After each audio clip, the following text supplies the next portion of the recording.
I've been bout my papyrus since I've been in it. Put me in the debate, you know I'm gon' win it. If I scream black power, don't get timid. If I say black city, I'm talking about Kemet. If I say black city, I'm talking about Kemet. Primary researching, we done pushed it to the limits. All you dudes finished. The king counting cattle up with brother Reggie. When I'm in Oakland, smoking, bro, they love the Chevy. Back in the day, it was the spokes on the chariot. Long procession when the king got carried out to every spot.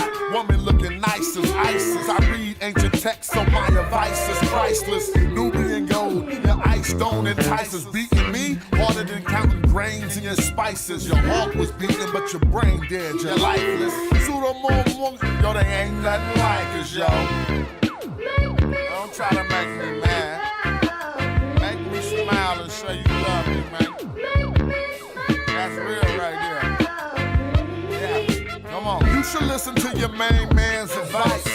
Do a YouTube, apologize like dice. Or the back fade coming like the Antichrist. Egyptologist sent me reading and said that I'm nice. I got a Stella with your name on it. I'm like Sargon. You the type of dude wake up in your car gone. Told, cause of the money you owe. Before you stream, you should clean up that humble abode. Like I'm not in city for my woman in gold. I keep the pseudos running, people coming in droves. You catch me on a live stream with Pan-African James. When we building, call us by our African names. I'm for the children. And ain't nothing happen to change. We on that black hype, so we still packing them things for protection. Got connections.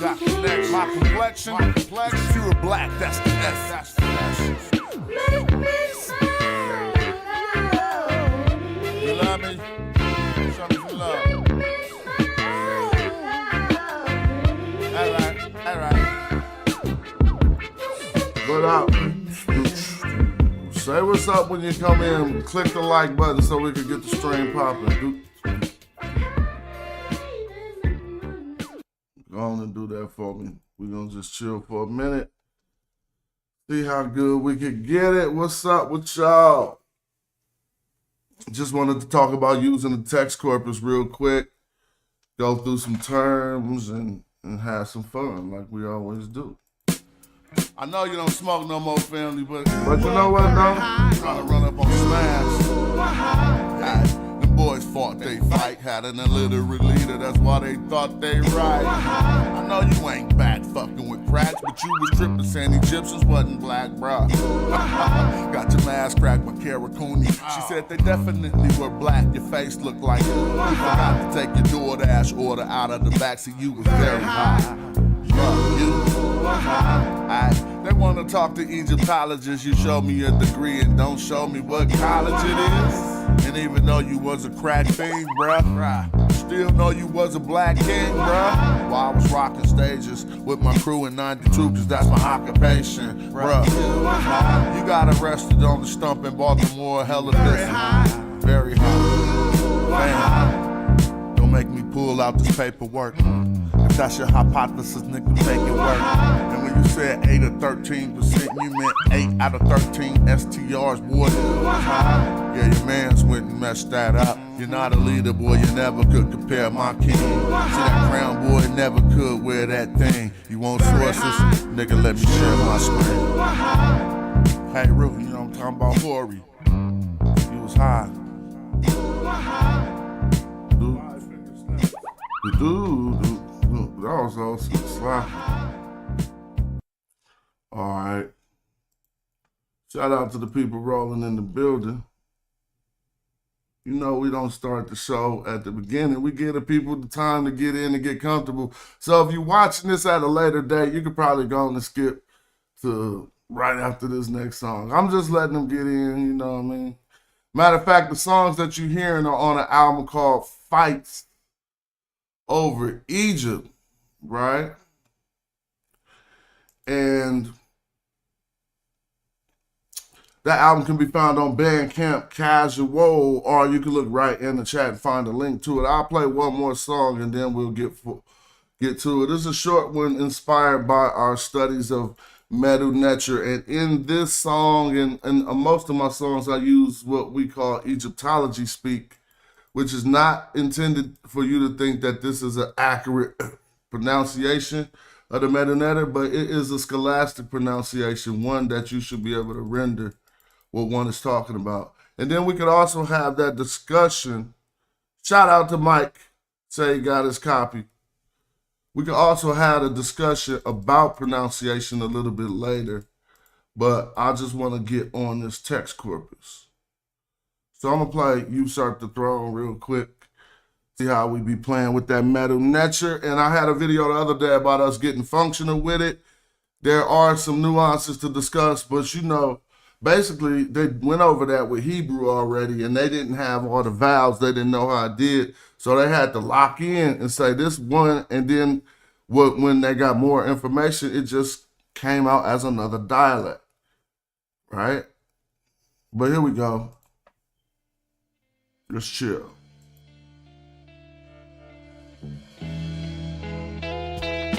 I fell in love with a woman that's in the king's harem, and he don't even share him. The ring, she don't wear him. I'm the cupbearer, that mean the drinks I prepare him, so nobody can poison the king or come near him. Need such a meth, that means I ain't hear him. Soup in a box, that means the serving is right with him. Shut up any sin, that mean he said to go get him. Me and me magi, me shot and I sent him. Now that mean the overseer of the army wasn't with him. Mac way, he said, that mean look how I did him. Suck at the E. I hit him, then my archers entered in the palace. Now the king wanna challenge me to a battle. I replied, let's do it. I'm a fluid magician, let's get to it. I, you, him at E, him at that. My wife is your servant. That's when the pharaoh had started getting nervous. I knew Kra. He started conjuring spells. That's when his face turned pale. I had put something in his L. I'm the cupbearer. Now I can marry my girl. Sometimes the viceroy is more important than the king. When they learn of all the jewels he could bring, and be the cupbearer, the one closest to the king. And usurp the throne. Did it on my own. All right, cool. And so we will be talking about getting into the text corpus, but I just need to refresh in our memory and show how we are able to come to these decisive conclusions and then manifest the primary text, put it in the best expert's face, and walk out like an archer.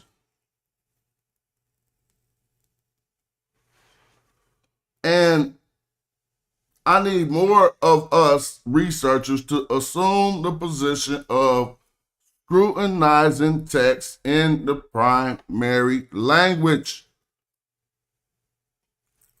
We got to remember the usefulness of our studies, because people will confuse you. One of the most magical and useful things about learning the metanetter is being able to read the primary text in its original language. There's no middleman. Nobody telling you what it say. It's just you and your understanding. And so we will talk, there are plenty of text corpus, but the standard one we represent, that we recommend is the TLA, Thesaurus Lingua Egypti. Now what we see on the screen is an attestation from the rock tombs of Air, the main room of the east wall, where we see a couple brothers.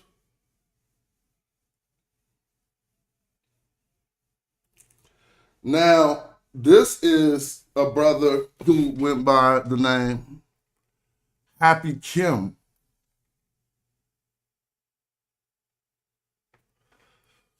When we started to scrutinize blackness and the use of blackness from the ancient Egyptian perspective, something that was, now, our elders have done this work to show us that Kemet was the land of the blacks. But because we got new tools now, we can easily go in these text corpus and we can scrutinize, spend our time seeing how these terms were used. It should be a veil for you, usurp the throne on the horizon. I might have to think about that. Talk to the archers real quick. Get active. But and thanks for that. Shout out if y'all come in and put a comment up. We about to get in and we about to show everybody a useful tool to use and just how to use it, even if you don't know no metal nature.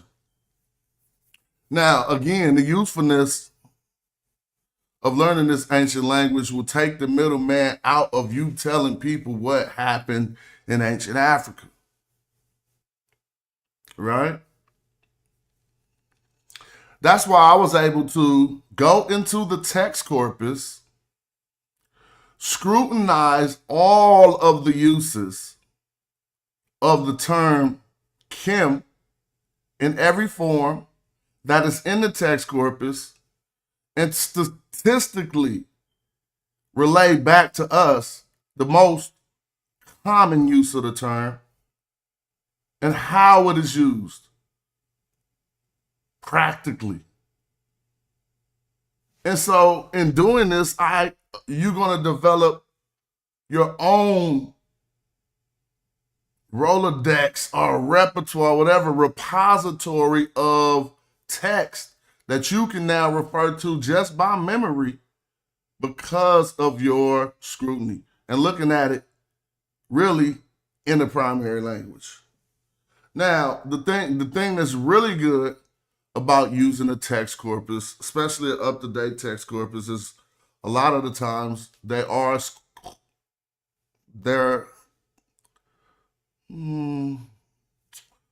I don't want to say accurate, but there are scholastic interpretations of these texts, translations, transliteration, as well as the glyphs. So you can see if what you translate or what you determine is lining up, what you're scrutinizing or whatever your research question is, lines up with the standard academic uses of the terms. So now we also understand and start to learn the grammar, right? And so one thing key about the grammar that's very simple is that adjectives follow the noun.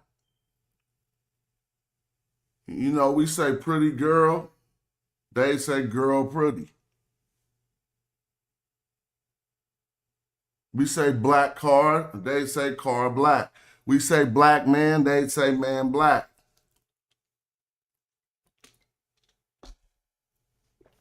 That's easy. We also mandate that if this is true, that this language has been deciphered, as we show plenty times, that there must be consistency.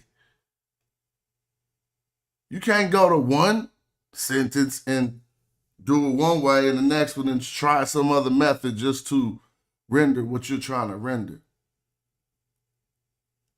Now, if we look at the screen, again, I was able to find this because of the text corpus. And then you take it further than the text corpus and we'll look and show how they provide the sources so we could take it back into the real world, look up these documents. And then I actually found this in a book by Albert Blackman called The Rock Tombs of Mier. Now, you ain't heard nobody talk about the Rock Tombs of Mier but us, right? It was just something we've done. We've went and found the blacks. And I'm saying that like a family. Some of the first members of the ancient Egyptian society who started to amend him onto their name in the adjectival position. right?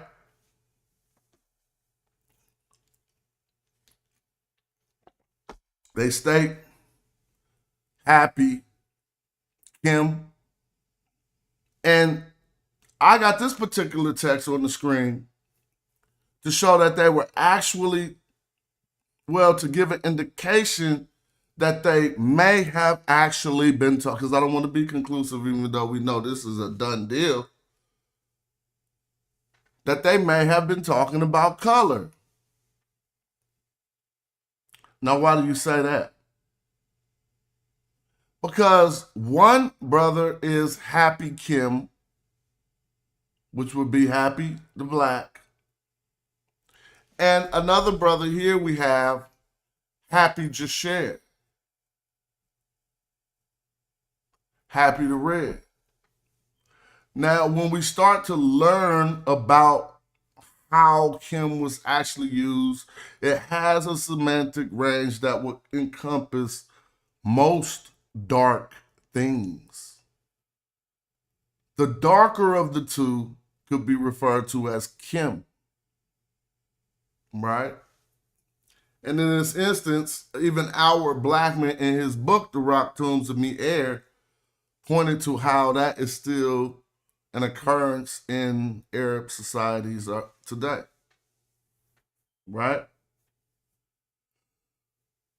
So that's cool. A lot of the stuff that I present was based on us just using a standard research methodology, right? Which is to scrutinize the text in its primary language. And we're going to show people how to do that just a little bit. All right? Because obviously, a prerequisite to that is learning the language. But please know that it's 2024 and you don't need to do that in order to be able to scrutinize things. You don't need to know the language. It's going to help you because if you run across somebody who does, you stuck. But don't think you need to rely on secondary sources because you only know English. What do I mean by that? You're going to be limited, yes. You're going to be left stuck at the translation inside the TLA, but you will be looking at a primary text and not reading somebody's book and getting the majority of their opinion. Normally, these text corpus are put together by a collection of scholars who don't. That's why they render things. If you know you got 20 scholars working on something and it say he black, and you about to try to throw in and put the rigor in, it's 20 other scholars about to speak up and be like, how you come up with that? And so, all right, we'll dig into the text corpus just a little bit, the TLA, and start to talk about some of these things. But I do want to show some more results of that digging. The majority of all of the, coming up with all of these sources, where we find face falls on face because of the black skin shoe picks up. You could dive into that text. You could go find Kimmy, the black one. But let's go. Instead of showing this old presentation, this is the main reason why I came here. It was to also get, what's up with Set Imhotep? Good seeing you. It was also to reference the work done by Herman Renke, right? All in German, recently translated into English and digitized into a website called Persons and Names of the Middle Kingdom. I was only able to find this work by digging into the TLA, finding these sources, and then trying to look back and see who corroborated it in Egyptology. All of these links you find in the text corpus, right? And I talked to Professor Jonathan Winneman about this one attestation, and indeed we heard him read this back the same way. stating that the person named, the persons, the people named Takemi, the women named Takemi in ancient Egypt wore that name, which said the dark one.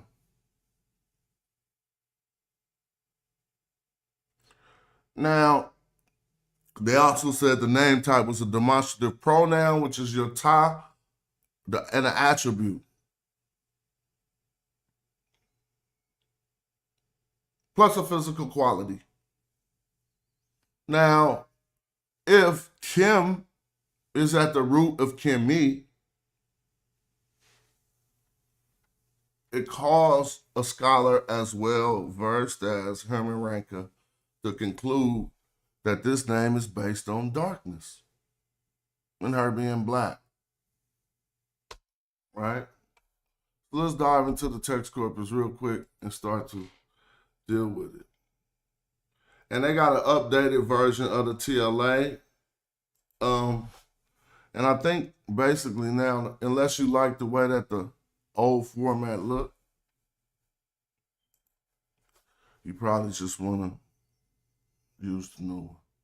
Because they got more attestations now, and it is all of the little things that were messing up.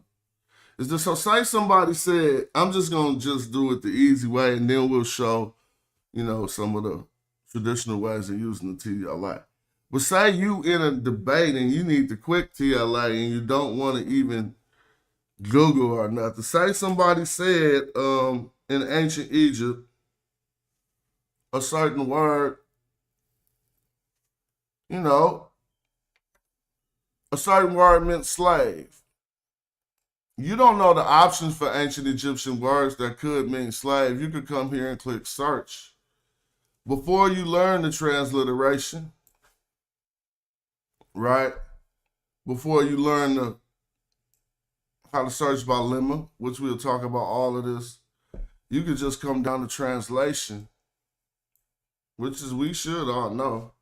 Try it and see. Now, again, the work you need to be doing is to see if these things are true by looking over the text and how these terms are used. Nevertheless, it will point you to primary texts that supposedly have that term in it, right? And how these terms are used. Now, if I make this bigger, they're going to show terms they feel associated with the term I'm searching. So let's say this Abu right here is a brand mark to brand cattle or slaves. If you've done that work on that one, you can know some of the pitfalls of that standpoint. Here's another term they got on there where they say Nejit, and it's supposed to be whatever, I don't know the German, but a subject or a slave. If you felt that this was true or not true, you got 28 instances that are in the text corpus, which is all, now I don't want to say all, which is an exhaustive list of what they could have used to determine the meaning to this term. You see what I mean? Every attestation is not going to be in the text corpus, but a big majority of them will, and it will give you, and then you can just right click and go translate to English. And it'll now give you the chance to see if this is used in the way. Now this is funny. It ain't really used in the way already in the first. You couldn't say this actually means a slave, but you could say subject. Because Asia is a country. So they translated Asia was subject, and you see they highlighted your term of scrutiny. Asia was subject to His Majesty. Now, what you're looking at, since the text corpus is supposedly lined up in order, you should be looking at the first attestation that they have in the text corpus for the use of that word.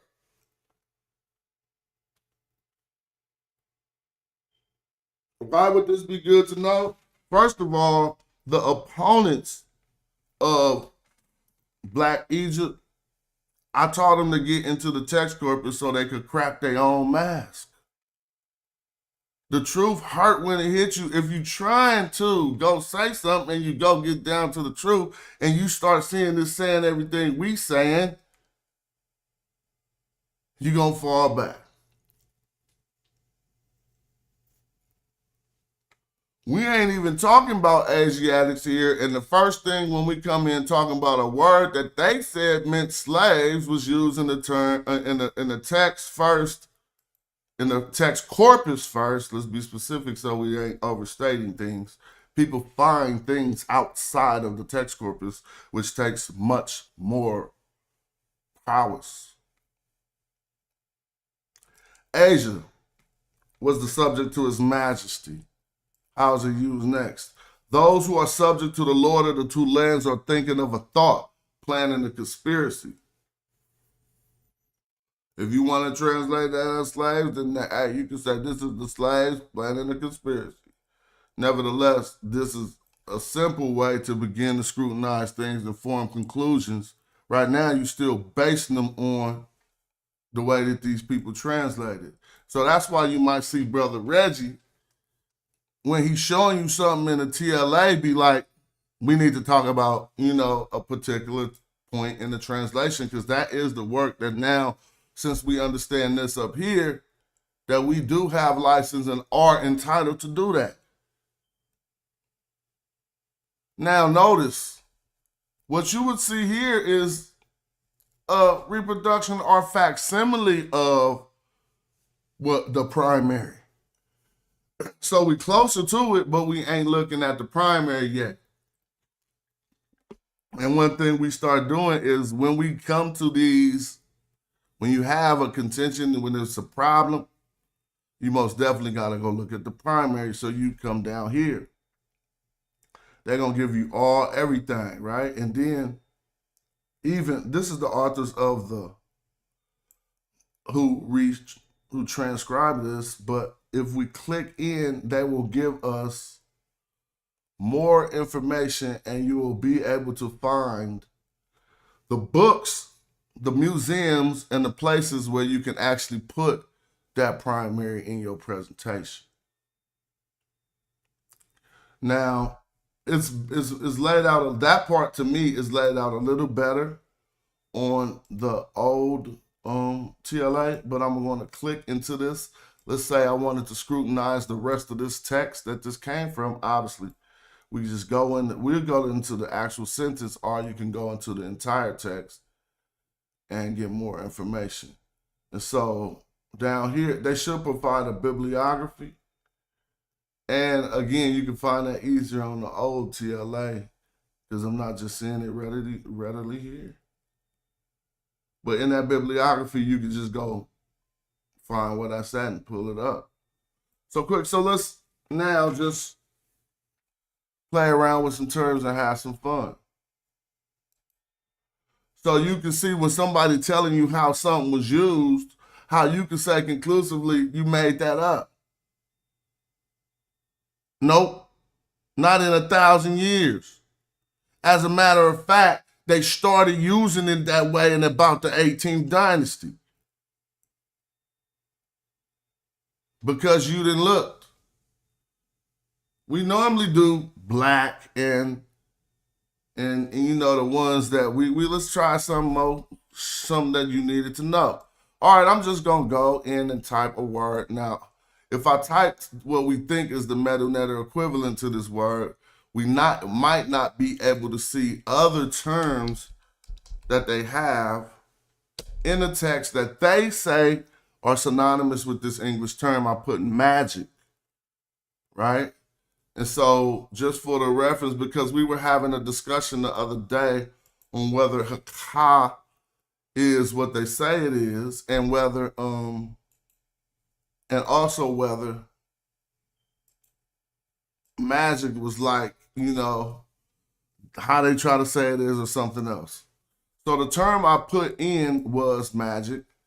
And one thing we'll notice is, if you ain't noticed this yet, it brought us to terms. This is Waret Hakao, word Haka'u, which is to say literally great of magic, they say. Right?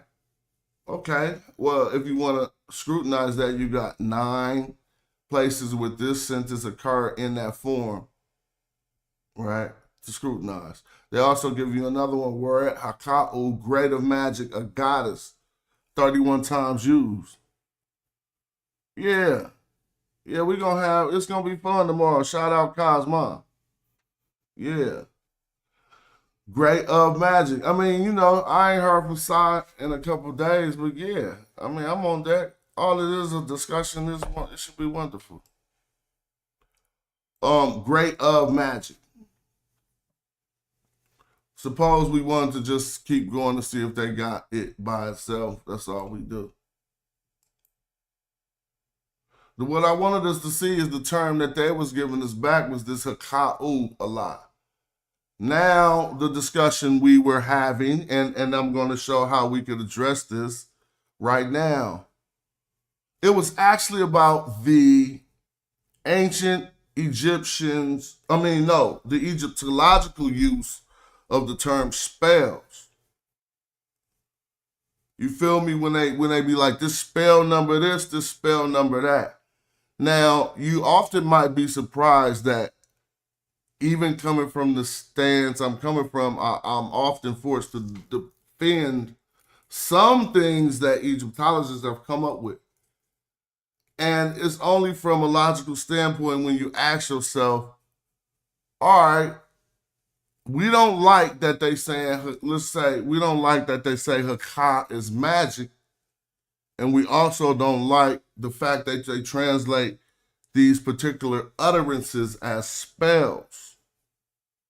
So we go in and investigate and we learn that every time this term was used, the person, it would almost be justified in calling it an incantation because the person committing the recitation expected he committed that recitation to produce a desired effect in reality. So what you call that? You can say speaking it into fruition, but if you got a particular series of words that you recite in order to get a direct effect in reality, with the lack of expanse on the English language, one would be not so far off in saying something like a spell. Again, I agree. When I first seen the word spell in Budge's books, I'm like, these ain't no damn spells. But then when you ask yourself the scholastic question, how do you redefine this literary device? Then you're gonna be like, I see what this. I see why they came to that conclusion.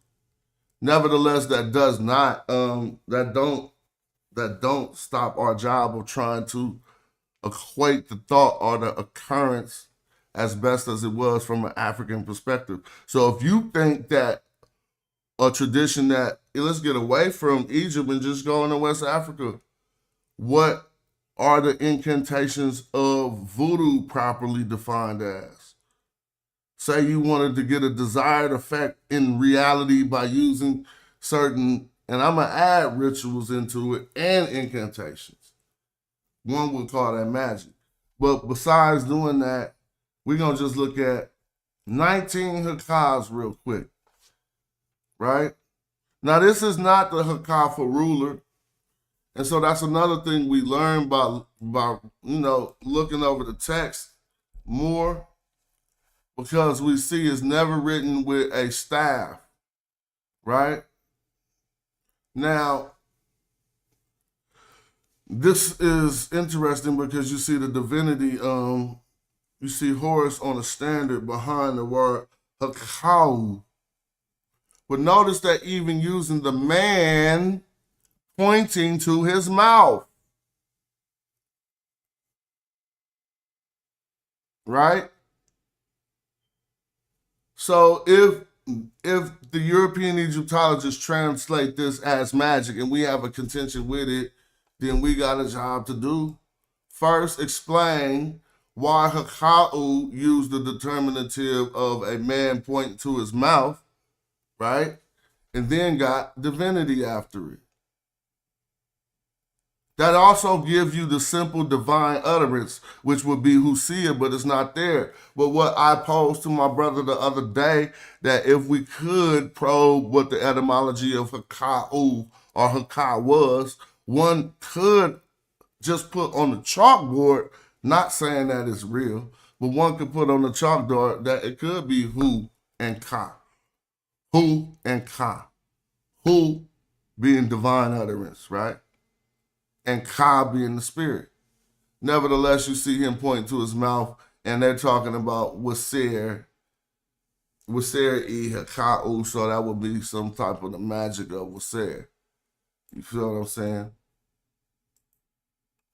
Now, again, I use that term in my book, and I'm not really defending it, but I'm just showing you when you come to these points, either you're going to write 2-3 more chapters about that, or you're going to say if the conclusion is going to be the same, then we could address that if it becomes an issue. Now it says here, Haka is a protective amulet of my body in which I am complete. Protective amulet.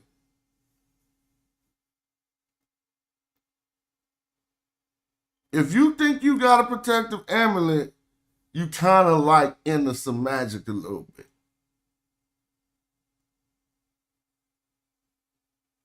If we wanted to scrutinize it, they got the text right here for us. But what we learned, we just looked over at least 2 of the first use cases of it, and this seems to break it. By my own spirit, the oldest Haka.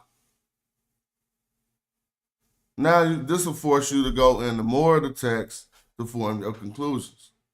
Simple, bruh. Come out, this is the easiest Magi Archer dart arrow that you could ever hit somebody with. They always be fumbling and bumbling when you hit them with the text corpus. Because how you gonna get around that? If you don't know the language, yeah, it's gonna be harder. But still, the person you're talking to probably don't know the language. Now let's check this out. Your face was blinded by my Haka. What is the category of the text? A magical text. It is the Horus Stellae, healing statues and relating items. Horus Stella of Orcus. If we look at the other uses of Haka, see that the amulet was the Haka, right? We see that Wasir has Haka, and then somebody's face got blinded by the Haka. Your eyes are blinded by the Haka. It just says Haka like magic. Your eyes are blinded by the Haka. Would you think that their translation ain't that far off? A lot of what they come out with, particularly the pronunciations, but the pronunciations has nothing to do with the meaning. And Egyptology has done a fair job in extracting some of these meaning. I didn't say excellent, good, or great, but I would say good. You know what I'm saying? And if you want to just know what they're missing, it is that the African understanding some of these African cultural perspectives can show that they don't understand what's going on if I pull a particular text and scrutinize it. So just looking at Haka, right, and that limited just pre-examination, one would say they could speak with some certainty that it seems that every time it occurred that it was relating to something. All right, we're talking about a crown of Haka. So is that the crown of magic? Who opens his eyes? Well, this is the funny part. I like this term because when we get later into the text, you're definitely gonna know it's magic. And it'll also see some of the byproducts of doing this research. We're going to come across a text that particularly show that Nubians, Cushites, and Canaanites and the people of what we would call whoever wrote the text, right, had what they considered different Heka. And if you start to do a deeper dive into Heka, again, we should probably all know this. Whose magic was the ancient Egyptian most afraid of?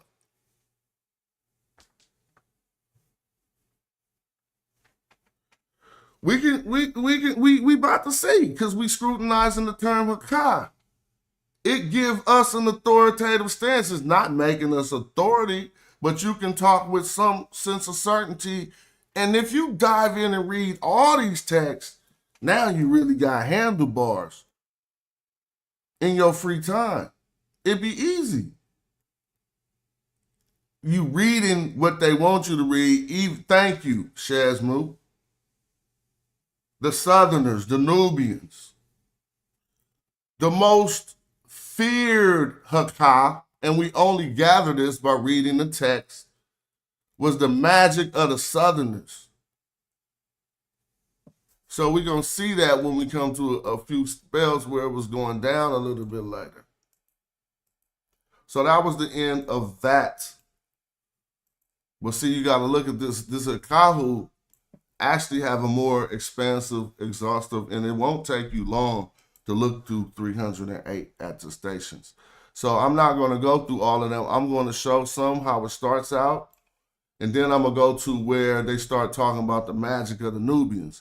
Now, if you want to know, you can go in the text corpus, take the word Nubian, take the lemma, which is the identification number for the word, and put two lemmas together and see how far apart these words ever occurred in a text. So if you ever wanted to see if ancient Egyptian said black power, you take the word for black, right, Kim, and you probably take power, Shechem, or Shechem, and you would probably see if there's plenty of words for power. You could say petty, and you probably would see if you put them in a text corpus by lemma and see if they ever occurred, however many, that you could say one word away from each other up to 100 words away from each other.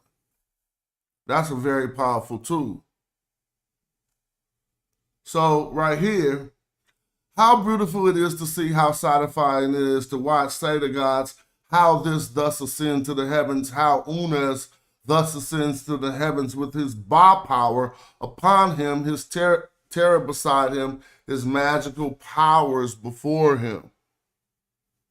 If his Heka was before him in a statement like that, you think they was talking about his magical powers? Maybe so. Maybe we should think of a way that fits into your framework better than magic. But I wasn't forcing it.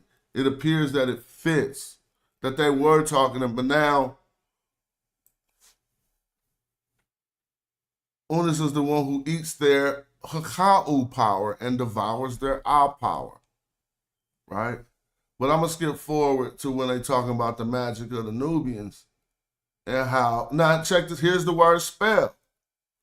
I know every spell very well. We don't like that, I understand. But I'm going to talk us into the meta-netter a bit. You is a statement of fact, right? UE means I. It's just basically, you can say I am. Now it is I. Now what is this? Rekhu. That's going to be really knowledge. But since they put that W there that ain't there, they saying this is one that knows. He changed that into himself. Because he changed the state of the word. So this is one that knows. Heka Neb Akir. Heka is the magic. Now remember, the adjective follows it. They put a nebo behind it. That means he's not the Lord of magic, or he's not the Lord of the spell. He knows, he has knowledge of all Heka Akir. Akir is excellent. That means he knows them well. Now, is this person saying that he knows the spell? Come on, y'all. How are you going to be mystical, magical, and then say that they wasn't mystical, magical? This is the real part of it. So you see what I'm talking about? They was actually thinking that they had statements and incantations that they could say, right, that would change things in reality. How do we know that? Because then read the incantations and see what the device is, what they're trying to do. If they standing over somebody, rubbing something on them, saying, don't let his something happen to the something, well, they think that's magic.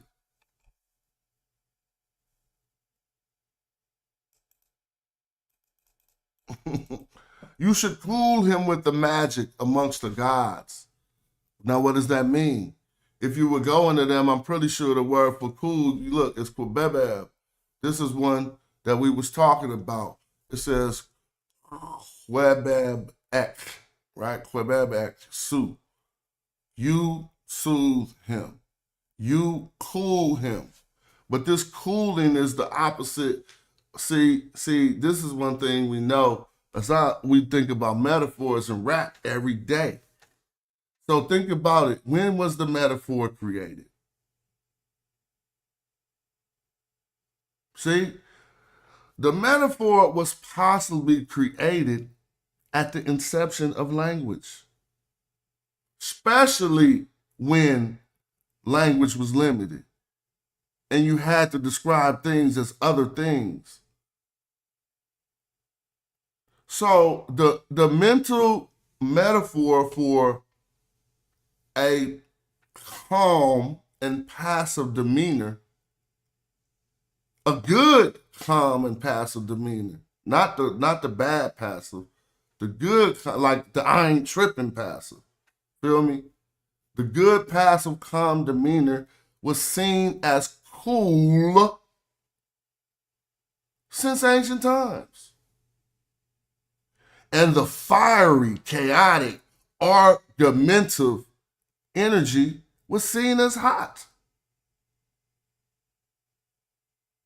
Not only that, the element of water you can find is often always there in our mental schemata from ancient times up until now. A lake of fire, right? That's now they put the liquid with the heat. But you can see, and then when we start to look and see are these things consistent, they are till this day. I just got through talking about in the black culture, you in hot water. It's the same thing. Nobody told you you in hot water and you didn't think you wasn't in trouble or a bad situation. You blowing steam out your ears because you consist of 70% water. Now that water's hot. Now you hot. So you hot enough to blow steam out your ears.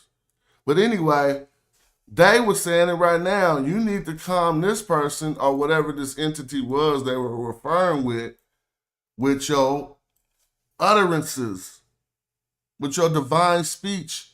We could say it in many ways. They just simply said with your magic amongst the gods. The translation said with your magic. And I'm kind of defending the use of magic only because I'm asking us to come up with a word that fits in there better in our limited English language. See, you're going to have to say a series of words. You're going to be like, incantations of power. But they use one word, and we trying to use one word. Teddy is the bull of heaven, fierce in his character, who lives in the form of every god who eats their entrails. Now again, I'm not going to get stuck on this because we're going to find the ones where they start talking about who's magic. And so if I know the text occurs kind of like in New Kingdom-ish times, right? So if you're getting through the text corpus, just go right here to dating, time frame. This is Teddy. So now you're learning how the term Heka was used in the Old Kingdom in primary text. Who about to refute you? Heated. He heated. He hot. That's cold. Now, that's cold is a flip on it, and we'll talk about that later. I mean, we probably won't get a chance to talk about that. But because that cold is not indicating a good thing, but that's a situation. So we could talk about it. It's not a person. You always say he hot, and if he is cold, then only if you shooting hoop, being cold is bad, or cool is bad.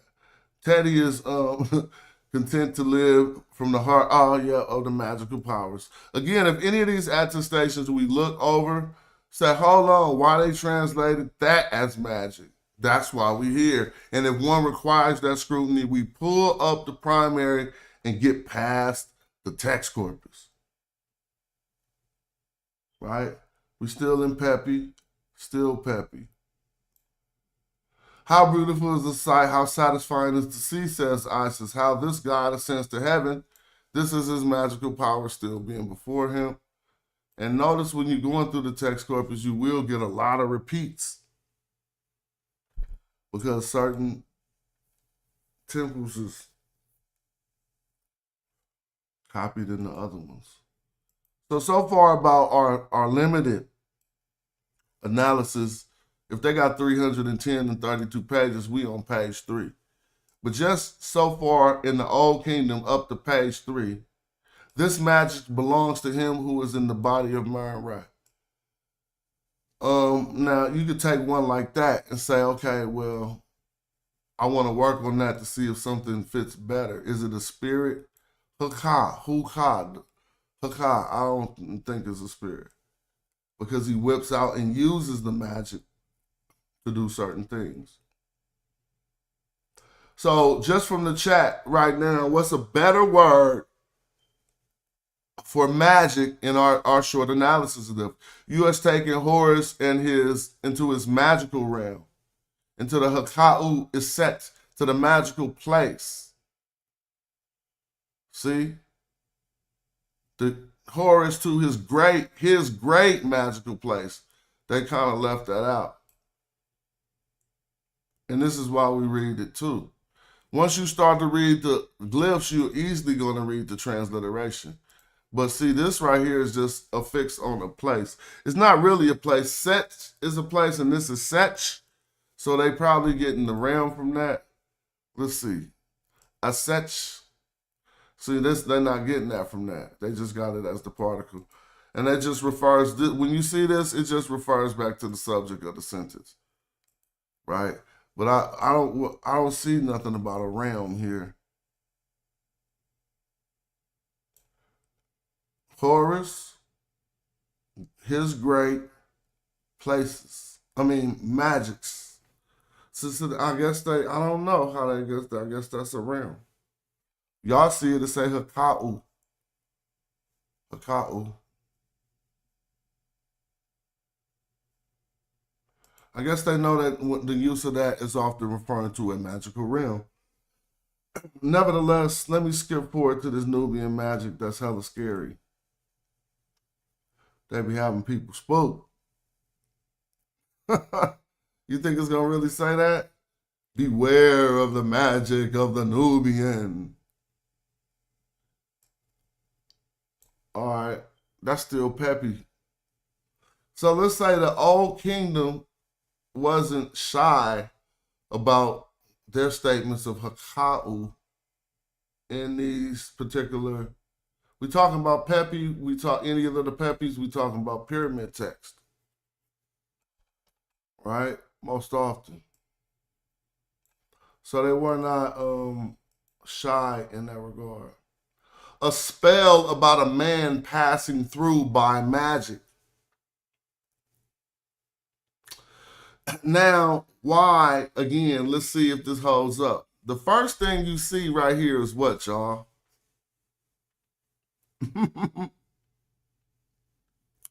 First thing you see is a mouth. Now they put the literal stroke next to the mouth.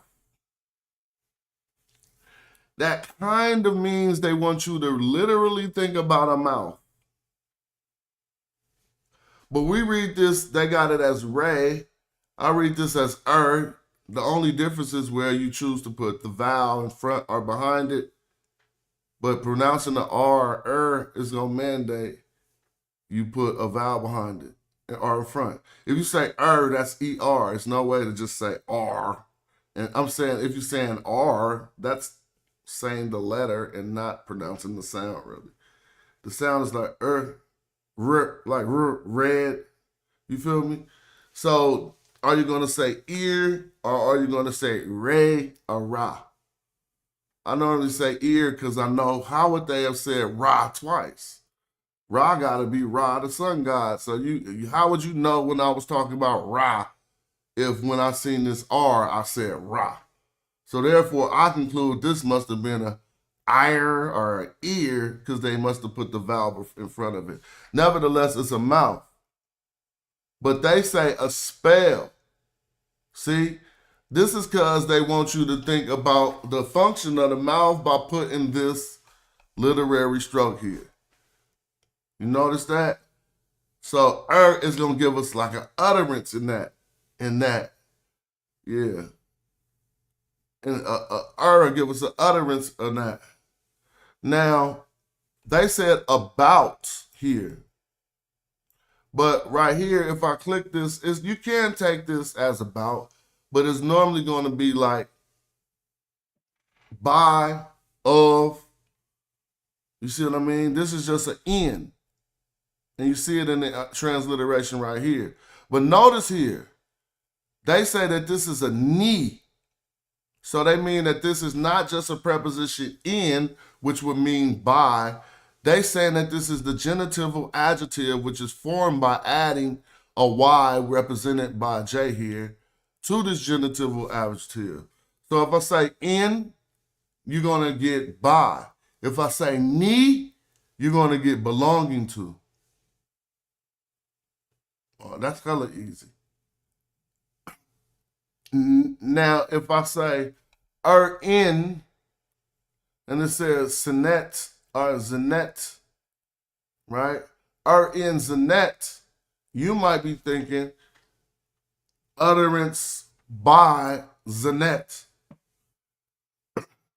And now, if I say ni, you might take utterance belonging to or utterance of. That's the way that you can put it in there. But for some reason, they say about. So what they're doing is saying that the utterance belongs to this man in the sense of it being about him. Now, let's talk about it. The man is indicated right here. So this is going to be him passing through, by the way. All right. And if I click this, we should see that. And I'm just knowing that from seeing. This is not a word I'm familiar with. But being able to read the glyphs, I can sound it out. And then I looked at the category of the term. See those feet walking? So I should know when we scroll down, that's probably going to line up to the word to pass, to go, to separate. Again, just because you can read Metanetti don't mean you know every word. So a spell about a man passing through by magic. Now you go into this text and see what is he passing through. And how is that the statements that he used to pass through helping him. The spell is going blah, blah, blah. This I can pretty much say is not too far off. No one came in the chat with a better term that encompasses what these ideas, the ideas this text are meant to convey. Right? Now, this is said to remove a spell in the body, but I don't know ger to actually mean remove. See, the verb, normally if it's a verbal sentence, the verb would be in the front. So I'm already looking at this as what they're saying for removing, right? And so this word is ger, and I see a man with a stick. So when I click it, it's not necessarily going to say remove. They were allowed to say remove, but a man with the stick is going to be like casting away, possibly. If I click ger and see, to hinder, to put an end to. Fair enough, right? To keep, I said, there you go. I said casting away. They said keep away. You see? Why? Because you got to look at the determinative, and then don't be European when you look at the determinative. Don't be trying to be fitting your shit into the King's English because you're going to throw yourself off. If you are European, then be European, totally. But you should acknowledge that this is an African language and it was possibly African culture help you understand it. But if you are African, you know what I'm saying, then you should feel right to just see how it fits in and then approach it. I mean, you know, make sure you dot your I's and cross your T's and don't fail to approach it in the scholastic way that you should.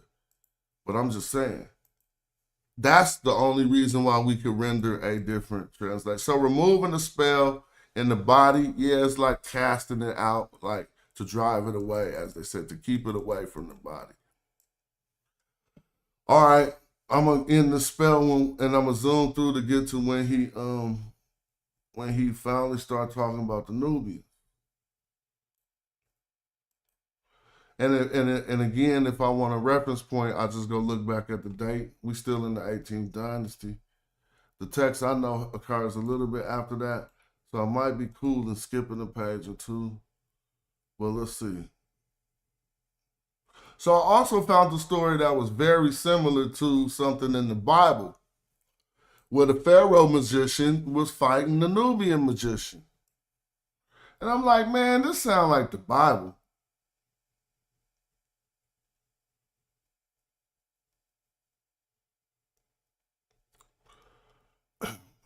So what do y'all think? Did they think that they had words? I mean, and is it wrong to think that you have words of power that will bring a desired effect in reality? Is that, look, they say, a remedy for removing witchcraft in the belly, bruh. Now, this body of scholars, this Lutz Popko and his contributors, chose to translate this as witchcraft here. Some of y'all might argue that that's qualified too. Nevertheless, it's Haka'u. Now, let me just pause and ask. You got to understand the power of looking through the TLA like this, right?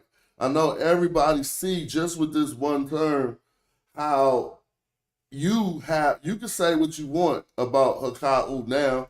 It probably won't fall out of the framework of what you're examining right now because you know you ain't got no instances to refer to. You'd be like, you could dare or challenge somebody after looking at this. You'd be like, show me any use of the term Haka'u that don't reflect some type of something happened magically. And again, pardon the English language. It's not me who needs to be pardoned. It ain't no term that lined up with Haka'u precisely. So we stuck with magic. I mean, hey, unless y'all put another one in the chat. Your magic belongs to you, Isis. Your powers of utterance. If we go into this text, and before this, they're talking, what are they going to be talking about right before? In order to see that, you actually click the one I didn't click. Sentences right here. A lot of the times they talk about speaking and saying stuff with your mouth right before that, as we seen earlier. But this one refers to an amulet. Amulet is protected of his great one who guards against the one committed in the misdeed. So this is where amulets and magic and all that stuff actually get connected. The power in your peace. Yeah, it was about an amulet. Cord, which is placed around the neck of the transfigured one on the day of the funeral.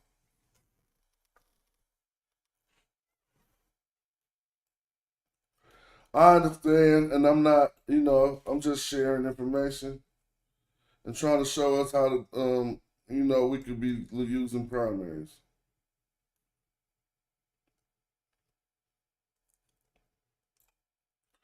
It's 32 more pages. I'm not going through all of them. I know that Nubian text about to pop up soon. And I might read the whole thing because it's interesting. Trust me, you be in the movies. It be kind of like the new entertainment you looking for. Because it really happened. Somebody was saying, not it really happened, but somebody really wrote this thousands of years ago. So that make it look like, it'd be hella exciting to me at this age. I'll be reading text like I'm watching The Fast and the Furious or something. If you find a good one, like this one I'm about to share with y'all, to show you how booked and spooked the northerner was of the southerner magic. I don't want to say the ancient Egyptian was or the Nubian magic, but I do need to be clear. The time period we're going into, they are addressing Southerners as if they grouped up at this time and became their own polity. They even reference a Nubian king that nobody talk about. Right in the middle of Egyptology. I'll be like, why y'all not talking about him? They say he has the four corners of Ta-Nehesi and the crown of Ta-Nehesi. Have y'all ever heard of the crown of Ta-Nehesi? Man, I brought that out. And I brought that out in an old-ass document. We're going to look at it today. Do y'all believe there was a crown of Ta-Nehesi, the land of what we call Nubia? People living from their magic. The spell was enclosed. My mouth is enclosed with the magic that's in it.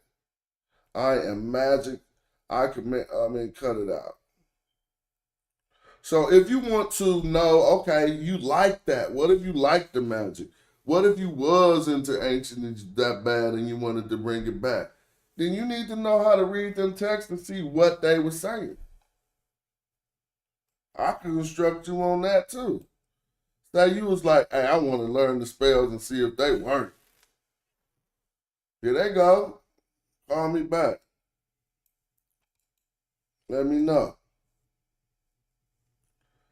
Like your magic belongs to you, Isis. What actually belonged to Isis? What are the statements that Isis were to say in that moment? Do you think those texts exist? You might want to try it one day. John 3:16 did not work for you. You might want to try one of these. I'm just playing. I am powerful through this very great magic of mine. See? Y'all spooked. Nah, don't take it there because I'm looking at this from an academic perspective, but it's a lot of overlap here. The lady of both lands strengthens my spell. She strengthened his Haka'u. And again, I don't mind how long it's taking me to get to the actual text. Some of y'all might, but this is every text we look at is another chance to understand the use of the term. Look, the magical powers of Horus drive away those who are angry in heart and calm the disturbance of war of yesterday. So if it could really do that, that wouldn't be bad. What if you knew how to calm everybody down and stop the war disturbance with some words? Please. So now, say I was reading the Meta Nature and I came across it and I found the spells. And I hit y'all in the Discord like, bruh, I actually found the spells. That's shout out to the Hootie. I'm with you too. That it would be cool to say words of power, but that's kind of like saying it's not really saying what they thought. They thought that these words would have a desired effect in reality. So words of power is just like a commanding statement, like you shall not. I mean, you know, what words of power? But yeah, they wanted a desired effect to happen. You know what I'm saying? Again, I'm not on no abracadabra. I never been. But suppose if I found the spells, would I read them? Yeah. Would I be walking around trying to say that? You know what I'm saying? That they changed something? You might be pseudo.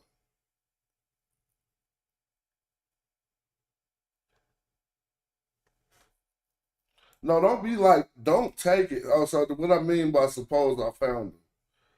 That stuff they got listed in the Book of Dead, I think that's a little misunderstanding. The utterances that are in the Book of the Dead, that may be what they thought that was. But if they were divine words, not no saying it in Egyptology speak, you look like a fool to any type of Neteru anyway. You have to know the real way it was pronounced. If it was getting a desired effect from the sounds coming out of the person. All right, I ain't found this text yet, and I'm just looking. I ain't gonna quit though. I'm just talking while I'm looking. Maybe this is, hold on. It's getting close. 19th Dynasty. Okay, yep, it's getting close. He conjured by magic that she would not blind him. Okay. No spells cast against you by male or female wizards. Or what is a wizard? Hakayutes. Look, they talking about really people who know the magic.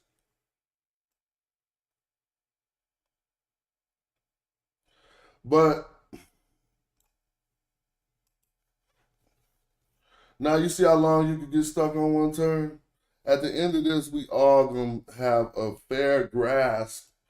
I'm not gonna say heightened understanding, but we have a fair grasp, almost as fair as any Egyptologist could have. Because you just looked over damn near every text. You didn't go in and read the text yet. That's where you get the higher understanding. But ain't nobody gonna be able to say. That's how Winterman couldn't tell me that it was a Kim Wet that existed. As much as we look over Kim, ain't no Kim Wet. Cut it out. It meant to you like everything he proposed was not on point, but it's only because he was asked to answer a question that is not his research question. I'm like, what you talking about?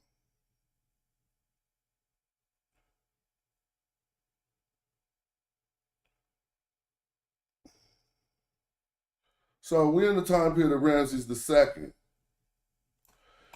Now the funny part, we should argue what they be leaving out is they made Ramses II the Great. Have we ever went and seen if Ramses II was Ramses the Great? Like, do we have, is he Ramesu Waret? Because when you go to look at the history, Ramses II was cool, but Ramses III may have accomplished more than Ramses II. And that's the E1B1A Ramsey, the son of what? Satnaket. Satnaket. Right?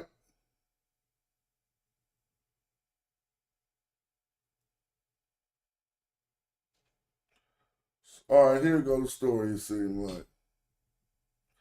The lady of Chemex, the woman of horrors, the magic of the power, the one with effective speech, skillful utterance, and perfect magical power. See, that's another thing. They be stating skillful utterance and then they'll say Haka'u. So Haka'u ain't, I mean, you know, Haka'u ain't, I mean, saying just words of power is kind of like, right? So this is a scorpion bite. Hold on, let's see.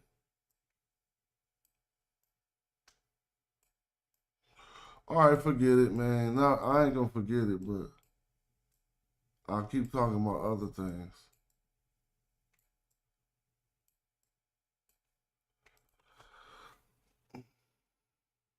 Oh yeah, there you go. That's a great another thing. They never called themselves the second, the third, the fourth. Come on now. That's all Romanizing everything. They was just Ramses in another time period.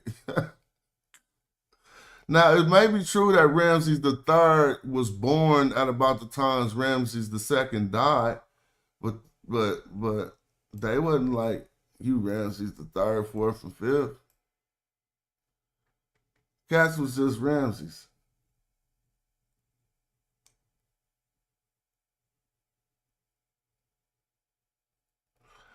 All right, man. I'm gonna go through all of these. But notice now in later kingdoms, it's people using, they straight up fighting with magic. Now, if you notice how first it was just, but this negative spell that comes to afflict Tatawaman, like they inflicting each other with spells and funking with magic. And earlier it was kind of like just in the etheric realm with Teddy having this certain Haka'u as he was deceased, Teddy and Pepe. Now they straight having real literary text that's gonna be like their magic. Oh, here go one. There go the first one. Now this, see, I had to continue. Now notice I'm seeing it, but it's not even in English yet. I won't even put it into English yet, so we can have some gosh darn fun. Oh man. If I don't put this in the English, woo, you can have hella fun with this. Now the first thing you see is a what? A Ayu, right? You know that's just a particle. It's just a statement of fact. Again, it might cause you to say is or was sometimes, but what we should see amended to the Ayu, they say, is a nin. Now here's a question. This nin, what's going on here? Because if this was a negation nin, I'm gonna click into it, which it shouldn't be. So see, they only got one. That's right. But the other one, notice it had another N on top of this, right? See how they got that broken off space there, like it was, and then they say it was two N's here. Just leave that alone. Just take the one N. And so it's talking about us or we, right? Now we just was going over this word the other day, and it says seji. Seji is a word I'm not familiar with, so I'm about to see what the meaning of it is. It says to rescue. Yep, to rescue. All right, now set right here is not, it don't particularly have to be something women or woman. It's something, it's like, it's feminized, but it's just it. So they rescuing it. We rescue it. Because if not, you're going to call this a place. So let's see if this is a place or it. Now they notice they took the T off of here when I clicked in the definition. So now that's just her. See, if it's a suffix S, I want y'all to see that. See, now that's just her. But notice this. If it's in a position suffixed like this and it has the T, it can be read as it. And we went over that when talking about the Kemetu in the Sin-Rosette Stela, why they were saying she, calling Egypt she instead of it. But anyway, so they rescued her. Now it says this is a Now, what is this saying? Normally the is going to be like a 2. 2 is normally when you're using this is going to be a sense of direction. Right? But notice you got this mouth in front of the word what? Hakayu. I would say Hakayu. you want to say way? You can say Hakawe, Hakai, right? Because you have the Haka and then you have a W and a Y. Hakawi. But then you have a man with his hand to his mouth. So how do you reconcile that? Haka'u is word of magic. If you put the E, even though they didn't transliterate this thing, they say Hakawi. It still means one of magic. It's just done different with a different pronoun. So let me click this. Now when I click this, watch some of the suffixed pronouns possibly fall off. So what's happened? See, it did. The I fell off, right? And so what they just saying that this is a ka'u magic, but it's not the same word with screws and knots in here, which is like one of magic, right? Now here's funny, because they say Corey next. Now am I? Oh no, because I skipped down from this Aka'u. I was on the top row.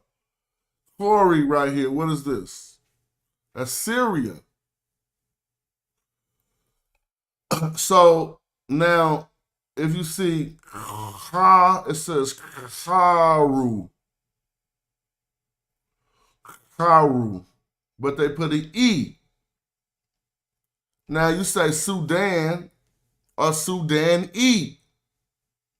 This is forming a nisbah that's taking this location, Karu, and saying one of Karu.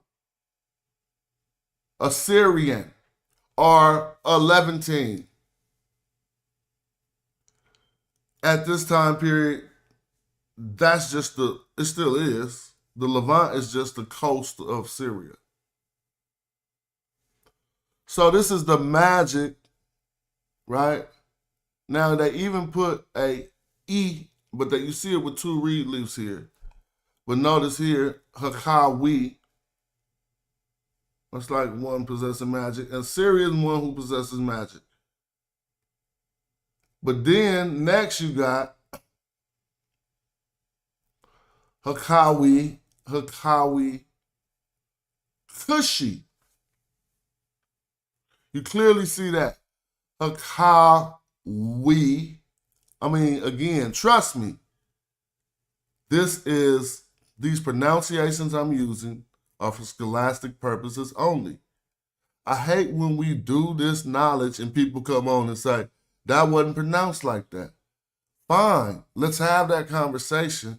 But in order for us to do these type of teachings, we need some convention to pronounce the words that don't have vowels. Instead of arguing over them, we just use a convention that is used in academia. We completely know that ain't how it's pronounced. I don't think nobody was saying Hakawi. They probably sound something that sounded more African. Hakawamwe. I don't know. I'm just making stuff up. But still, you feel me? So I'm not doing that. And that's not mandated or mandatory for understanding meaning. That's why when people pronounce shit wrong, you know what they mean. But anyway, so this Kushi is one of Kush, a person of Kush. So now we got the magic or the powerful utterances of one of Kush, one belonging to Kush. Now this is when it gets good, because I can use this text to beat the brakes off people who said other things to me. What they said was, now I want you to notice two things. And then I'll tell you what they said. What they said was Nubians and Cushites was the same thing. What I want you to notice is all of these words end in an I. And they say this is a suffix we, which is just still giving you the same thing. It could be kui too. But that would make it stative. One of magic still. We, I don't know if we is stative. It changes if you put certain pronouns, certain suffixes at the end, which are pronouns, right? You can change the word into being stative. It can change from, but this is Heka. So we're not gonna, that's why it ain't given in the stative. It normally changes verbs into a state of being in that verb. But Heka, you ain't assessing it as a verb. And that's probably why they use we instead of hui. Hui would let us know that it was stative. But let's keep going. Right? Yeah. So notice here, this is the magic of one of Cush.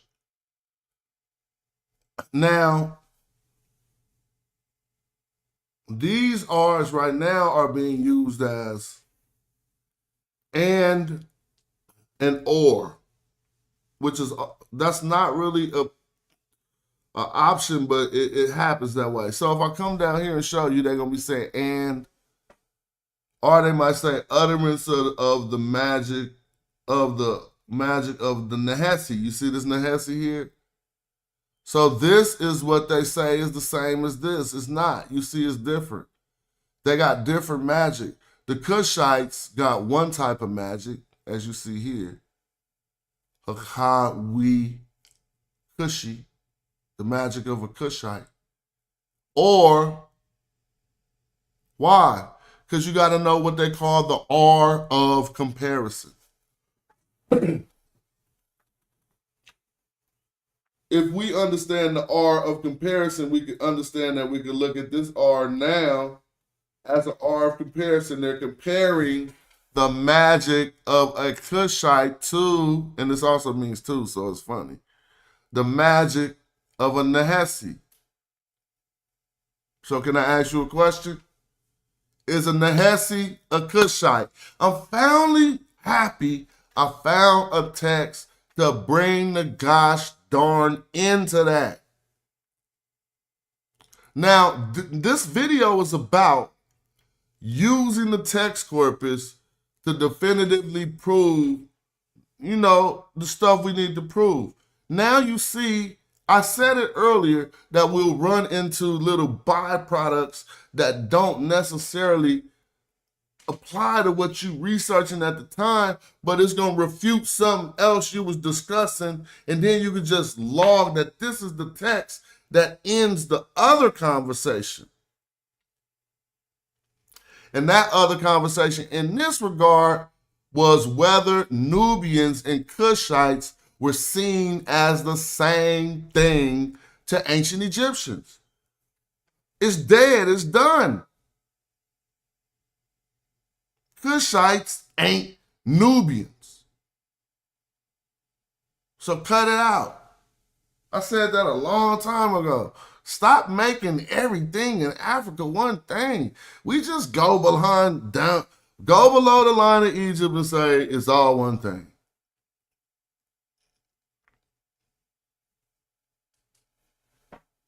Thank you. Now let's go further to length and wheel it back in. They started with the magic, right? The Hakawe. Honestly, magic kind of fit better than some of the stuff y'all saying, like because it don't always indicate power. So it is an effect that we can call power like a superpower because it's magic. But you can get a Hakau against a snake bite that already occurred. See, now that's not really like how we think about magic. That's like wishful thinking, really. They hoping the person don't get poisoned. It's nothing your words gonna do to render power after somebody been bitten by a snake.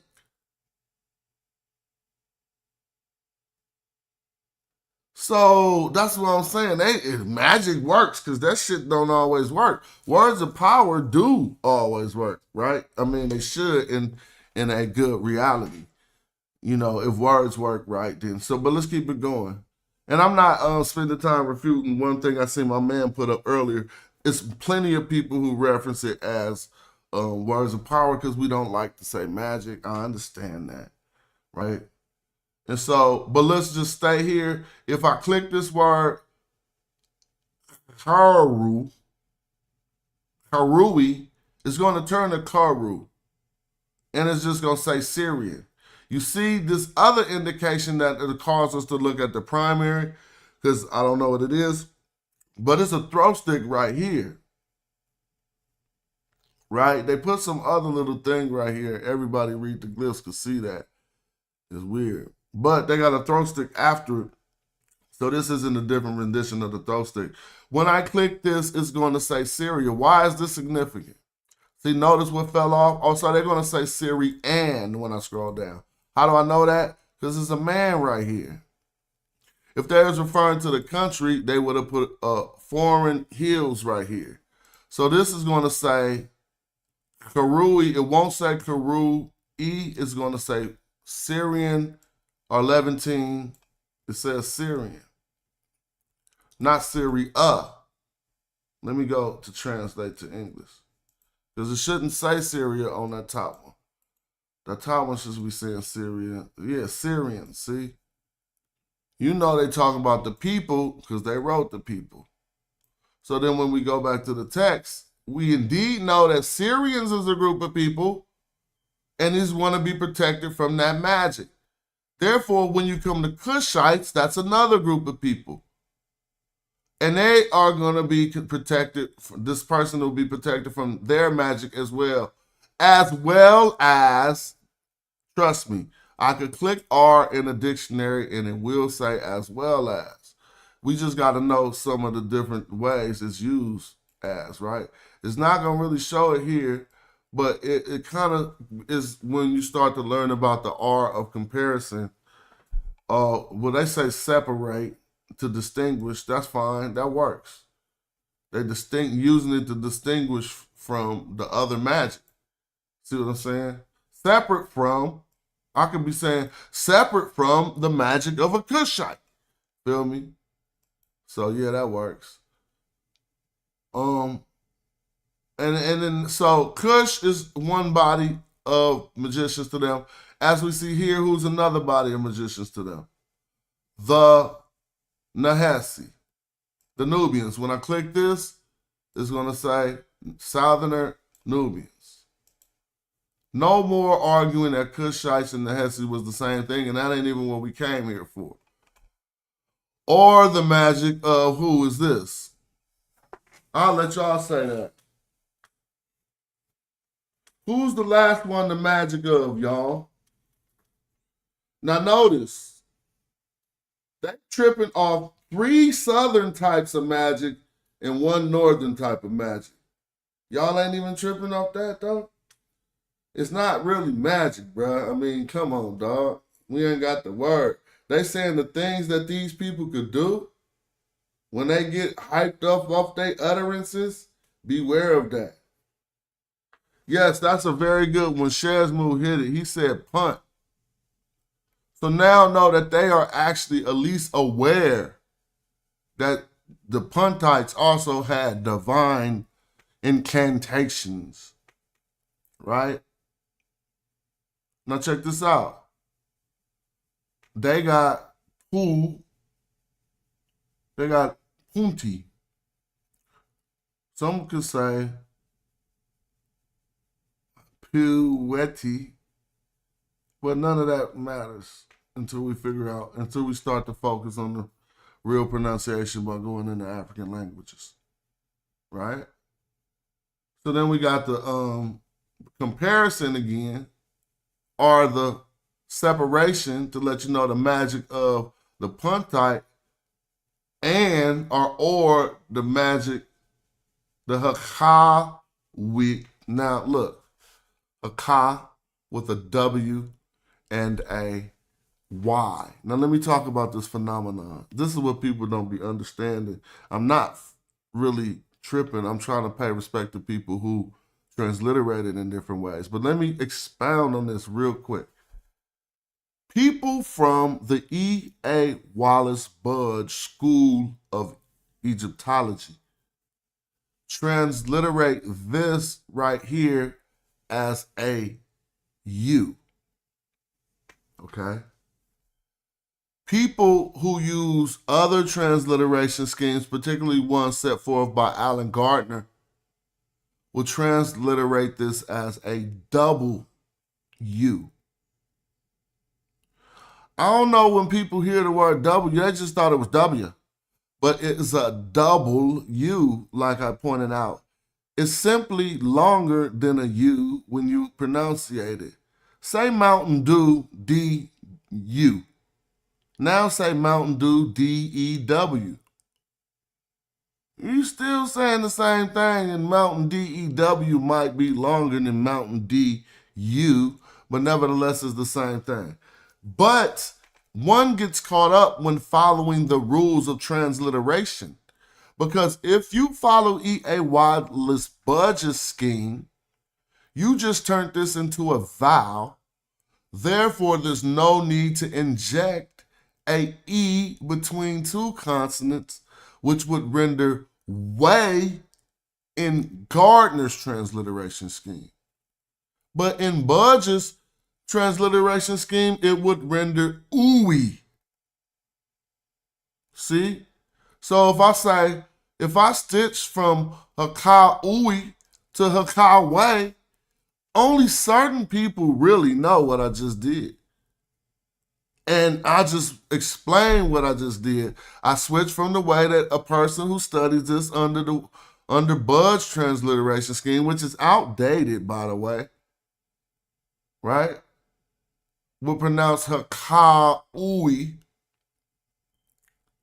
or one under the Gardner transliteration scheme would pronounce Haka, could possibly pronounce Haka-way. No big deal. Because they both probably ain't the way it was pronounced. We talking about scholastic pronunciations. So that's really nothing to trip off. Now notice this. When we get to the people of the black land, we find a different type of a construct. So we're going to have to understand this, because they protecting this person from the magic of the Syrian, the magic of the Cushite, the magic of the Nehesi, the magic of the Punti. But then it says also are separating, the magic. Now you got an N right here. Guarantee you, look, when you come here, you see that there's a J in parentheses amended onto the N, which represents the Y sound, which let us, because this is just transliteration, which lets us know that this is a ni. This is not a n or n. So that means the magic belonging to people Kemet.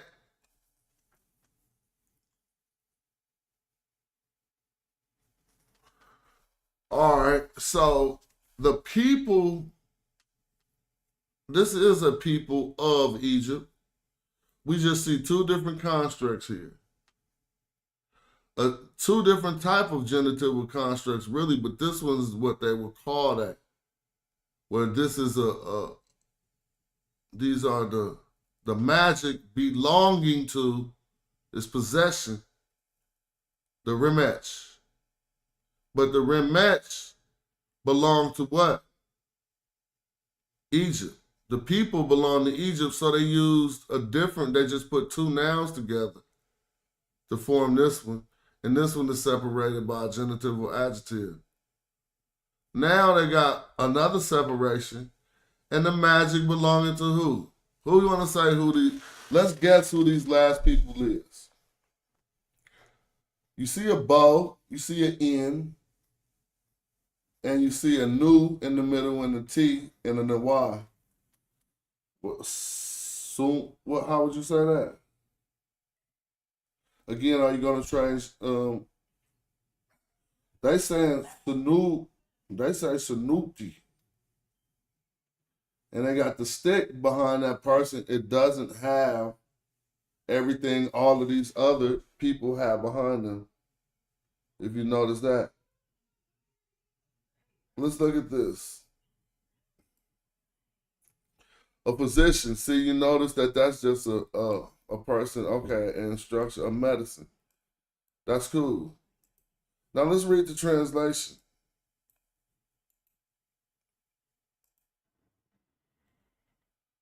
No, they're supposed to translate it down here.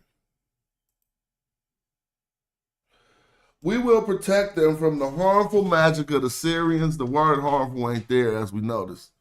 From the harmful magic of the Cushite.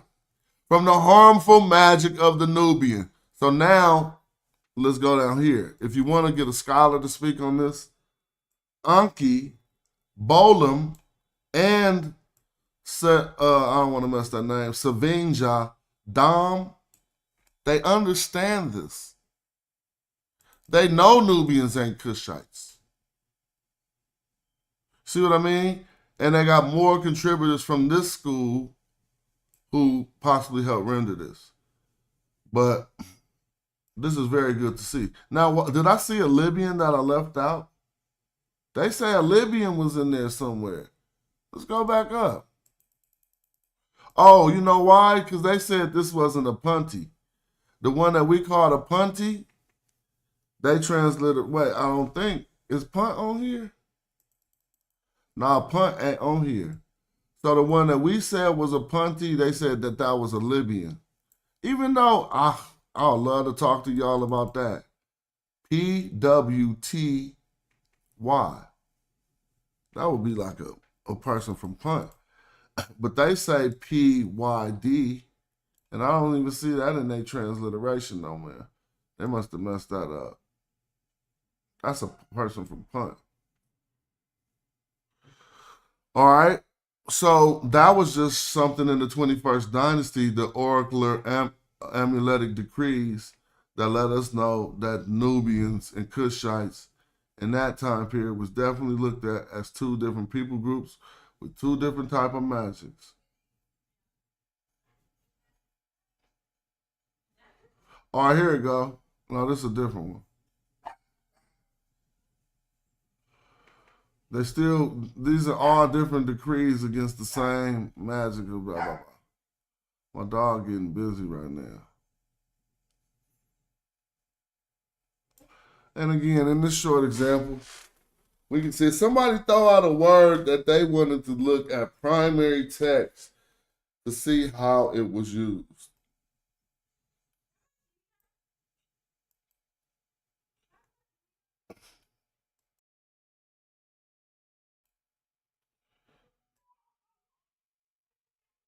All right, hold on.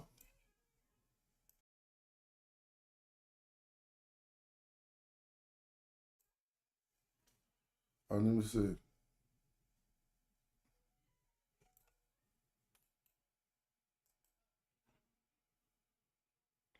Oh, they still talking about the same thing. Farmland. That's a very good one.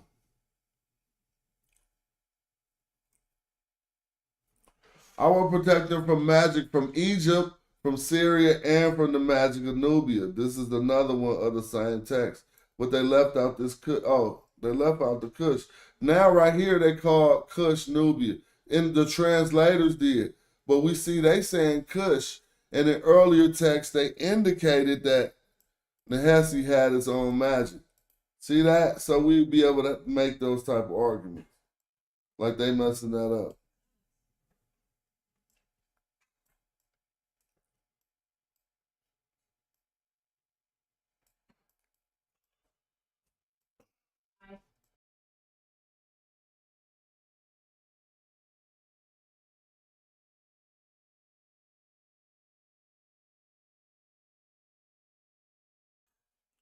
I'm gonna put farmland in there, but I'm about to try to see if I can finish finding this story.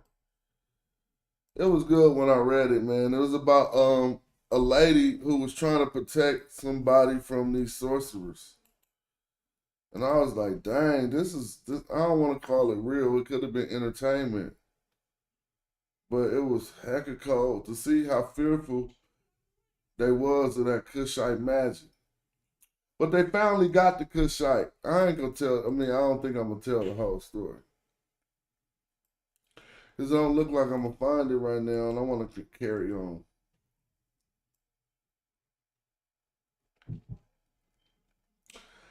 All right, hold up. Let me see. My daughter just got here from college, so I might open up the chat so we can keep building.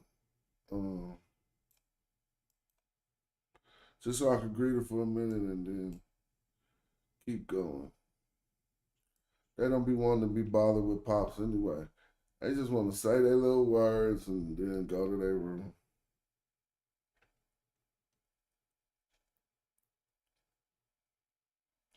So I'm in the 25th dynasty right now, and believe it or not, the text still ain't came yet,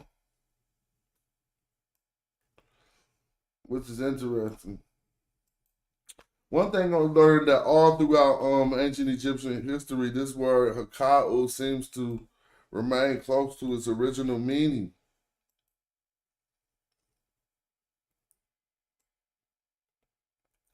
They thought it was some stuff that you could say that made stuff happen.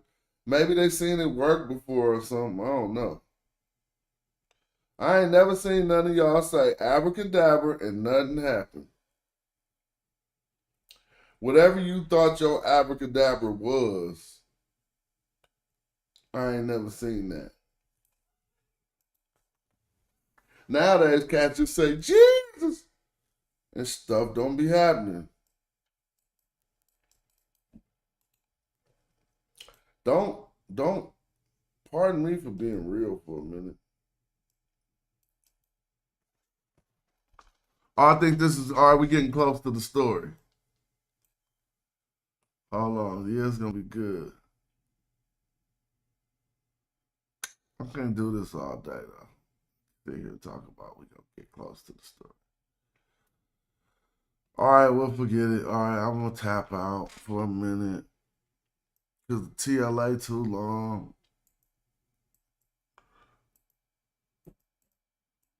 Every time I get ready to tap out, the story pop up.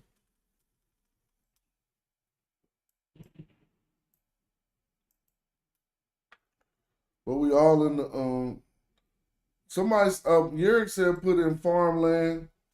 I'ma just do that just for the GP. Cause I know he got good stuff he likes showing.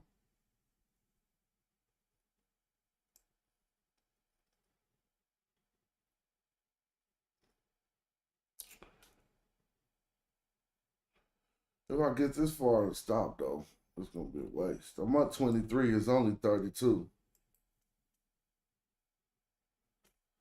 So it's less than 10 of them to look at right now. And this gonna be it. See? Let's see that scorpion.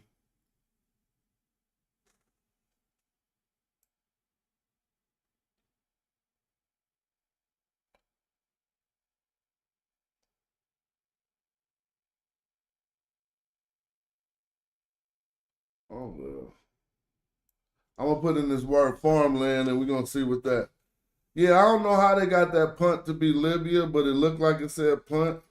Maybe they know something we don't after they scrutinized it. And that often happens. So I'm not gonna say they're wrong. But to me, I would put punt and have them tell me why I'm wrong. I ain't just gonna put what they put.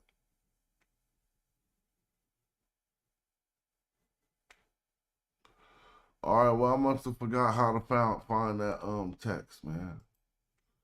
Because I know I wasn't looking for this long. Libyans are punt, but not punt. I don't think Libyans are punt. Y'all can explain that. I think when they went to go to punt, they went in a different direction.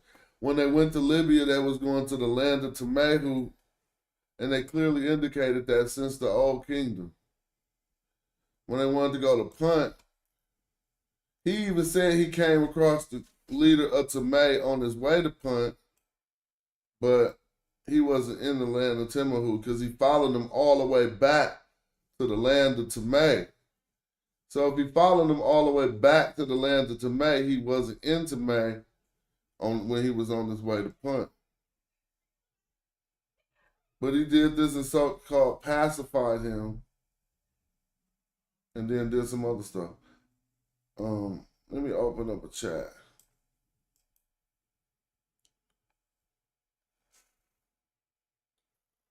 Somebody said I did the one they wanted. Shout out to you, Heka. That magic. Yeah, I have been wanting to give a deeper dive into Heka. Now, really, the deep dive is when you come here and you click this and read all the text. Then you be like, man, I done read every text in the text corpus that got the word Heka in it.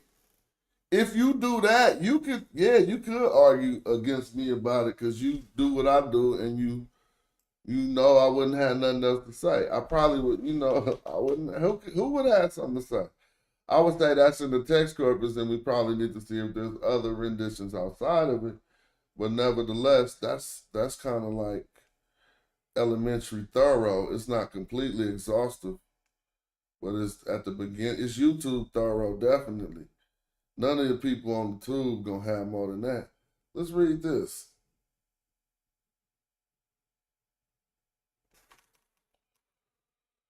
Man, what they say right here?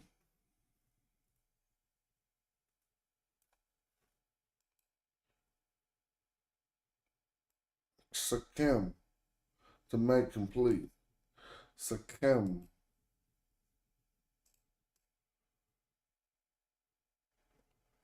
All right, I didn't find that story, and I spent hella time looking for it. I know it come from another direction. So we're going to pop this farmland in there. I know I'm not done. I'm so close to the end, I'm just going to let it finish, and then we're going to pop farmland in there. But it's another way to find the one. I don't think it was the word magic, I guess. Or I think I got to go into demotic about something. But it's no big deal. I'm on page 29. By the way, our initial analysis was whether the word magic lines up with the ancient Egyptian term Heka. From just a brief look through the text corpus, we kind of can see how scholars use that term. Our knowledge of the language is the only way we'd be able to twist or pry on anything that they said. Without the knowledge, you still are at a secondary source at this point, but nevertheless, you way further. You done something more exhaustive than just reading a book that tell you what Heka mean. Right? So I'm just doing this strictly to get to the end. It's two, 3 more pages. Oh, he said farmland didn't give him nothing. Okay. I might not do that. And I might just, open up the chat, let us build.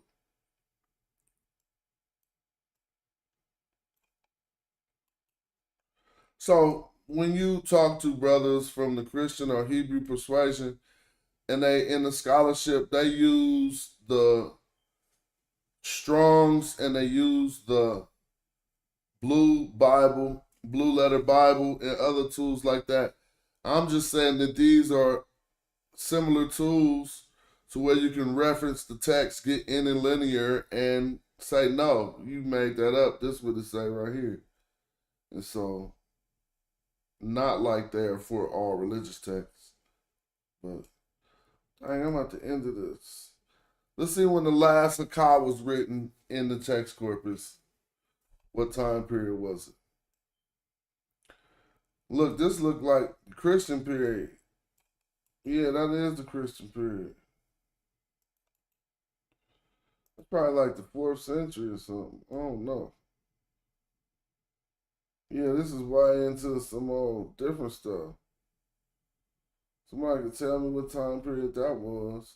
Who was Philip? See, this time frame, this is some old Greek stuff now. They still was using Heka for the same thing. Look. Told you this is 317 BC. They still talking about the Heka. Nevertheless, I'm gonna get up out of here. Open up the chat. and let's have one of them wonderful discussions. I want to build on some Metal Netter too more. If y'all want to learn the Metal Netter in a nice, cool, efficient way, we're going to take a deep dive too, because we're going to try to ask ourselves a research question in our pursuit of learning the Metal Netter. It would be, how do we make it functional? I already know how to make it functional.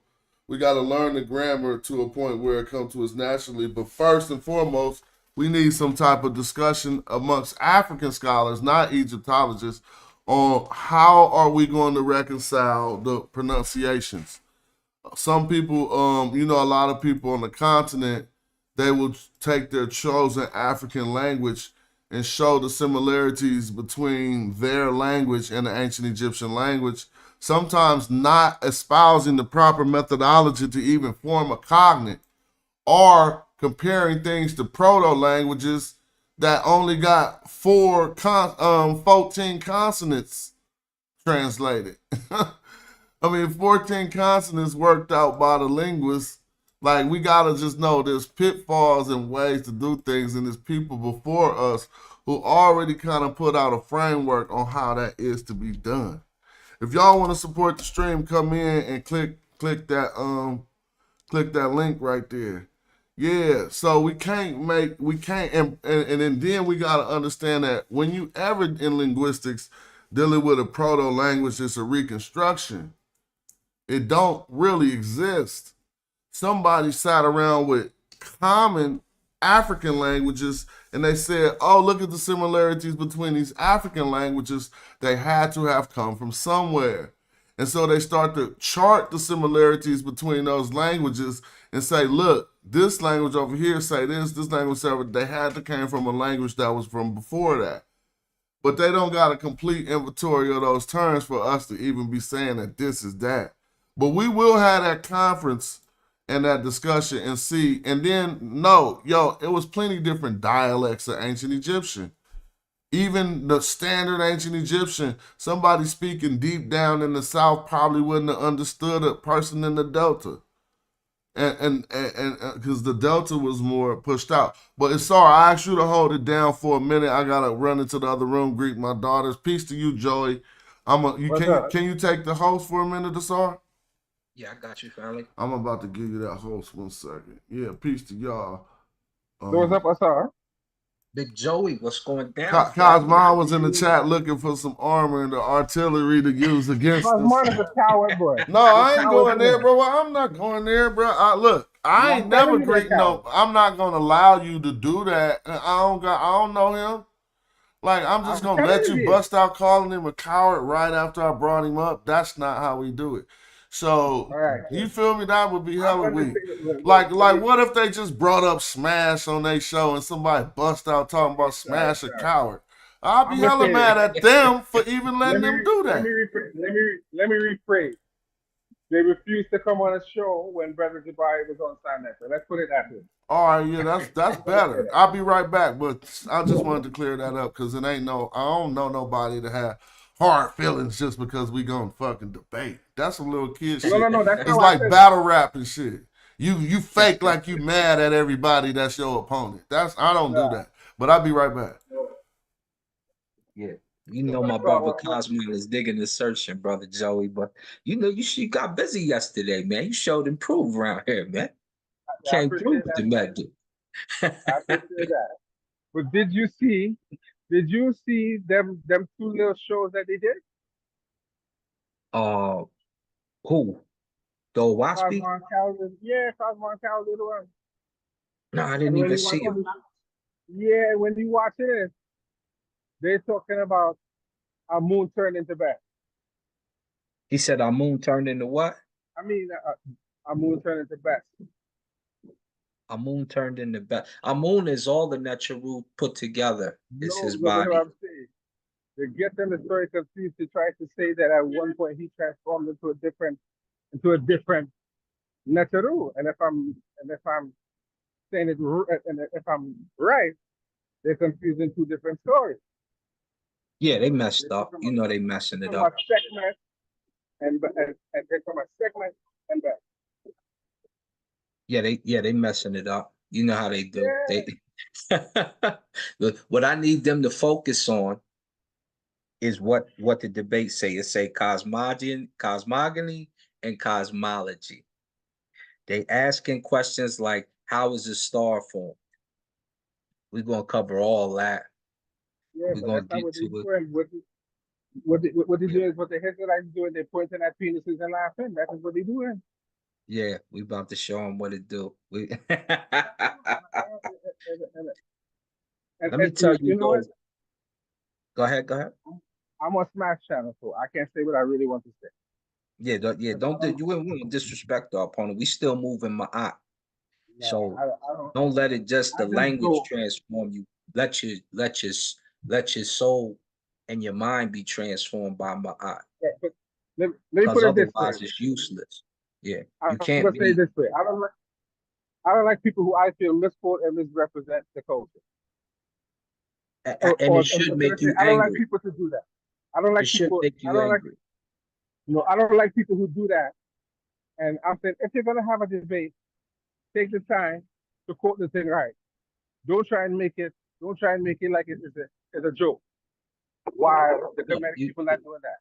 They're trying yeah, to show you some respect and say, listen, and you know, that's show some true. respect. Yeah, that's true.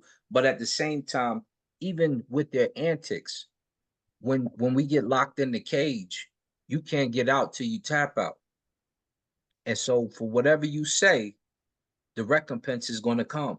You got to get in this cage after you talk all that hype, all that psyched up. Oh, we're going to do this, we're going to do that. And then you got to tell your story.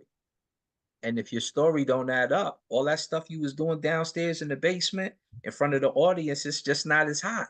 There's a problem.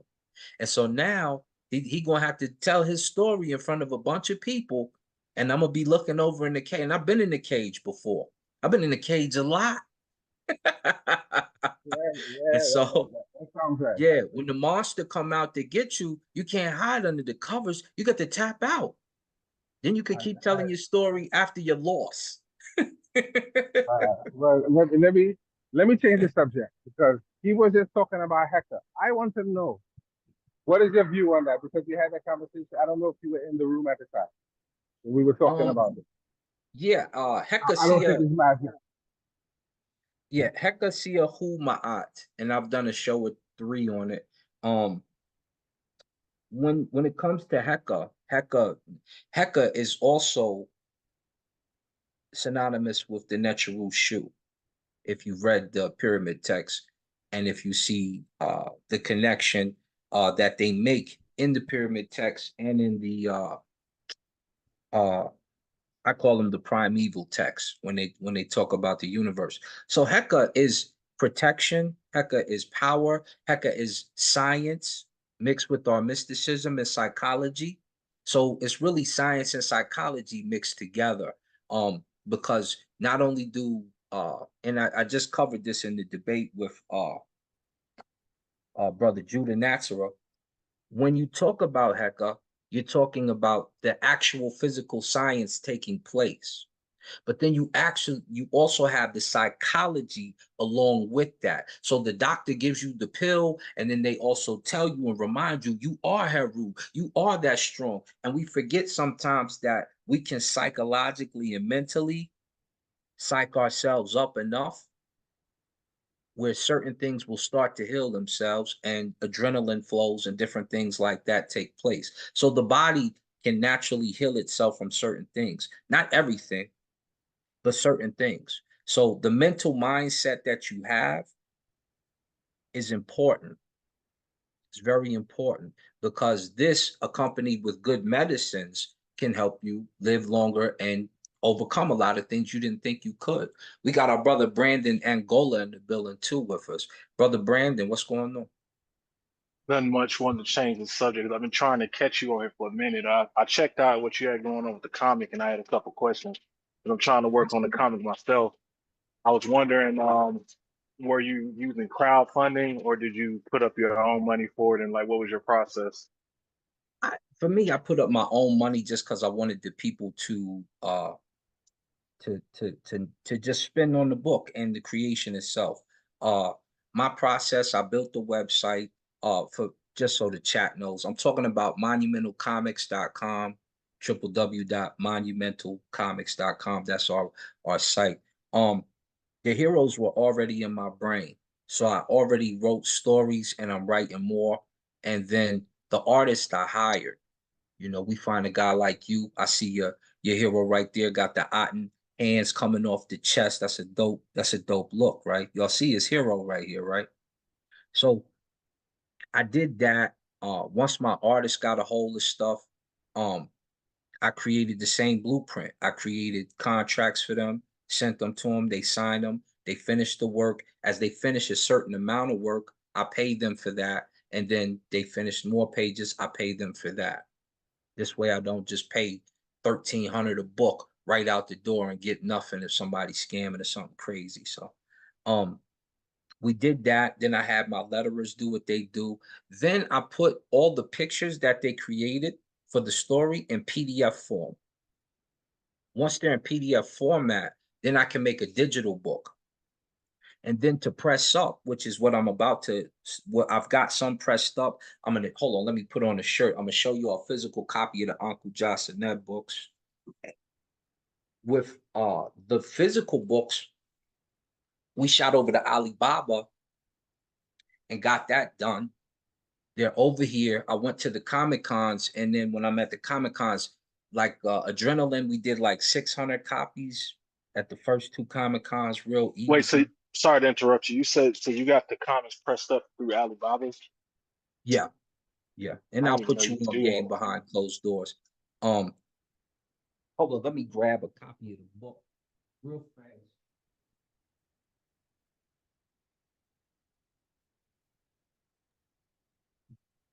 So, Asar, have you done any in Mesonetra yet? Can't hear me. Asar? Yeah, I'm with you. I said, hold up real quick. I had to grab the book. I'm going to grab the book and grab the action figure. Right? You could be prepared and see what's coming. All right. So here's the where's my camera? Here we go. We can't see nothing. Oh, okay, yeah. So it's all blurry. It'll reset. It don't want to reset for some reason. Yeah, it don't want to reset for some. There, all right. So pull it back by your face. Yeah, it was one space where it was clear, but I guess it ain't messing with us. Right. It was one spot where it was just clear for a minute. There you go. All right, we can see that. There you go. It went out, but we seen it. So there's the physicality, and then I also have my people. So here's Papa Geb, right? With staff in hand. So we got our action figures ready to go. This fits in his hand. All right, put his staff in his hand. And you see the stick is gold plated as it's supposed to be, all the good stuff. So Papa Geb is in action. All the characters will be made from each story. And when you do that, it starts to become, a big deal. Right now it's picking up steam. I'm just ramping up the action figures so that when we go to this next Comic-Con, I can really push it. And then once I finish certain set amount of books for each story, because we got it for Adrenaline, we got it for the other characters, then I'll go through Diamond Distribution and it'll hit all the comic stores. Man, that's already ready. Now, when people got an idea, some people got an idea. When my brothers take their idea and put it into a tangible form, it's always applicable because everybody got an idea, but it don't always manifest. So if some people wanted to help you further along that line to help that become a better, bigger thing, or how could they get in touch with you, or how could they support it if that's even an option? Yeah, they can go right now. If you just want the book, like a digital book, we got a lot of the #1s out. The others are finishing now. you can go to www.monumentalcomics.com, and when you go there, you can purchase a book on the spot. See, there you go, right there, and that's what I'm talking about. That tangible form to support it. Somebody don't even have to all the way be into the book or the cartoon character or whatever, but they say, okay, the brother got something I want to help make that work. I'm about to drop a quick 100 or something. Yeah. There's Adrenaline, Glister the Diamond Girl. We got all of the prototypes are here. Once we make a bunch of them, because I'm probably about to do a run of 2,000 for a couple characters, like the Noble Star character, which is the big one. What's my man's name? He made 300. You know what? I could license my crew image and we could do something. Something quick, a quick run, and we'll just run that through our high-roll pages and 50-50 that up. Yeah, you know, we could do a comic book about Nah, y'all. I like the card. I like the action figures. Yeah, because we can charge and make that. You know, they want limited series. Each one of them will be at least 50 or probably more. Yeah. They're not gonna be cheap because they want once in a lifetime. Well, I told you before, let's connect so we can knock some stuff out. Because if y'all do that high road thing where you got the action figures, and we can get the bobbleheads or we can get the action figures like that, or you can do both, however you want to do it. We'll get the prototype done. You know, wear your freshest wares or take a picture in your freshest wares. I have my designer put it together, and then we can get the prototype of your action figure out to you. Okay, let's talk about it. Yeah, we're gonna. But I just saying this is the way we should be linking and connecting and giving examples, because that's hot. I'm glad you got that. Yeah. Now, the big thing. So, brother Brandon, you have my number.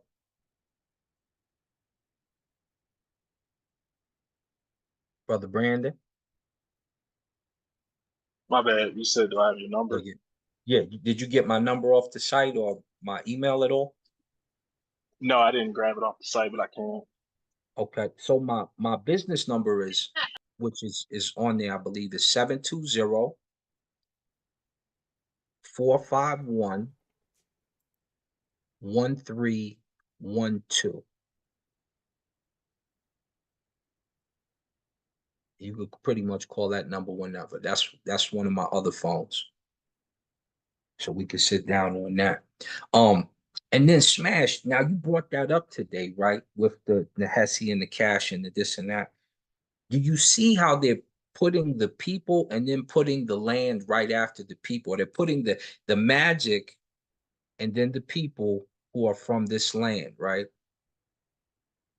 When we look at the Merenptah Stela, didn't it correlate the same way in your opinion, that here the Syrians, here's their land core, and they do it a few times in that same manner on that stela?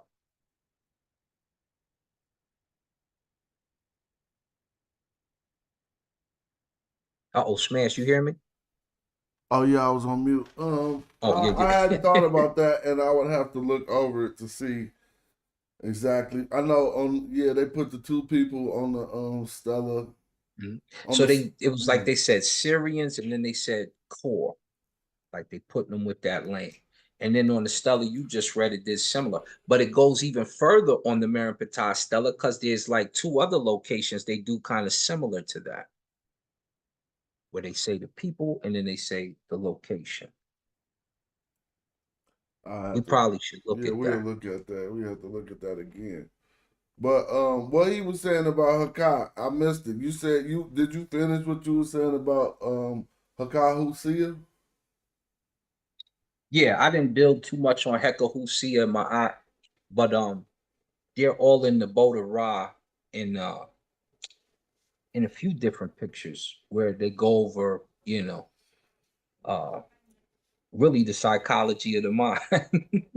And so Heka Husia Ma'a, they correlate, and Heka is usually what I was mentioning about it. I forgot what I said about it. I got fighter memory.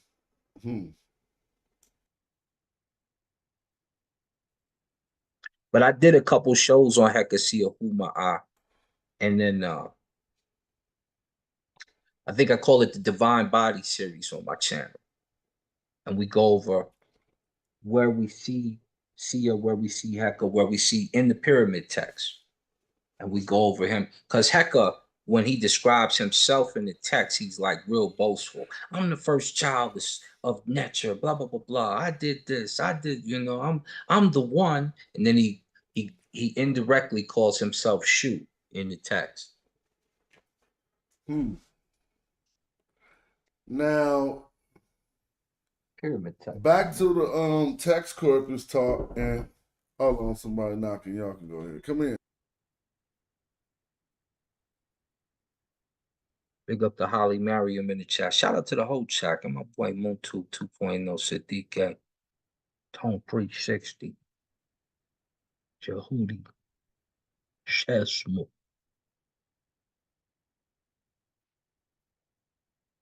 Oh, you went to the door. Brother Joey, where you at? You got the lights and everything going on over there. Ooh, that was some love, dog. I was trying to get. All right, never mind. I just got. Just got happy.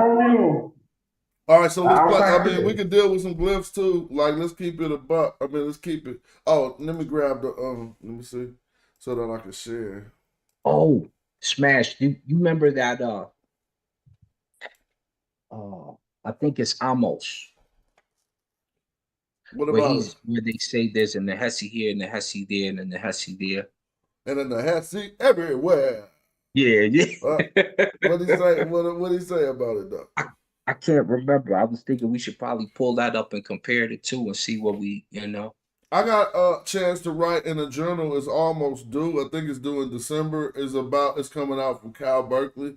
And it's about hip hop and music. But I'm saying maybe we could get I don't know if cats want to take advantage of that, because I ain't really juiced on that topic.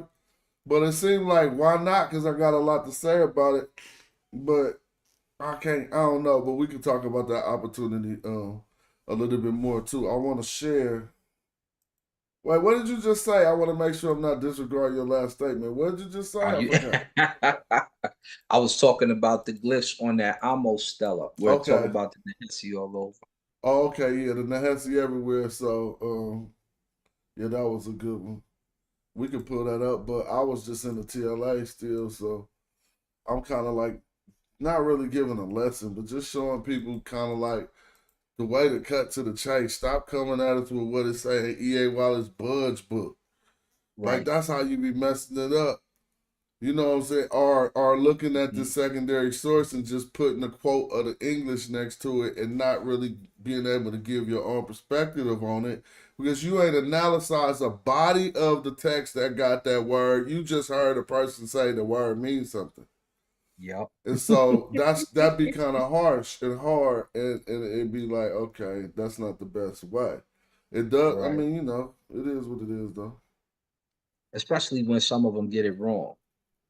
So, Well, when you get it right, it's cool, yeah. But that's just it's like a fluke or something. Yeah, because E.A. Wallace, sometimes he be stretching it. I'll be like, what? So when they like, okay, I feel what you're saying. Yeah, I hear you.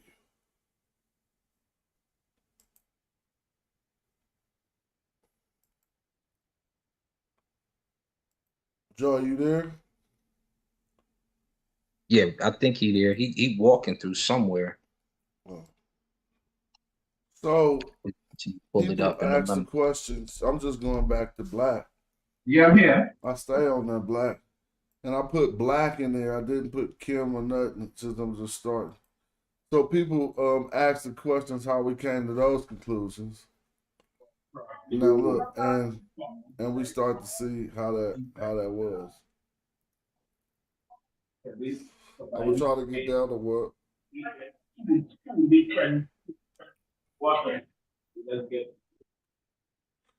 You there? Okay, you there. Cool. Darker to black and Kim.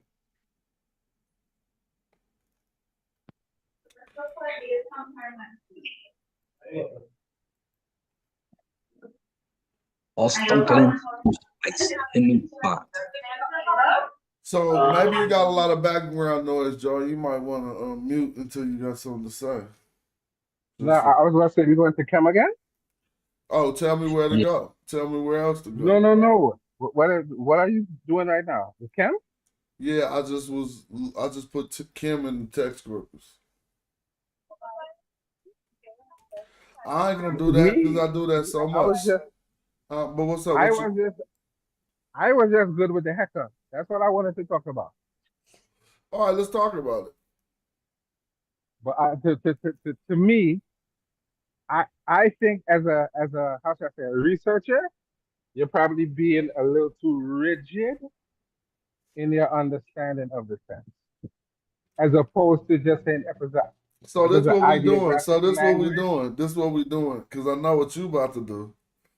We just looked over Heka primary text, right? That you have to at least lead me back to which text, because you just gonna say what you think, but lead me back to an examination of which text and show me, demonstrate that. And because now we're looking at it, and so you can't just say something if you can't demonstrate it with the tools in front of you. And I'm not saying do something hecka profound, but we're gonna go back to Heka, right? And you show me the one that seems like I'm overdoing it by saying that magic ain't that bad of a I'm translation not. because of the limits of the English language. I'm not saying it's the I'm not best gonna. one, but so show me the No, one. I'm not gonna be the one to say I'm gonna challenge you in that way.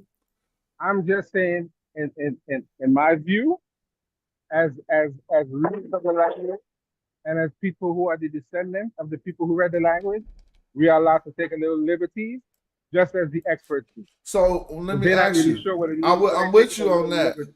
but as the descendants of the people, black people, 100, like our history, go 100% in the things that people would call magic. Like, what is voodoo?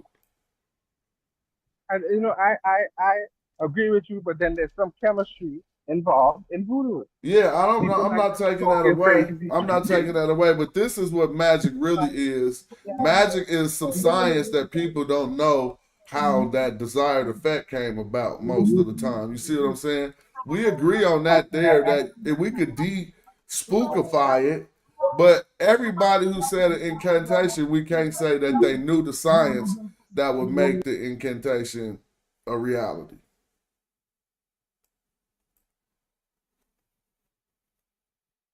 You You know, disagree with that? I would agree with you, but to be honest, my only issue is the word magic bring about a lot of things that I just don't like the connotation All behind. right, well, I'm with you, and you have the right to replace the term. So, as you have that right, what should we say instead of magic when we come to Heka? And then we're going to try that. I could say prayers. I could say words of power. All right, here's I don't two. mind Here's two. incantation. So we're All going of to that take those two. You said prayers and words of power. They have a word for prayers. incantation. All right, we'll take incantations too. That might be the best one. They have a word for prayers. You see what I'm saying? And that will be say, okay, if we're replacing, saying no, they didn't use that for prayers, or maybe they had two words for prayers. If we analyze these texts and replace like great of magic with great of prayers, do you think we will actually be getting, or I mean, you can say, yeah, that works better, and then translate it in that way. But still, what we're doing is analyzing it within one type of methodology. Is not really called philology, but it is along the lines of the linguistic field philology, where we analyze text and see if the meaning of the words actually fit into a body of sentences, not just one or two sentences. So let's just take it and give an examination of what you're saying. Like right now, Horus has given you his eye on your forehead as the upper Egyptian prayer realms. See right there, that go out, because when they take it, if they say you entering the realm of it, you're not entering the realm of prayer. Unless you can define, yes, you are. Like, I just need to hear the firm objections that make it, that argue for your case. right here on the first one, he's going into the realm of magic. So if we can define how the realm will play, or maybe you go into the prayer trance, maybe close your eyes and like, you know, get into the prayer utterance trance, if that's what that means.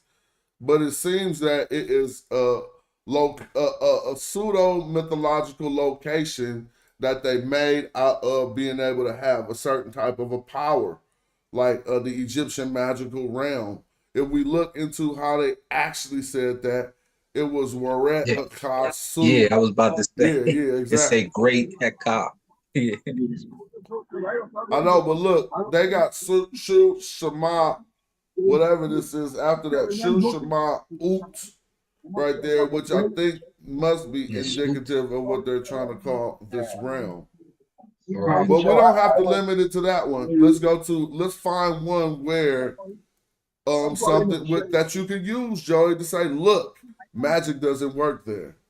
You see what I mean? But if you are short of that, then you just making your thing based on assumption and not presumption.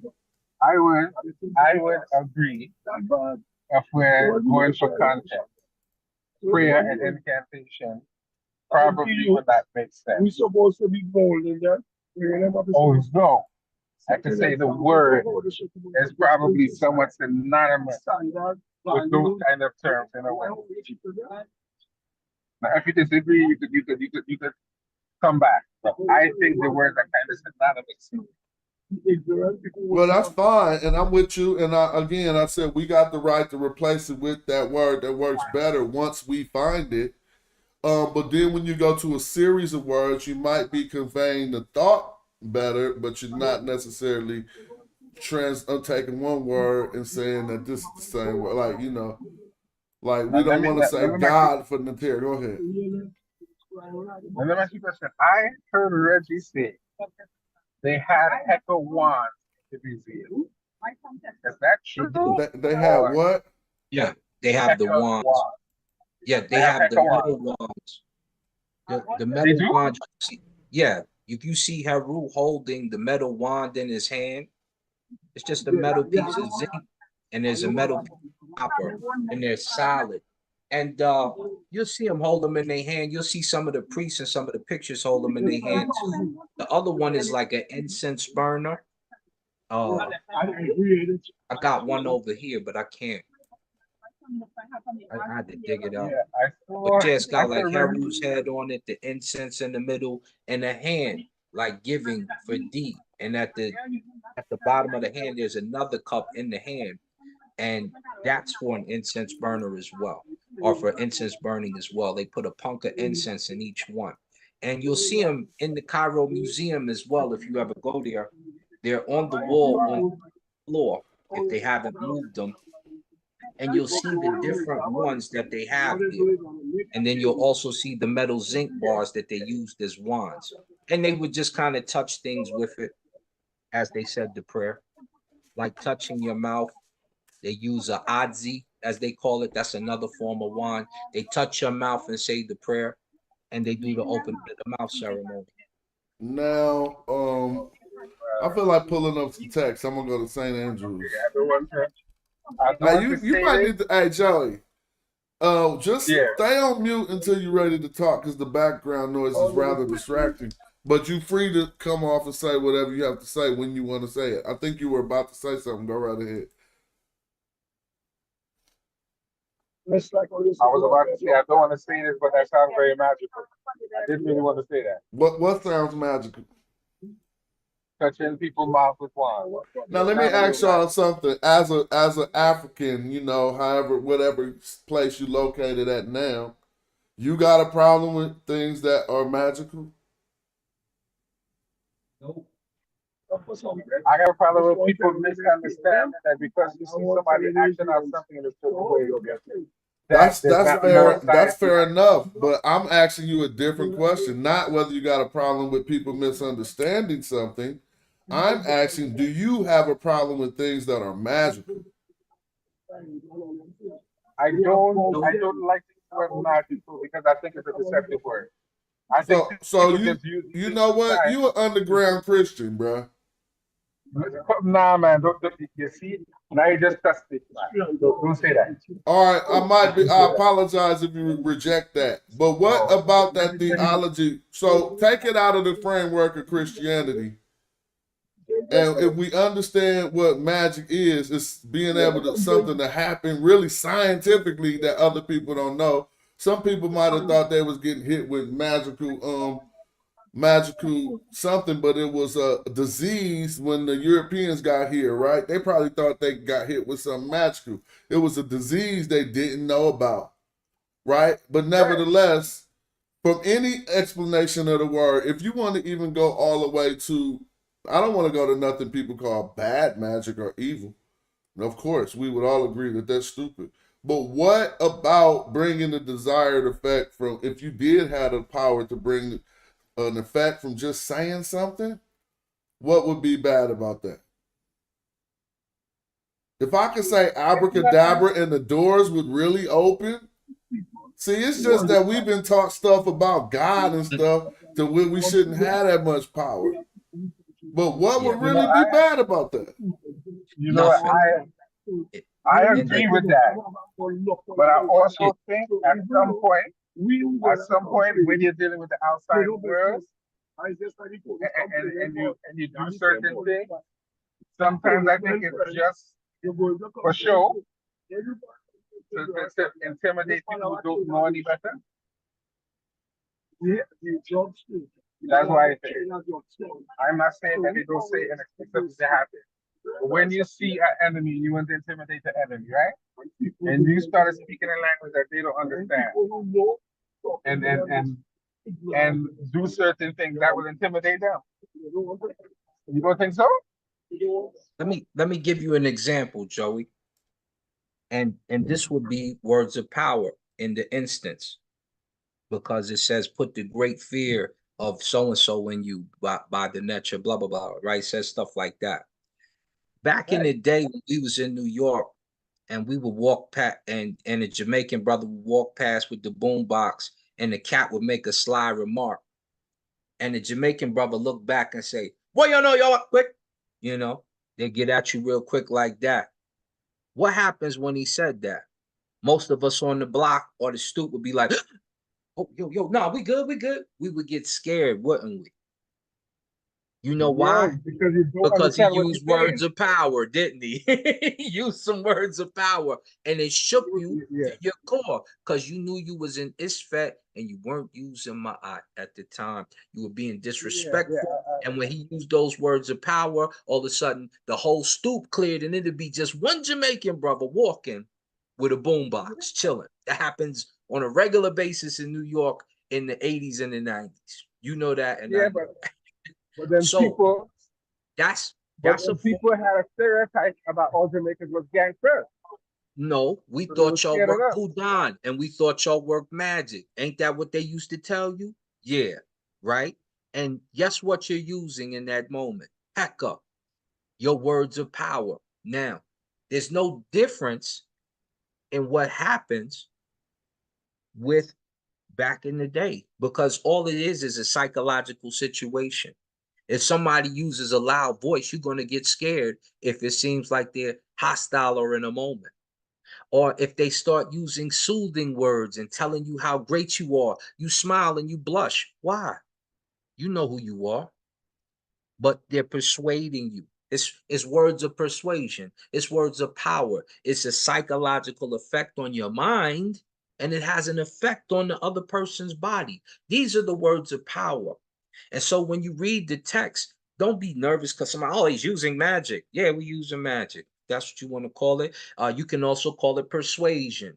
You can also call it augury if you'd like to. But all we're doing is persuading you psychologically to think a certain way. Whether we raise our voice to do it, whether we lower our voice and talk real quiet to a baby. Why you talk so soft and quiet to the baby? Because the baby reacts to a softer voice. When you talk loud, the baby still don't know what you're saying when it's in its early stages, but the loud voice scares it and the soft voice persuades it. That's Heka on a verbal note. That's all you're doing. Don't be scared of that. If somebody call you a pagan, you're going to be nervous? No. I understand that the universe has several different entities in it. I'm talking with several different entities right now. Is you, is Smash, is Shezmo, is people in the chat. Stop being so nervous of the description they try to place on you. Redefine the description for what it actually is and combat it with that. So you trying to tell me if I found something, some words, and if I said them, I got a desired effect. Are you asking me what I say them or not? I'll be busting them in the battle rap. Yeah. Why y'all come to Smash channel? Because he used Heka. And you remember him from them words of power. No, I don't have a problem. I don't have a problem with saying that we understood that when you say certain things or put some energy out there, it's powerful. I just don't like the term.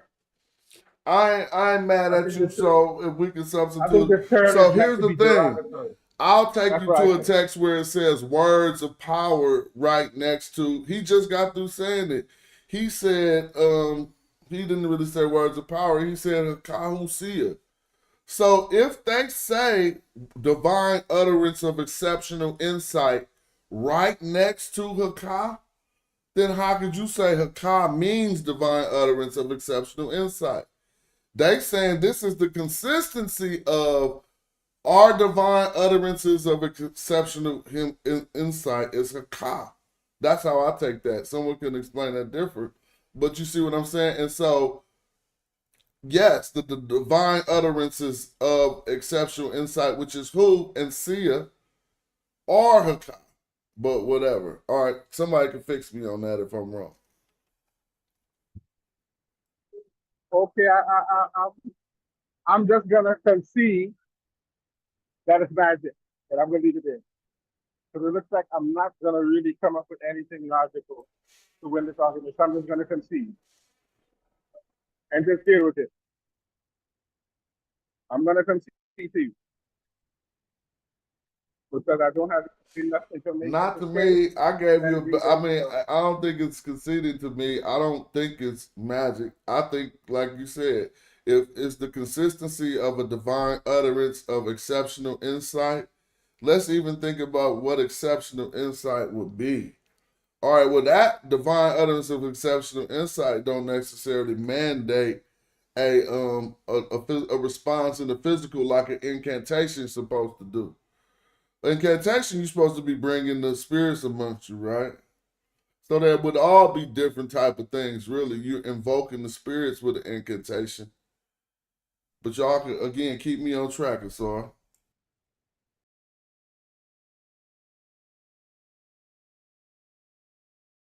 I hear you, but I still gonna maintain that if you are reading something with the ideological or quote unquote spiritual context, you should raise your thinking to that level in order to really understand it.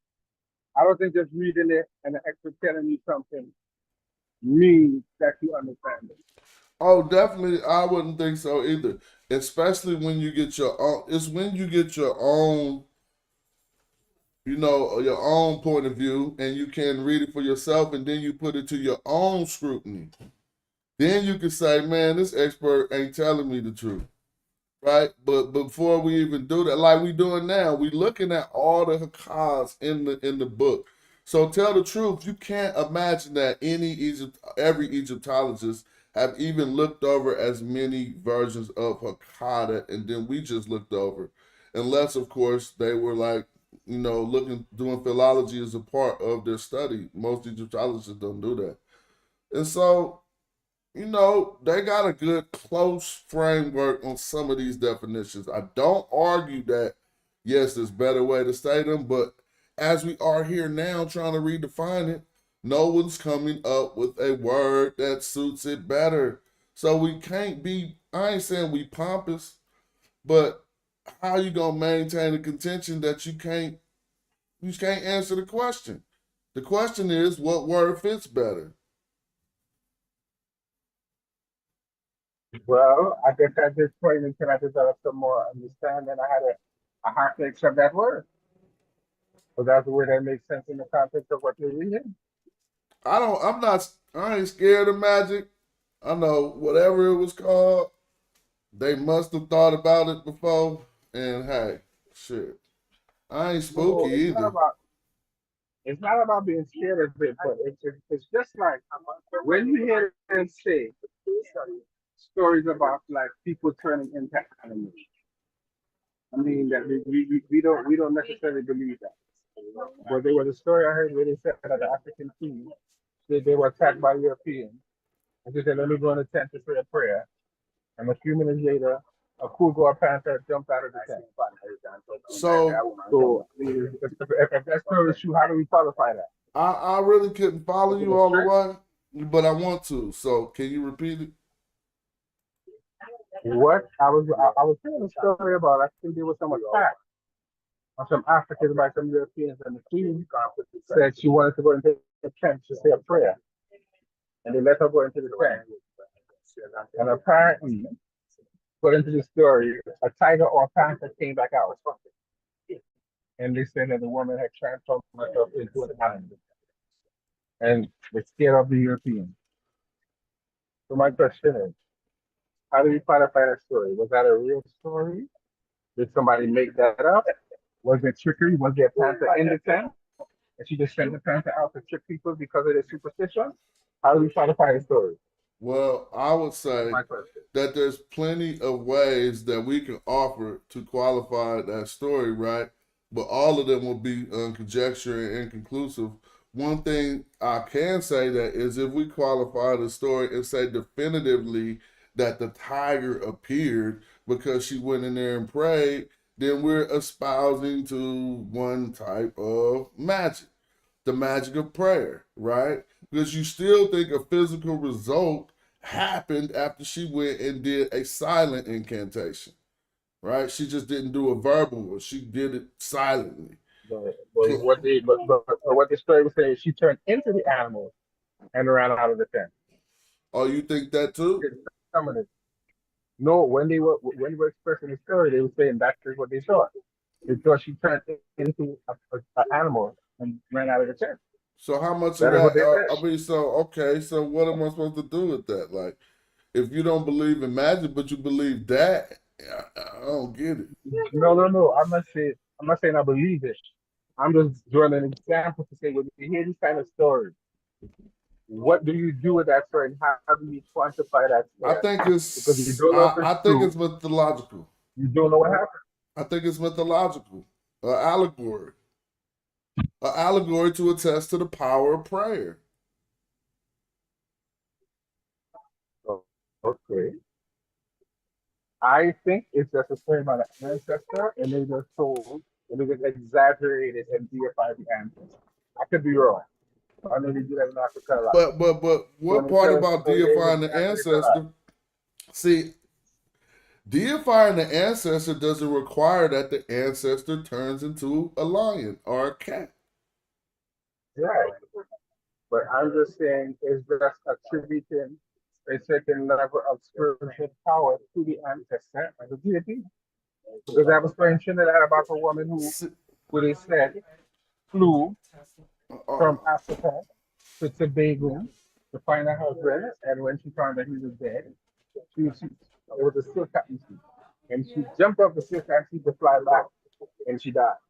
So the tree was something all right, that people. see, now we even, I don't know, that's going into spookism. If we want to believe, if we want to apply that, that will definitely get you in the realm of spookism, even outside of the realm of magic. Because think about it.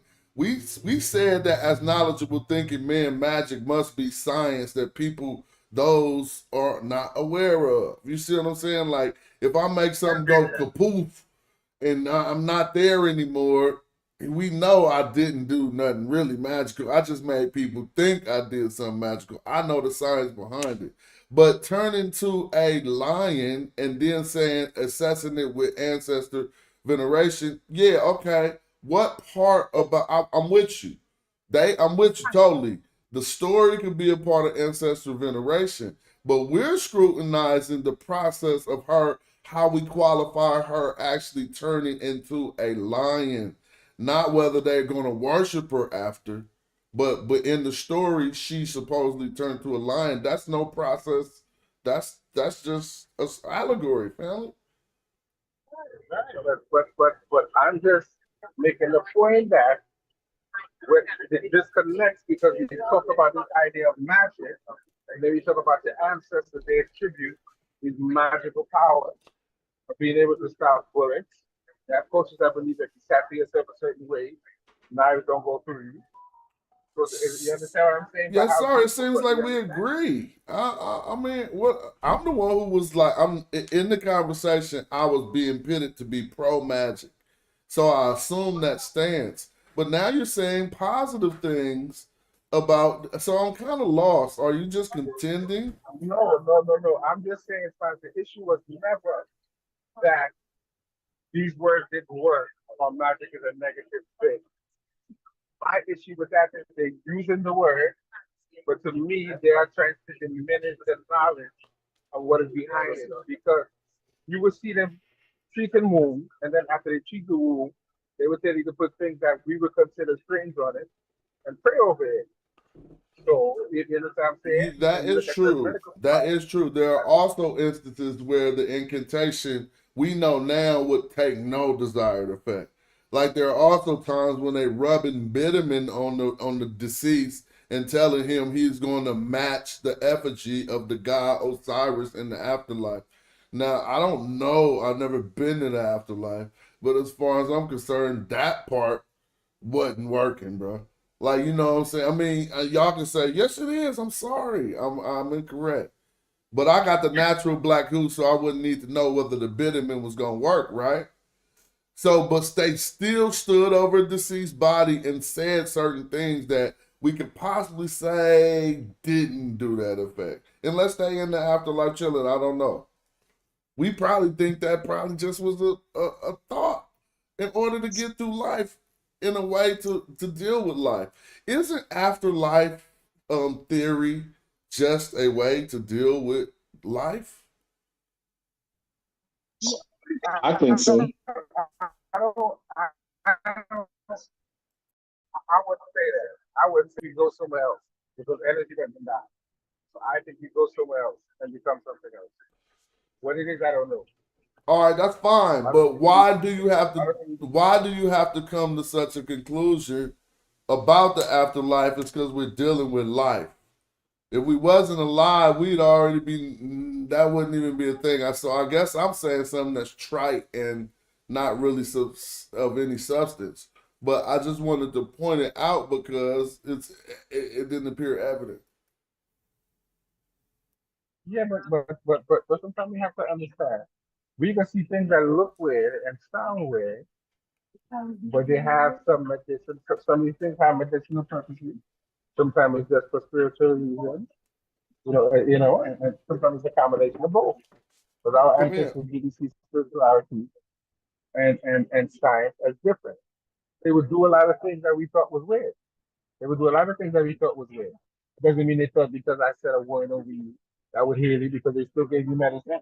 They did a medical exam and they said I could give you medical exam to put what they thought would help. And then they sent you a plan.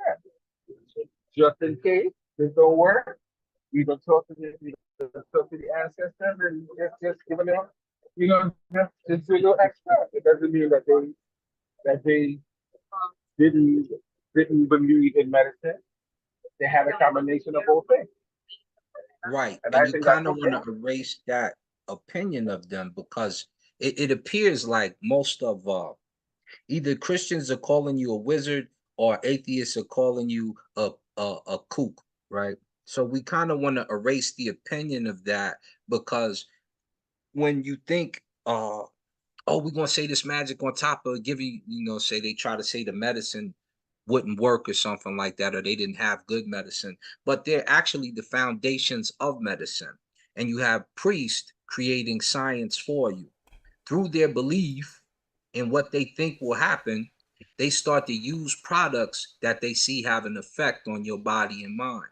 Well, So, I'll go ahead. Finish the thought. yeah, when we go into, I'll give you two for instances here, right? The sorrow of Isis. It says Necheret Nebet Heka Ari Heka Ku Chetkeru. The goddess, lady of words of power, we'll use that as a definition. Ari Heka? Yeah, Erie, actually. All right, well, It's that's all Erie. right, keep going. But yeah, I'm just reading it so keep we going. give an example. Say that again. So, Ari Heka what? Ari Heka Ku Chet Keru. So it really should go, and we don't even know if it should go, but we say So Necheret think, Nebet wait, Heka chat like cat? Heka Ku Chet Keru. What does chat mean? Like things? Chet is actually the Jet Keru. Oh, Like DJ, like jet. speech. Yeah. Oh, okay. Really okay. is the Jet. But I'm just reading the EA Wallace, and you know he done messed Chet Oh, okay, with yeah, the I feel Jet. you. So Yeah. I'm trying to So- hear what that means. Go ahead though. Oh yeah. So the statement is the goddess, lady of words of power, worker with words of power, mighty in utterance of speech. She uses the words of power given to her from Jehuti because she gets them from Ra after she poisons him. So he translated Heka as words of power. Yeah, this is an example of that, right? So here, let me bring it up on the screen. That way they can see it too. This is why Smash did this lesson, so y'all could see when somebody I don't have the ability to no, share. hold on 1 second. Go ahead now. All right, we can keep going. So all of this is part of the mythos when we're talking about creation, right? Mythos, but I'm going to give you two examples from it, right? So the reason we bring this up and we go Necheret, Nebet, Heka. This should be Erie. See how he has Ari. This is Heka, Ku, Chet. It should be the Jet, Keru. All right, let me ask. I'm just saying, man, does Kui mean mighty? No, usually means spirits or something of that nature. This is one of the pitfalls of referring to buds. Yes. So Ari, right now, go ahead. So this is why he's doing this particular topic, right? This is exactly why he's doing this topic. But he wrong, because look at his grammar. He put it. I know he is. That's what he said. We don't even want to go there yet. We're going to pick that apart right after. Let me give the example real quick. Put the foot on the hold on, I'll be right back. Go ahead, y'all. Okay. So let me give the example, and then we'll pick this apart to see exactly why Smash would do a lesson of this nature, right? Because me and him can read it, so we know where he's made the mistakes at, right? Most people wouldn't notice this snake in this hand don't mean chet. It says the jed. This is keru. He got this incorrect, right? It means what he says in English, but he messes up this here. This doesn't have a ch scent. This is a dejed scent. He messed up. He was listening to Bruggish, and Bruggish is one of the people who wrote our first dictionaries and was his mentor. So you had the reverse for the next word. Well, go ahead. We're gonna get to that in a minute. But hold on. I gotta drop why I even bring this up in the first place, right? So words of power here. She got words of power so she could put Asar's body back together, right? And make him live again. And Jehudi taught her to say those words. Once she says them in the mythos, he comes back to life so that she can be impregnated and create Horus. That's how the mythos goes. Now, is that based off of, so is Asar set? Hold up, we'll get to that in just a second, Brother King J. Let me finish the point real quick, my brother. So when she uses these words of power, it's to make her husband live again, right? Now, let's take the mythos out. We're still talking about words of power. We're still talking about magic. The way you would make your husband live again if he wasn't here is to speak good things to him, to his children, which will have a positive effect on them to be like their father. The way you make him is to bring utterance of greatness so that you can have his spirit, the things that he left, the things that he liked, that he wanted to be like and aspire to, and have you aspire to be out. So you bring his ideas out, even though he's not here with you anymore. This way you can have words of power and an effect from that person's spirit and their soul when they're gone. That's resurrecting that tech in them. Yes, this is something that in your Bible you are forbidden to do. You are told to call on Jesus, or actually Yahweh alone, and ask in Jesus' name if you think it'll fail. Nobody else. In African spirituality, we ask our ancestors. We ask those who had power, who are around us. They know us better than some unknown. And we ask our natural, our deity, the nature around us. And if it's Medu Netra, and they created and wrote objects around them and brought sounds out of them, that tells you that the magic and the power of the Netra is in the nature that surrounds you. And in you, that's the Heka. That's the power making those things work for you. So if you're ashamed because they say things to you like, yo, you talk to your ancestors, and then you don't make the deduction that they just called on who they think is an answer. They just called on Jesus. You think he lived and you think he died. And you still tripping off an analogy of magic. That would be magic. Didn't Jesus perform Heka? Didn't he perform miracles? Didn't Moses perform Heka in front of the Pharaoh? Didn't he swallow up the sticks and snakes with his stick? Why would you be ashamed of what your ancestors brought to you? And then they learn in Egypt. Go ahead. Hey, I'll say, brother, sorry, can I get a quick question to you real quick? Yes, brother King Jack. Simple question. When a set is performing these spells, is she alive or is she dead? She's alive. Okay. So you believe that these are literal. So you believe this that is the mythos. Don't We play don't yourself. have evidence. Yeah. Don't play yourself. Do we evidence. think that she possibly lived? It's a possibility she lived, but are you talking about now? as You so know the deduction so from now and or from mythos in real life, right? well, I just think that Asar and Aset, like they may have been just renowned, and became deified ancestors, and Correct. so Isis is the goddess of magic, right? No, She's not. she's the goddess of knowledge. She's the goddess of many things, right? Heka is the goddess of magic. So okay, so Wasir is the guardian of the dead, right? That's Asar, right? And Wasir is husband. Asar represents the term. Go ahead. Asar is Wasir, right? Correct. Yeah, Asar is eternal life. Correct. Okay. So when they're performing they're performing that jet ceremony and they're building it up, the pillars, that's in memory of supposedly Asar. Of the stability that he brought on the 30th day of Heka, of Kaher Ka, right? Mm-hmm. Okay. His backbone. All right, let me see.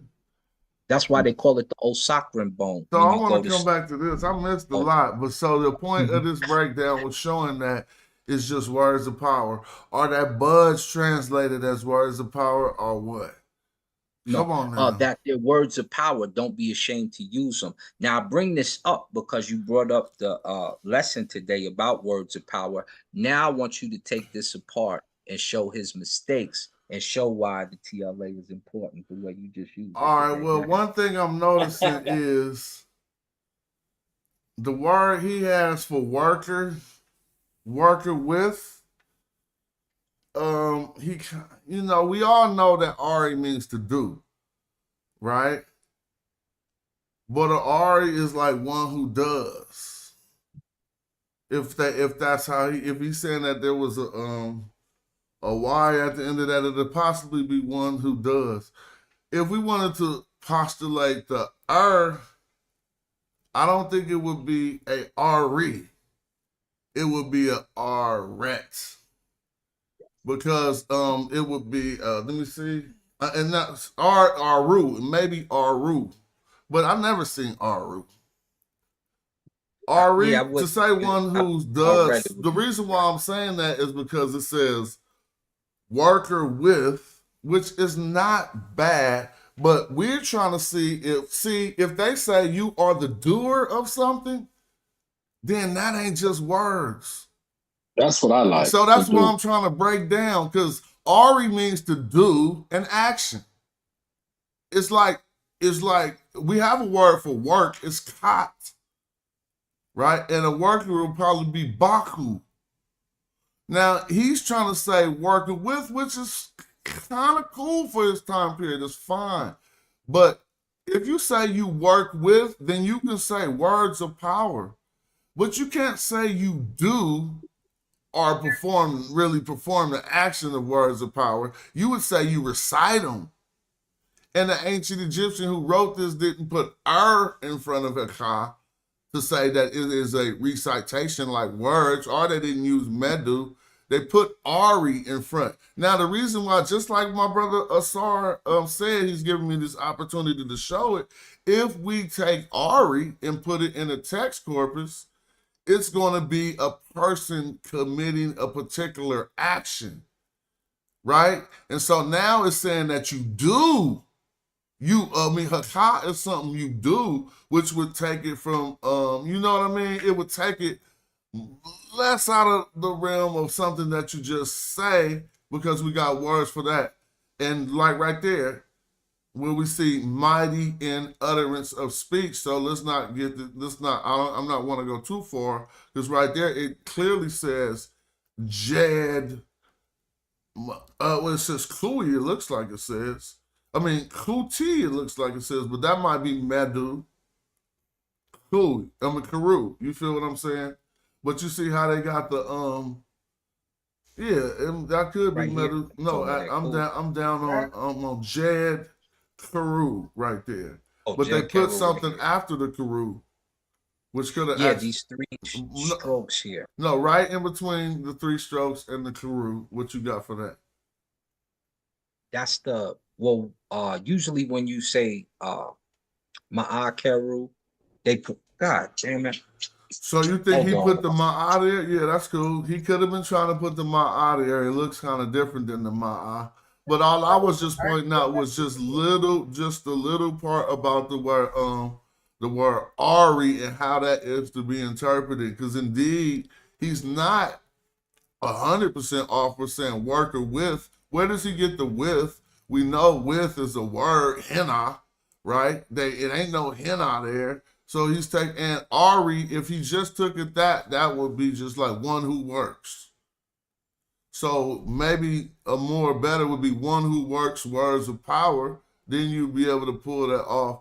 But if Ari is an action committer, like a doer, then he does Haka and not just says it or recites it. Now that's just that's just how my interpretation. I could give some things to prove it. We're going to just look at Ari in the TLA real quick. And since this video is about doing just that, it seemed like that would be suitable.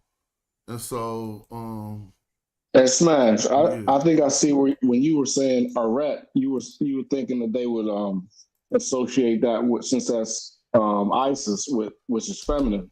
You were just going to feminize it because that's kind of who they're talking about. Wait, what you say that again real quick?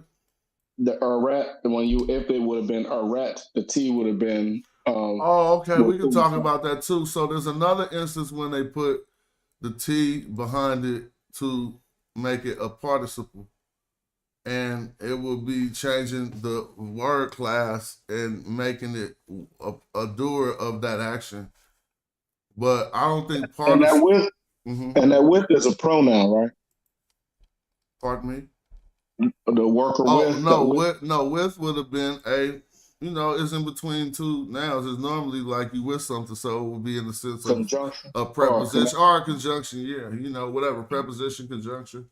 Preposition, that's the word I was looking for. You're normally going to be with another noun, or it's going to be noun with noun, And so, but we're looking at ear here to find the one that's talking about it has the eye so we can see what we're talking about.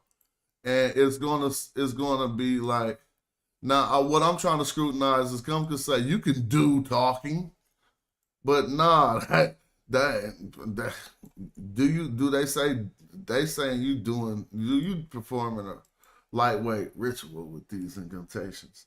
Again, I'm allowed to be wrong, so if you say nah, that ain't right, I'm not gonna get I it. said they probably do both. They Yeah. speak it and they're doing something. Well, I'm just all right. Yeah, that's fair enough. But now, if you Erie Heka, are you saying it or are you doing it? Now, I think they're doing a ritual and they're performing words with it. So Smash, question. Mm-hmm. Is my understanding that Heka is the actual energy that the god possesses?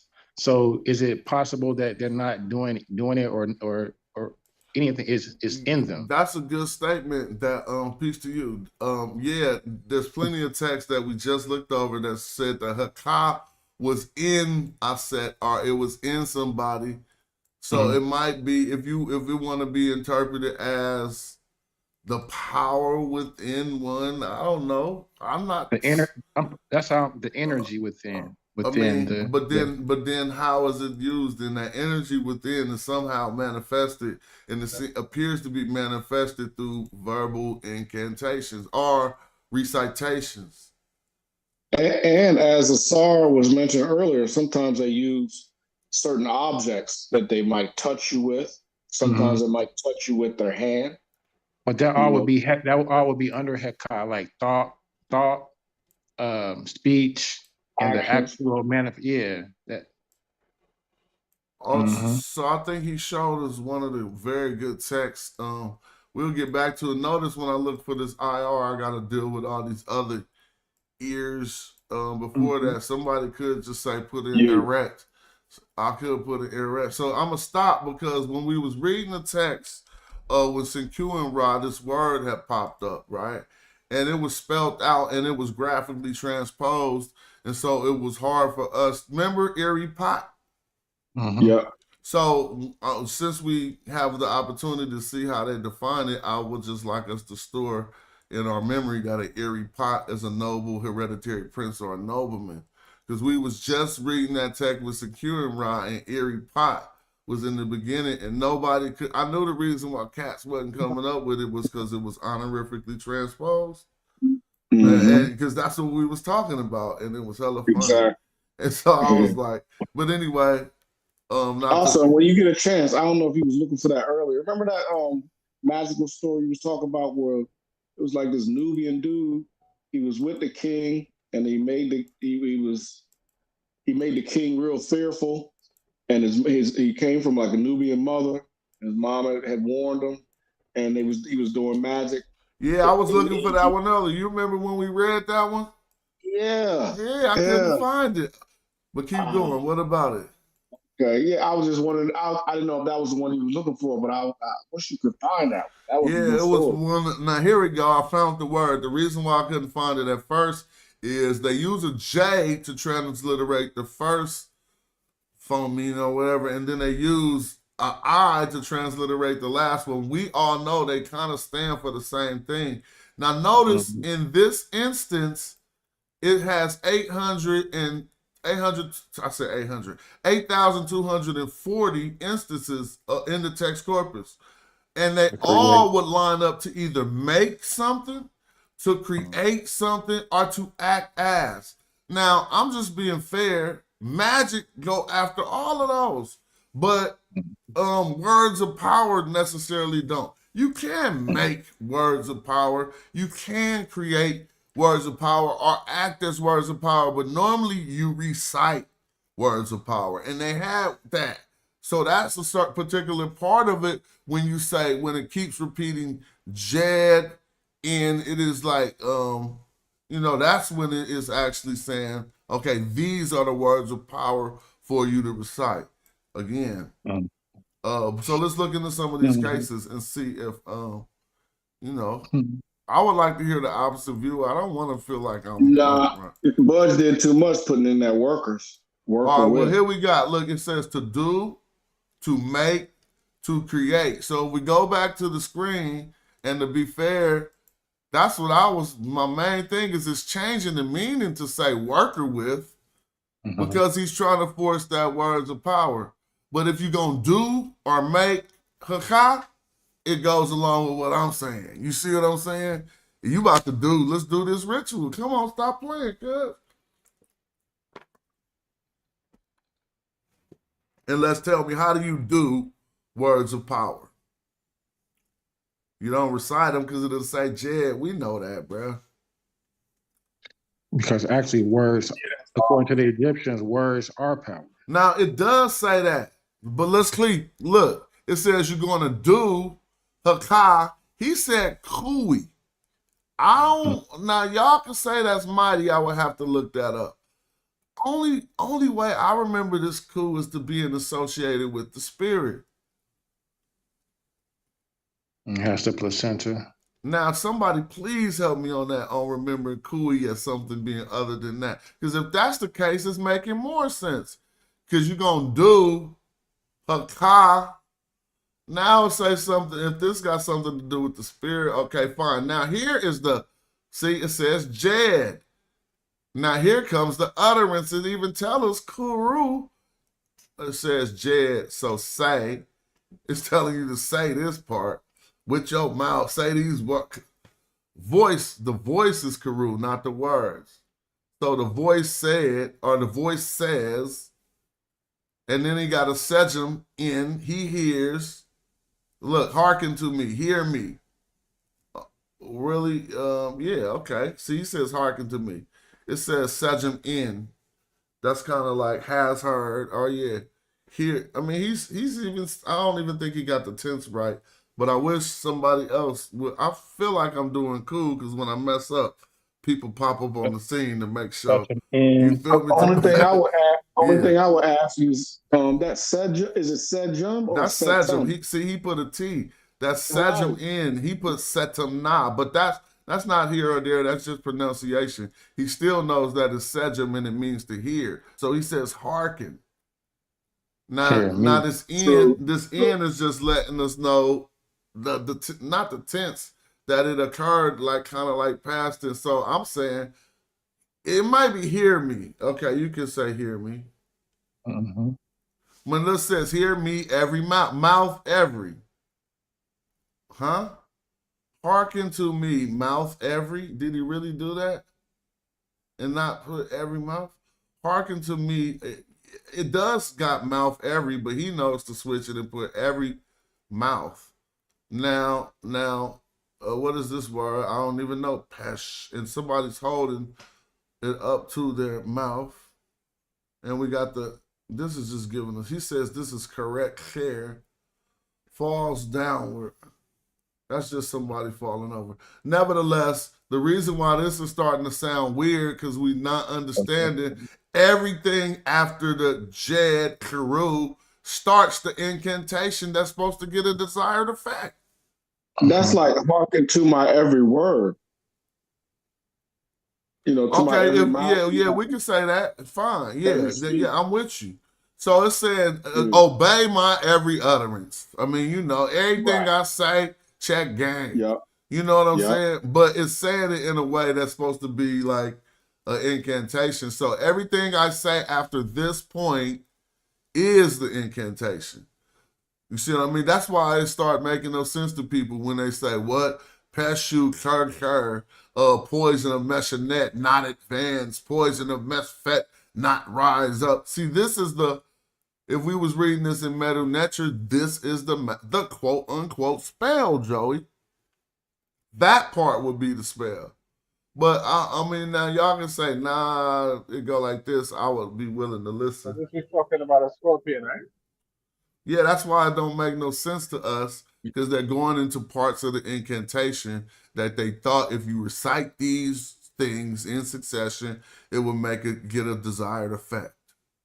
Yeah, and they're saying don't enter him, don't penetrate him further.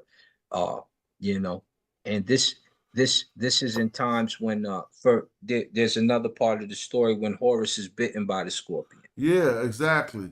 So what And they so instructed against is a spell against not being bitten by scorpions. They saying some words, hoping that in real life the words prevent you from being bitten by scorpions. And they say this and administer the medicine, right? So what they did was they had anti-scorpion venom on hand, which we can see in the what's that? Eber's medical papyrus and all. Bro, are you just starting to make that up? No, that's the facts. So they had let's just go slow because I'm trying to figure out what you said. You said they have anti-scorpion venom. Now, if this wasn't a topical, it wouldn't apply to this because this is to keep you from being bitten. This is to keep you from being bitten, but they've been bitten. So they then the magic didn't work then. It's not like they didn't have things to assist you concerning. Remember, they also used penicillin. I'm feeling you. So you saying the context of this text is to recite over a person who has already been bitten, therefore they're asking the poison not to advance. To spread, yes. And so they have those spells in the Eber's papyrus concerning, and then they also have concoctions that they put together concerning medication for this. So that it's not makes like perfect sense. Right. So it's not like Joey, that they would say this and please don't. They also would administer the medicine along with it. And that's I said that earlier though. So I didn't disagree with you. I told you they don't separate. I said it a long time ago. They never separate the medicine from the mysticism. It all goes together. Now, because I mean, go down to where it say to rub something on there, and you would just check everybody. If it ain't just, I gotta go to the Eber's papyrus. Okay. I showed it when I did the. This is just the mythos Isis, so it's not gonna have that in this one. But it when I showed debate with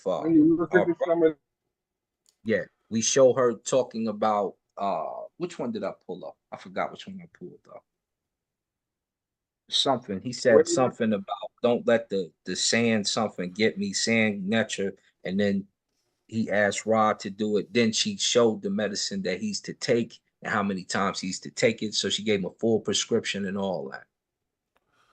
But you're talking about another text though. Yeah, that's why I was saying the Eber papyrus. So on this text, all they're gonna do is words of power over the person. They never do no medicine on this text. Right. So his powers to repulse poison from. Let's go down. Her form. Turning away, driving away. Yeah, back, poison. But the power is just words, though. The power is just words, basically. So they basically praying, or if you want, like you said, you could call it praying, or shit. If somebody got bit by a scorpion and you don't want the stuff to advance, and you start saying words. I mean, if it don't advance after the words, then either the prayers worked or the magic worked. But we know that ain't, I mean, go ahead. For other words, they're hoping he don't die before you get the antivenom. That's really what they're saying. But they're not doing nothing scientific, and he's saying they are. He said at one point they do some medicine, and I'm saying, where's the evidence of that? That's in the but he said that was a different. But you going to see that's not fair. That's not fair. That's not fair. Right. So that ain't fair, bro. What's because I could argue. This is what I'm saying. I could argue this.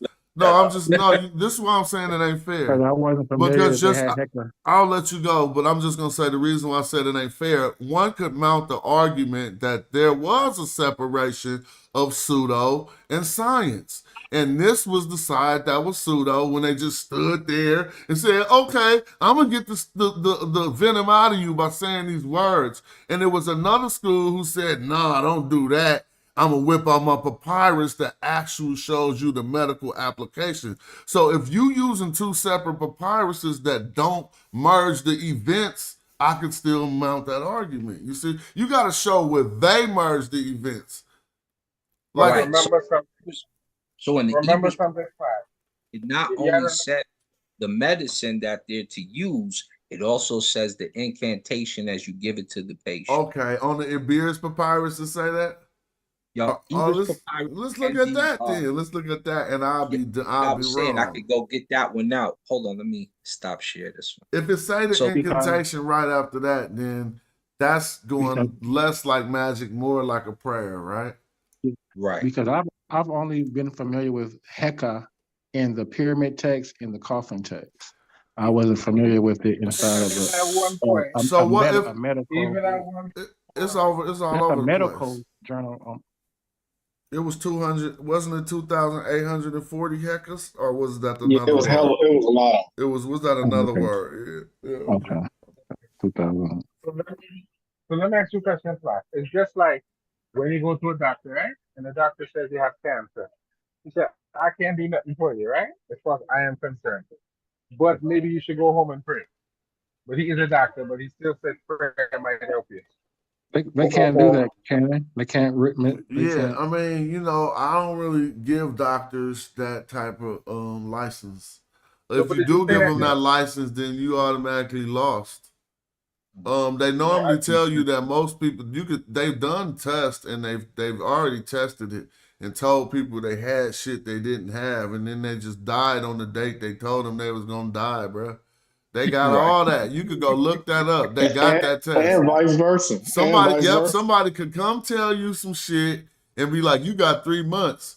And if you believe it, you set your body in order to deteriorate in the span of 3 months.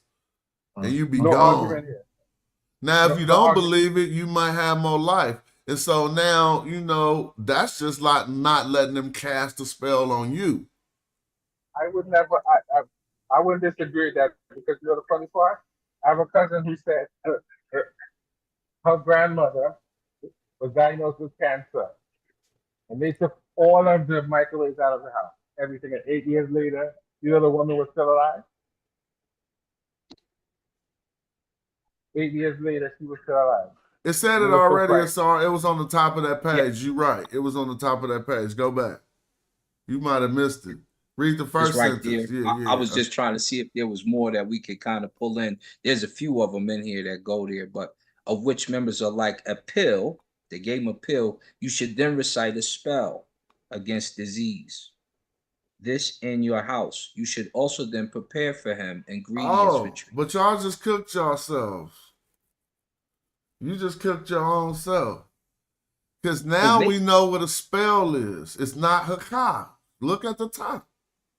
So where does it say anything about Heka on this? See? That's what I was saying. Heka is only in the coffin text and the pyramid text. See? Where it say Heka? Gotti. No, this is good. This is good research. This is wonderful because now we're learning if that says you should recite a spell, then that is the text. Just like we said earlier, it starts with the Jed, but they put something after it. If they do use Heka in this text, then that will be wonderful for us to see. Because like I said, Heka, they could be separating the magic from the science, it appears. So this is the Ebers Papyrus? Yeah, this is the Ebers Papyrus here. I'm so I'm so lazy because I have all of these documents and I didn't read through none of them yet. Say that family. I have all of these documents on my computer. Hey, let's slow down. I'm seeing something for the first time. I'm gonna let y'all finish, but let's stay on this page. And it's about something different, but I see a grammatical construct that I never found in real life that I was learning about in a class, and now it's on the screen. So I wish Chris was here so he could confirm my. If you in the chat, Chris, let me know what I'm about to say. So it's about this construct right here. It says send to NF right there. Now if I'm gonna try to recall that right, what is it called when you use should? See, it is this construct where they put the to NF that let us know that we should use should in this one. Because so the word is rub and should is only implied by the construct. Because they put a to NF, it is called, I'm about to look it up. It's not, is it imperative or is it, I gotta look up the word, and somebody about to help me. But this, so when you say you should or you will, is something about perspective, yeah. But it's about it is definitely perspective. Yep, it's perspective, but it's another word for it. So y'all can keep building on what you're building on, and I just wanna look to some of my notes to see if I can break this down. Hold on. Hold on. Are they saying that should you breast milk? Is that what I'm saying? Hold on, let me see. Breast milk? Because it says milk from his nurse. So is that breast milk? So I'm looking at the thing, and it says these are like remedies for reducing urine. For suffering from urinary incontinence. Yeah. You boil non speeds until they form a palate.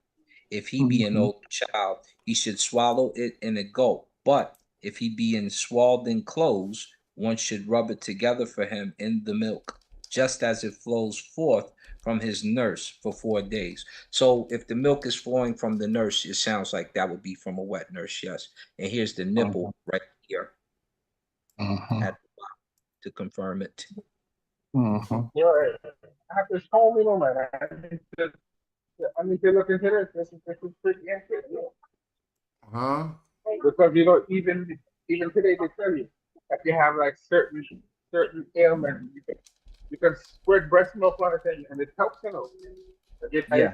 Somebody say that with squirt breast milk. Yes, still workable. So it's not. It wouldn't be impossible that some of these won't work on you now. But all right, did I say that right? What did I say like earlier? You was talking about.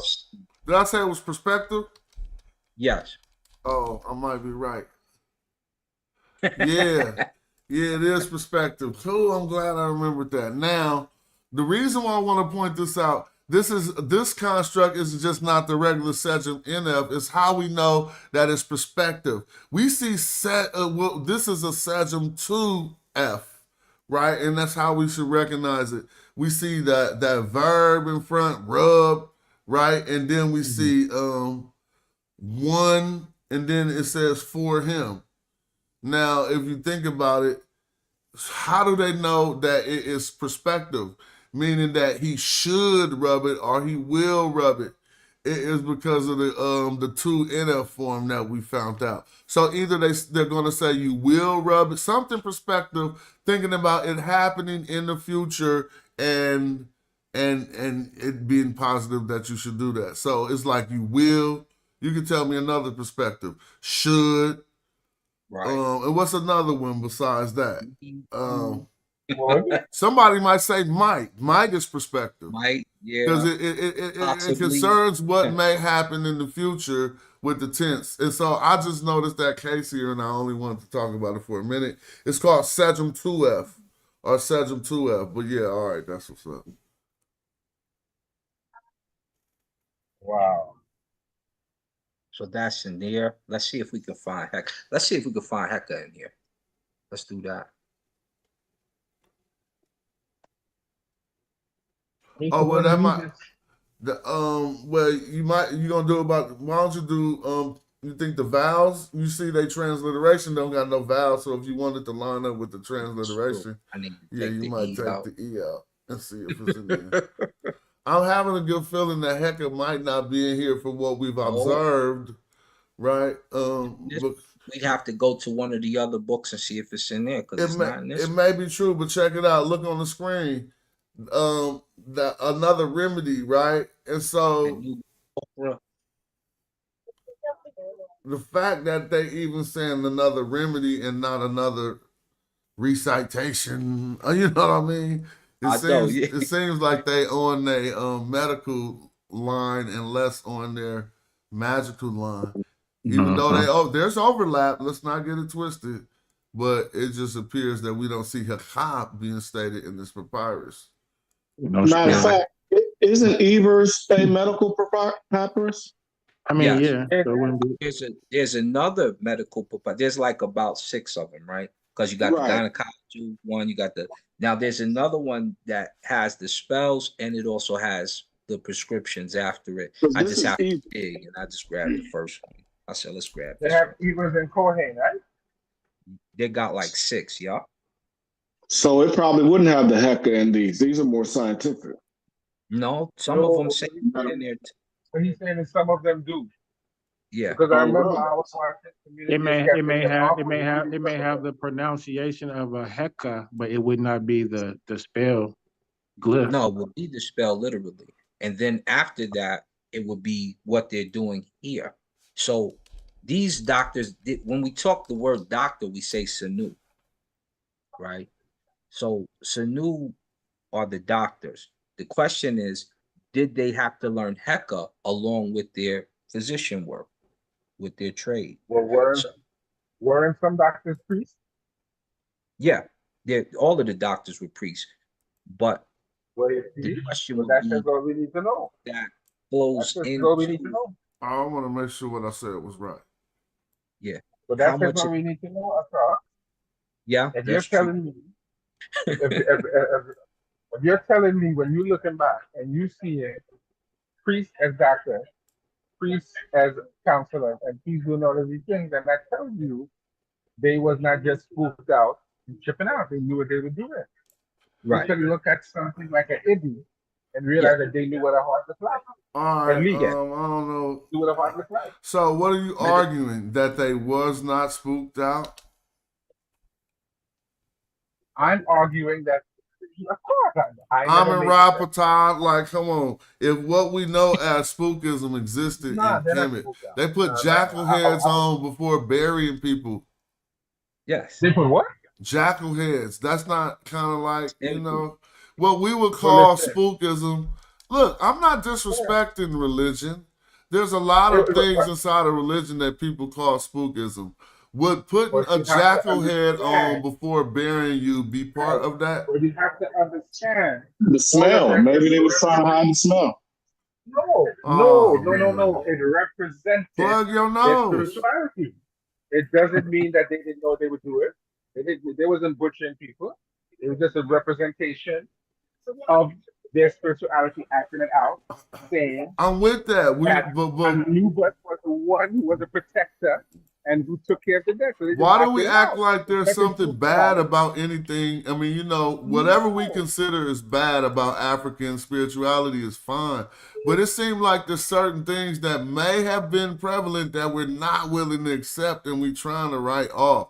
Like, what's the matter with spookism? So what? I don't care if something's spooky. What's the matter with that? Like, we But just it's trying good, to but it's avoid being called these Yeah. labels and it's these names. inaccurate. We should be more proud of It's them. inaccurate. Like, It's if it's inaccurate. African and it's spooky, I ain't mad at it. What about You that? come. Pseudo. Inaccurate. You being It's pseudo. inaccurate. Just, yeah, we scared that somebody gonna call us pseudo. Yeah. Be No, nervous. no, You Smash. know who you It is are. inaccurate. There's nothing spooky about what they were doing. There's Well, nothing spooky. but you can't It keep wasn't saying that, expected. bro. It's It hella wasn't shit. expected. Like, by our No, definition of We're spookism, not bro, doing that. We're when not you doing start talking We're about not doing ghosts that. and ghouls, so wasn't no ghosts and ghouls inside of their philosophy? No, And, no, and You just No. being romantic. that would be wrong. no. Ra Yeah, was not a ghoul. He Ra was a wasn't a ghoul, but personification what of the was universe. Ahmet? What was Wow. Ahmet? What was Ahmet? Ahmet was a personification of some beast that would destroy your soul. That's the not ghoul, That's not a dog. ghoul. A No, beast brother. that'll destroy No, your soul? No, What is a no. beast that'll It was a destroy your prophet. skull? Is that spookism? Show one in real life. No. So we, It but wasn't- we it can't be wasn't. scared of it. It was African. How It we wasn't gonna a be ghoul. fighting to It wasn't a understand ghoul. African stuff and But then not like it? But she wasn't a ghoul. You don't use that word. That word. All right, she wasn't a ghoul. What was Ahmed? The crocodile. Wait, the crocodile headed lion Hippopotamus. that would eat. Yeah, that would She eat was your a soul or whatever. combination of different animals. Was She she was- nice? Was she that was a nice? fair- Peace to everybody on the Because- panel too. That's Peace. spooky, The James. They just representation scared to be spooky. So yeah, they Joey He just was a be killing me. you could never do We're not voodoo, doing that. Joey, because you don't even like spooky. How could you ever No, do we're not voodoo? doing that. We're not using them words. We're not using them Let words. me ask you, could you ever He do was voodoo? a What if you went to Africa You and know you what? sat down with some of your elders? They said, "Let's do this little ritual." What you gonna say? You know what? Let's be honest. After being so westernized, I'd probably be freaked out for about 2 Well, minutes, and then I that's would. my point. I'd be freaked out a little bit because it is a little. It's not. I It's not think gonna about be. it. Hey, I would think about it. It's not for the faint-hearted, you know. I might have to do Not it for the tomorrow, bro. But I'm not gonna do what they tell me to do and not do what my people do. We out of pocket. No. We just being honest to say, when you're accustomed to a certain level of thinking, Yeah, that's true. and then you see them doing certain things, you're like, yo, they out here drinking goat blood and doing all these kind of things. That's crazy. And I don't mind. I ain't drinking no goat blood. So they do that. Dude, No, I but they drink do it that. every time I clean that goat off and put it in. We cook that Yo, goat yo, up. Smash, if you're Curry. gonna be a magi, you're gonna I have saw to them drink it. I Uh-uh. saw them drink it. I'm gonna have to drink. So who drink the cow blood? That's from the pastoral Man, That's from the Messiah. culture. but we done from the passed Messiah. that though. So Smash, if you trying to be down with all that, you No, gonna have to drink no. the- I'm a new man. Look, At least hold up, at so, least one time. let me tell Smash, you to like be this. initiated. They was That's a tripping. part of the initiation. Nope, they was tripping. You gotta be I'm there. I'm the new magi. I'm here to tell us they was tripping. See, and then you start fighting and whoever in. win, Yo, you win. crazy. You say, Yeah, you be like, we don't do that no more. Yes, we do. Pop, pop, pop, pop. No, we don't. Then they be like, oh, there is a new tradition. How you think traditions be changing? Somebody say we disagree with that. We're gonna do it a different way. Yeah, they mix it with the cow's blood, and some milk. They gotta show how that works. Show me how that works. They said they said it keep you from getting sick and all kind of stuff. I can show you a video. It's kind of wild. Well, if it's not spooky, it may have a practical. that's getting scientific. That's getting more. Yeah, scientific. it may have a practical purpose. If they be like, drink this and your stomach won't hurt, that's different. If they be like, drink this and we're gonna beat the enemy, I'm gonna be like, no, I'm not with that either, Smash. No, they said that it has practical purposes and makes for help. That's what they still do that in church, drinking out that cup. Well, no, what I was talking about it ain't spooky to me. How about that? In church, huh? But what if what they say is true? But if mixing cow blood with some type of milk will keep you from getting like some type of immune thing that they knew about from ancient times, and because they ain't dead. I don't know how long they live, their life expectancy. But what if that was something that was real? But we take it out the category of spookism. Word. And start to say that they had some knowledge about science that we have. That's what I'm saying, and that's fine. Okay. It's a fact. It's a fact that animal blood, certain type of animal blood is healthy for you to drink. Yeah, but you didn't say that to James said that. And you was talking, see, that's what I'm saying. You were saying you wouldn't drink it. Yeah, I was now, trying to help you were Joey saying out, you but wouldn't Joey drink it, Joey. Now you saying it's a fact that it helped. He switched up. I am saying, what I'm saying is, I'm being honest. I am an individual who does not come from a society where that is accepted. I feel you. Yeah, you can do I'm that. not accustomed to that. So I I'm do that, 47 years old. I would hesitate a little bit. And say, I would too, bro. I'm just being hard. I would too. I'm not about to hop on we all would. Come on, man. I was just talking about the practical. Maybe if they told you, "Hey, man, it's gonna make you lose weight, Joey." You know what I'm saying? Then you might drink. So this is what I'm gonna say, and I'm gonna be right now honest, and this gonna make more people hate me. I would be thinking that they science is behind the white man's science, and why am I doing the science that's behind? Now, wouldn't that go through your head? Right, but then when you look at them and they all healthy and slim, your stomach hurt. Your stomach hurt, John. That's what I'm saying. It ain't like a future prospect of health. It's like your stomach hurt right now. So either you got options. You could go to the doctor, or they're gonna say drink the blood. Drink the blood. This work. That's either the black man or the white man. And there are black doctors. That's not white man science. Don't get that wrong. The science of Black doctors don't say that. Yeah, I hear me. I think I framed that wrong anyway. So that's my disclaimer. Almost certain if my stomach hurts and I eat and I drink cow blood and milk, then it's gonna make my stomach feel much better. I'm very sure about that. So you gonna take a pill then? Hey, I don't know about what's up with wait, is that Yurik talking? What's up with Yurik? Yeah. What's up, bro? Let's Peace let to you get the everybody. floor. You was trying to say something in the chat. Let's hear it. Yeah, I don't know about all he talking about, and I don't know about the little crocodile god and shit, but I do have a text that show that they ain't that damn spooky. Or what they were saying. Hold on, I can share it. Hold on. Okay. Share So your you say, screen. so you saying that they ain't on no spookism when they talking about the words of power and stuff. They got some meaning we don't understand behind it. Hold on, I'm trying to share this shit. I don't really know how to share it. It's a green. It's gonna be a green button at the bottom, and you click share. You'll be able to Hey, share. hey, Smash, I had to go. My phone almost dead, so It's all good. We're I'll gonna be come back home around when I reach chilling. home.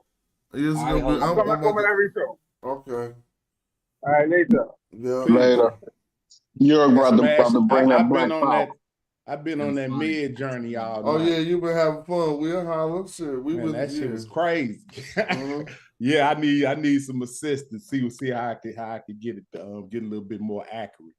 But yeah, I was on that till about 4 a.m. That's why I popped on here late. I had to catch up because you know when you get to messing with it, you're gonna be on there a minute. Well, let's talk about that I don't know at how to another share time. this. Yeah, okay. Like when I hit share screen, it's asking me a whole bunch of questions. Come on, brother. Pull that on up for. It ain't working. I need to switch it's USB ports to get that other text. I want to get that other text to you.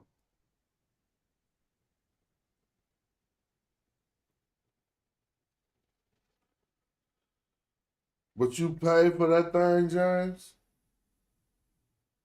Yeah, nah, it's not letting me Yeah, share. yeah, but you know what, Smash? I'm gonna have to do like what you said. You need more apps. You need to I'm gonna have put them paid all. for. I'm gonna put them all in the need to group. have paid. I'm gonna put them all on one page in the group so we can all just you know. Yeah, I paid for mid journey, but I think I'm gonna have to pay for Chat GPT 4 too. Oh, you definitely gonna have to. Yeah, because I seen it rendered different things and to help you with your prompts. But I just don't want to throw us off on what Yeah, I know. I ain't trying to do that, but yeah, we might have to hop in the danger room later on today. Yeah, it's good. Did y'all get that $47 deal on that AI? I think I paid got it. $9.99 or something. I don't think I got the deal. Oh, yeah, I got everything. Hey, it ain't letting me share, but I shared it in the chat if you can pull it up. If somebody want to pull that up, let me see. The chat right here. I don't see. Oh, you shared it in the chat. Wait, where you share? Oh yeah, right there in the TLA in the chat. I'm about to click it. Then I'll share it. So, and we're gonna let you break this down. I don't know what we're looking at. So hold up. Let me get ready to share. All I'm saying is they not that damn spooky.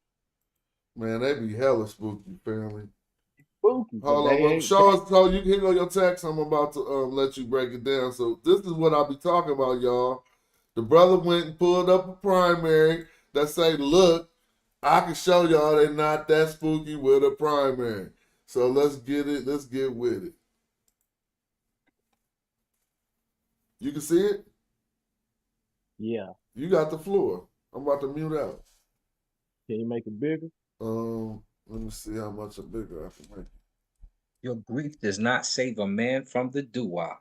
All right, I'm about to press mute. Go ahead. They say going to the doo-wop, bro. Hold on. All right, keep reading. Your grief does not Celebrate save. a beautiful day. Don't get tired of it. Oh, this is the text I gave the Saber Rat Chief. Behold, no one will be able to take his belongings with him.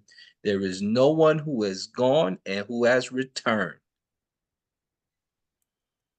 Now, okay. So this brother wasn't spooky.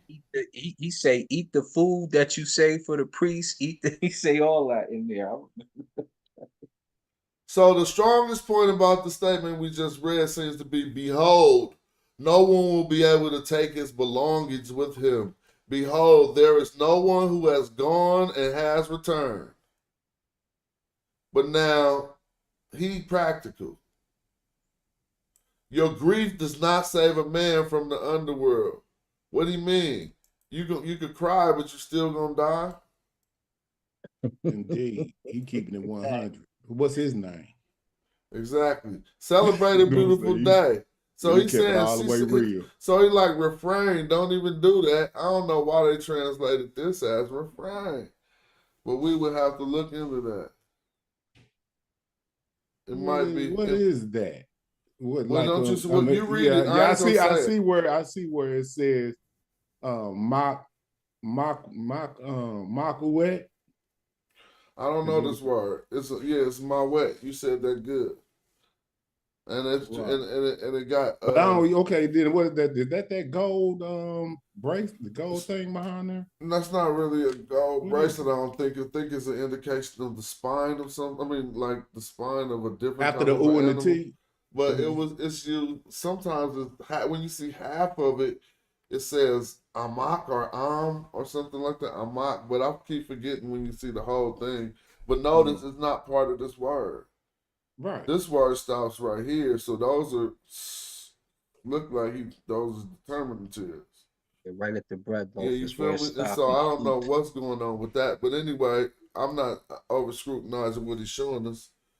Now this said, "Celebrate a beautiful day." All right. Now, if we thought that this meant to do, to create, or to make, this would be make. You know, the day beautiful. I'm with that. Now, remember, some people now is trying to say in their language, nefer means to fly. You would have to consistently come through text like this and show how you can take the word beautiful out and translate it back. And replace it with fly. That's just your language.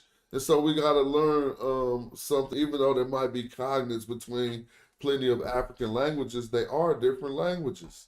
And so sometimes there be different meanings. It don't mean that just because the letters match up that's you an ancient Egyptian. And right. I'm saying go ahead. Like this, so it's got to be this. No, it has to mean the same thing. It needs to have 3 cognates, meaning that it should match 3 consonants in that word going forward as you say it, so that it sounds similar. This is just from a linguistic test.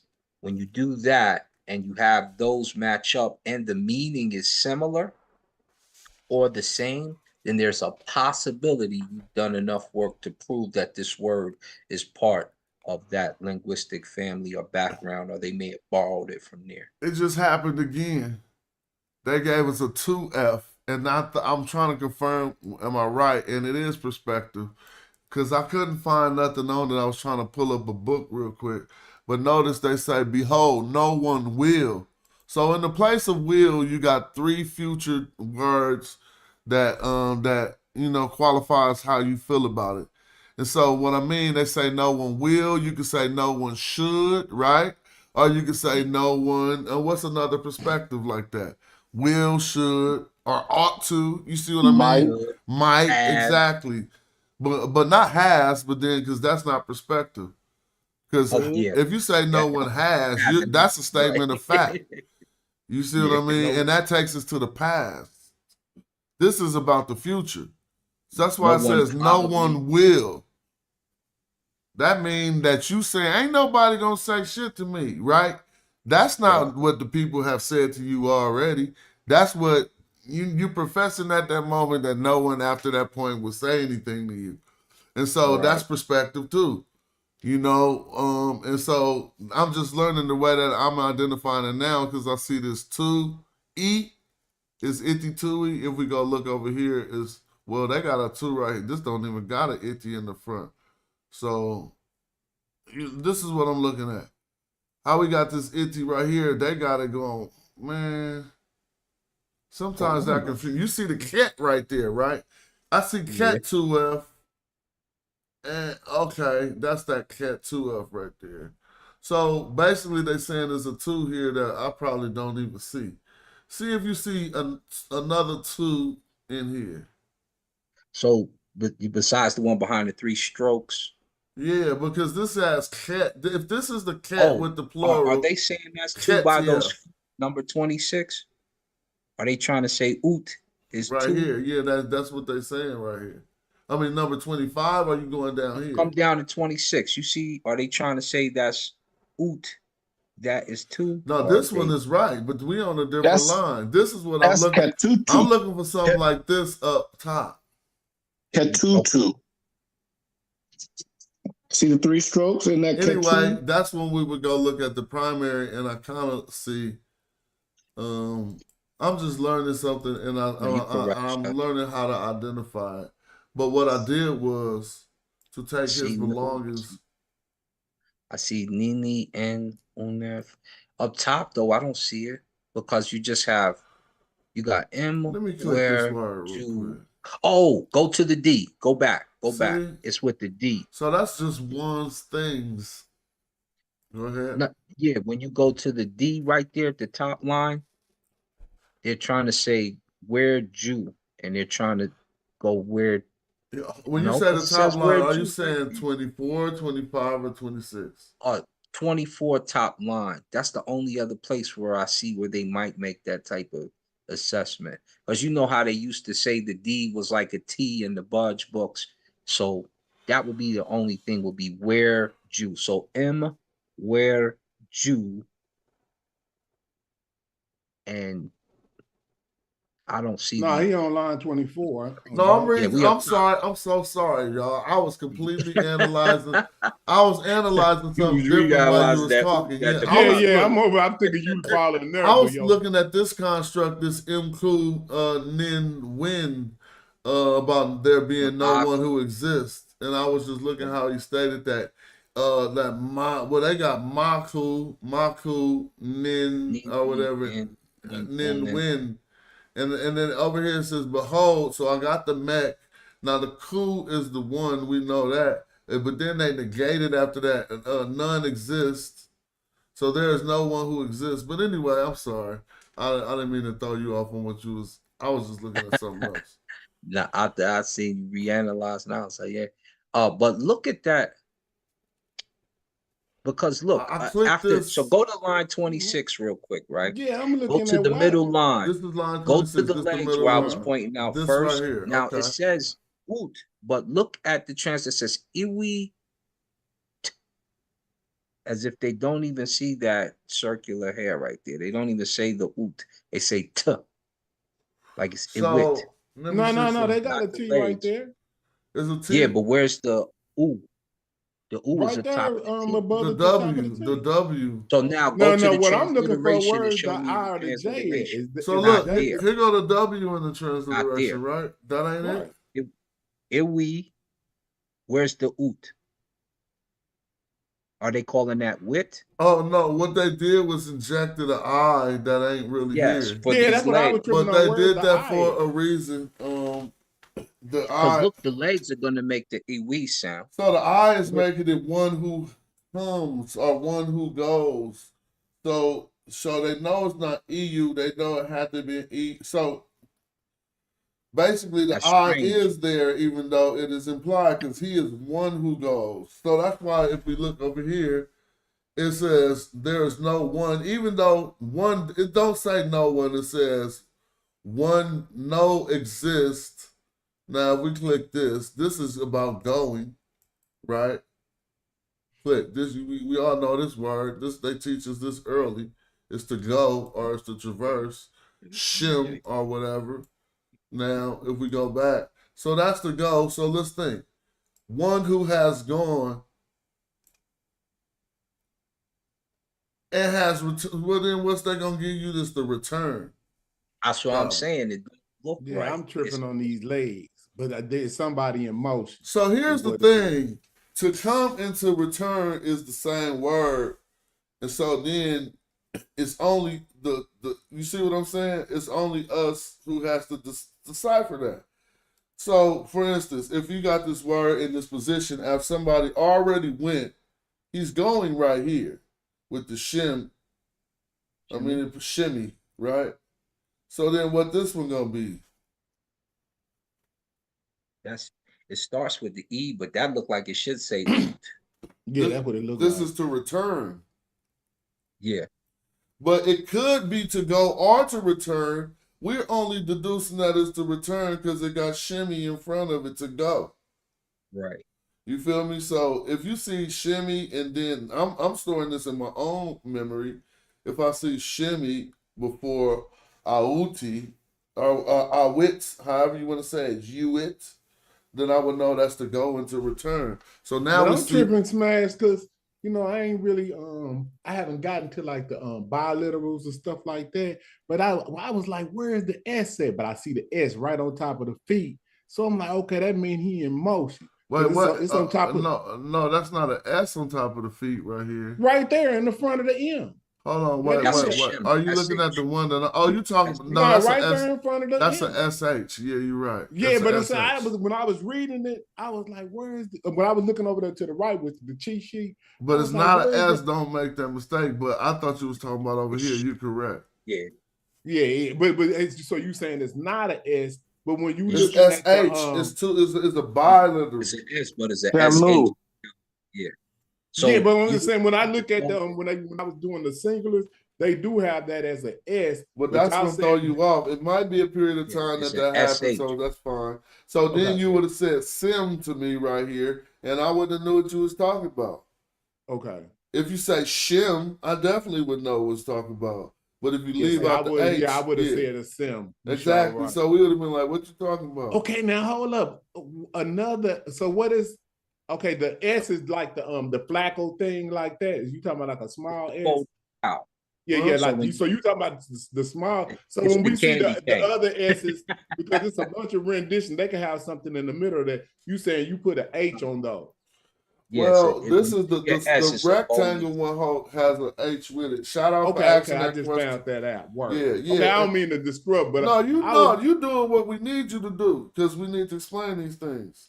right. So okay, so word, because see, the small S, I was just saying it was the small S, and then the other one was just a capital. But you saying that the ones that look like this right So here. yeah, that was confusing. Capitals and transliteration represent a different sound than the lower. It's not just a capital. You don't say. Yeah. So when I was talking to so if you see a capital chat, D, that represents a DJ. Yeah, word. Okay. See, but I'm saying for people like me, this is good. That's why I hopped on. But see, like I said, I had got trapped up in the mid journey last night, so I'm late to the class. But okay, we back on. All right. I don't mean to interrupt. I just wanted to make sure that I was I was talking to Shazmu in the chat earlier. He had I spelled out Rametch, R-A-M-E-T-C-H. So he came back and put a capital R-M-T. I said, we don't put the capital because that'll change the sound of the R. And then I wrote it lowercase R-M with the capital T because that capital T represents T-C-H in transliteration. Yeah, man. I see this. So That was a hell of a question I just said because I didn't just learn. That's going to help me tremendously. So check this out. Now, if we look at this translation and we read this outright, if we don't know how this is working a little bit, we won't ever be able to really arrive at there is no one who has gone and who has returned without without knowing how some of these words are changing word class. Because the first question to ask is, where is the word who in any of the meta-nature? So we could go over it, and we start with the mech. That's behold. Now, who is just one, an individual. I'm gonna click on it. Now you see you. So they're not saying you, they're saying one. And you could go to there is no one. So it's like, behold, it's not gonna say, behold, you don't exist. This says doesn't exist. So it's like they're using this cool right here to say one. Now they kind of messed up because this could be a cool E, as you see the man right here too. So then you say, thank you, Chris. So then you say cool E, right? And they got that attached to this mech. Behold, one, there is no one. But look, really it ain't there. It says does not, or it says nin win, doesn't exist. So then when you got shim, they put the E on it to change the word class from a verb just going, right, to a person who goes. Just like we say Sudan, Sudan-e. A Sudan-e is a person of the Sudan. You can do that with other words in the Meta Nature. In this instance, they did it with a verb, shim, to go, and they changed it into, now you can help me with this, Chris. Did they change this into a participle by no, I'm tripping. They just Nisbe'd it. They just Nisbe'd the verb, it appears, by putting a Y at the end and making this one. Now they're saying one who has gone. We'll ask how they got that past tense, but we clearly see how they got one who goes out of shimmy. And peace to you, Chris. How did they make sure that that was past tense, though? One who has gone. Yeah, so they did. You're right. They did change the word class, but you can't convert verbs into Nisbe's, but you can convert verbs into nominal forms like passive participles. Okay. So this is a passive. Yeah. Right, this is a passive participle. Okay, so now just so people don't understand that, it serves the same function, but he said it was grammatically incorrect to say Nisbe. What you're trying to do is take one word and turn it into an individual of that sort. But Nisbe occurs to happen with nouns, as I just you just pointed out. And since this is a verb, that action will be changing it, taking it from the verb class and turning it to a participle, which means that person you talk about performs that verb action, correct? Right. So participles are those verbal forms. It's still a verb, but it's behaving nominally here. Nominal just simply means it can act as a noun or it can act as an adjective. So what's going on here is that the verb subject is part of the word. They use the term it's implicit in the verb. So you put the seated man there to indicate someone who has done or has done something or has something done to them. And then the E at the end, the E is another way of converting the verb into a participle. You can use a U or you can use an E. And so now we got a similar situation right here, but it occurs a little bit different with the T. And I was trying to point that out to them that this, and you can tell me how you analyze this, but this also is the case with the one who has returned. Or you could say, no, it is just, one can say, no, the word for returning has a T in it, but it really doesn't. It would just be iwi, right? And to change it into one who returns, you put a T, also changing the word class to, and then they did that man right there to indicate. So that is the who has returned. Else returned we just, again. Actually, it's returned again. And then we got, this is giving us the, I didn't even read this part. So this is repeat occurrences. Yep, that's what I said again. Yeah. So they use the same repeat occurrences in that thing we was looking at with Jonathan Winderman, and he had kind of gave me that. That's kind of how I remember it. It was at the end of Tepiu-a, but this got on, huh? Right, about to say, yeah, this is a little bit different. Yeah, this is the word on. Okay, cool. Yeah. Right. Well, that's cool. That's cool to know. Now, again, unless we start setting some time apart to talking about the grammar in those instances, we never going to say one who without having these training wheels over here, because we wouldn't know the change. We would just say, behold, there doesn't exist going and returning.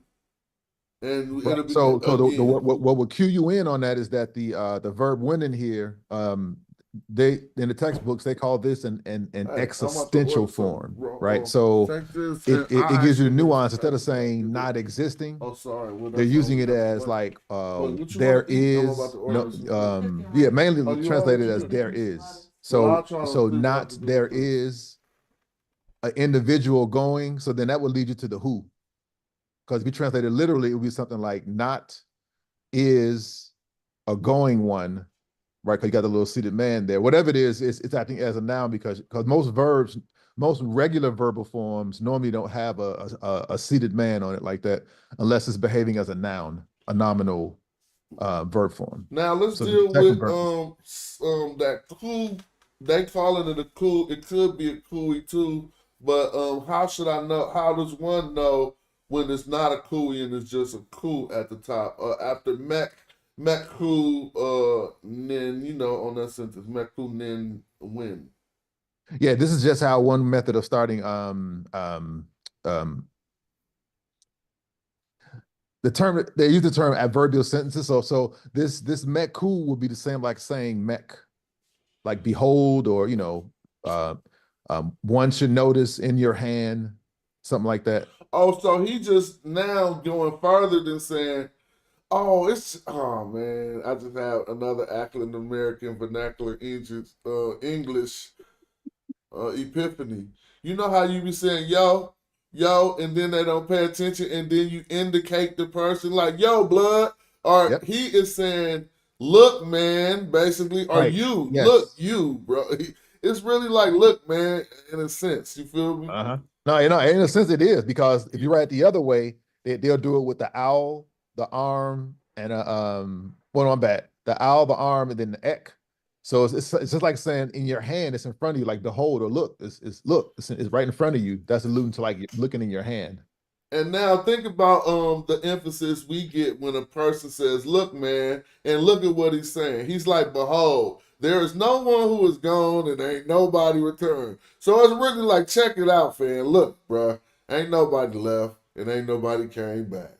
And that's told how when we fit it into that framework that we understand, it seems to reveal a little bit more. Like mech who it's like, bro, don't no one even look, man. Don't nobody even exist that has left and came back. That's crazy. Again, came back again, right? Yeah. So they clearly had a concept of taking stuff with them to the afterlife. They knew already. But this person, that means that when we read the books of the dead, if people knew this, then clearly it has to be deeper meanings behind it. And clearly the books of the dead were not just written for dead people. Because they know dead people couldn't read. They knew that. There's statements in there that says for the living and for the dead. Well, yeah, in the I don't know about the book of the dead, but I know what you mean though. In the underworld text in the Amduat, they clearly tells you that this is to be read by the living as well as the dead. Yeah. Yep.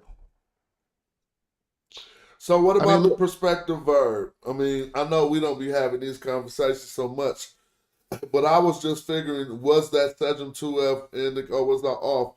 I know there from my studies that there's a Sejm 2F that it definitely shows you that the statement is perspective, or they wish it would happen, or it should happen, or it ought to happen.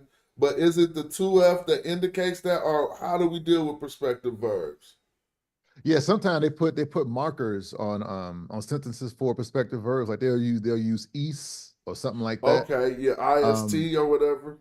Yeah, but a naked Sejm F. Hold on 1 second. A naked Sejm F by itself can be taken to be perspective and some other verb forms. You got to pick the one that works the best. Okay. Yeah. But normally the Sejm 2F form normally is an indication of a passive normally. Okay. So that indicates that the action was done to the person speaking? Done to the subject, yeah. Yeah, done to the subject, okay. Yep. Yeah, but no, absolutely. You can try perspective form, you can try other Sejm F forms and see which one work. But it has to be a naked Sejm F, which means that it has no particle. So let's just do some, if we can, some simple demonstrations.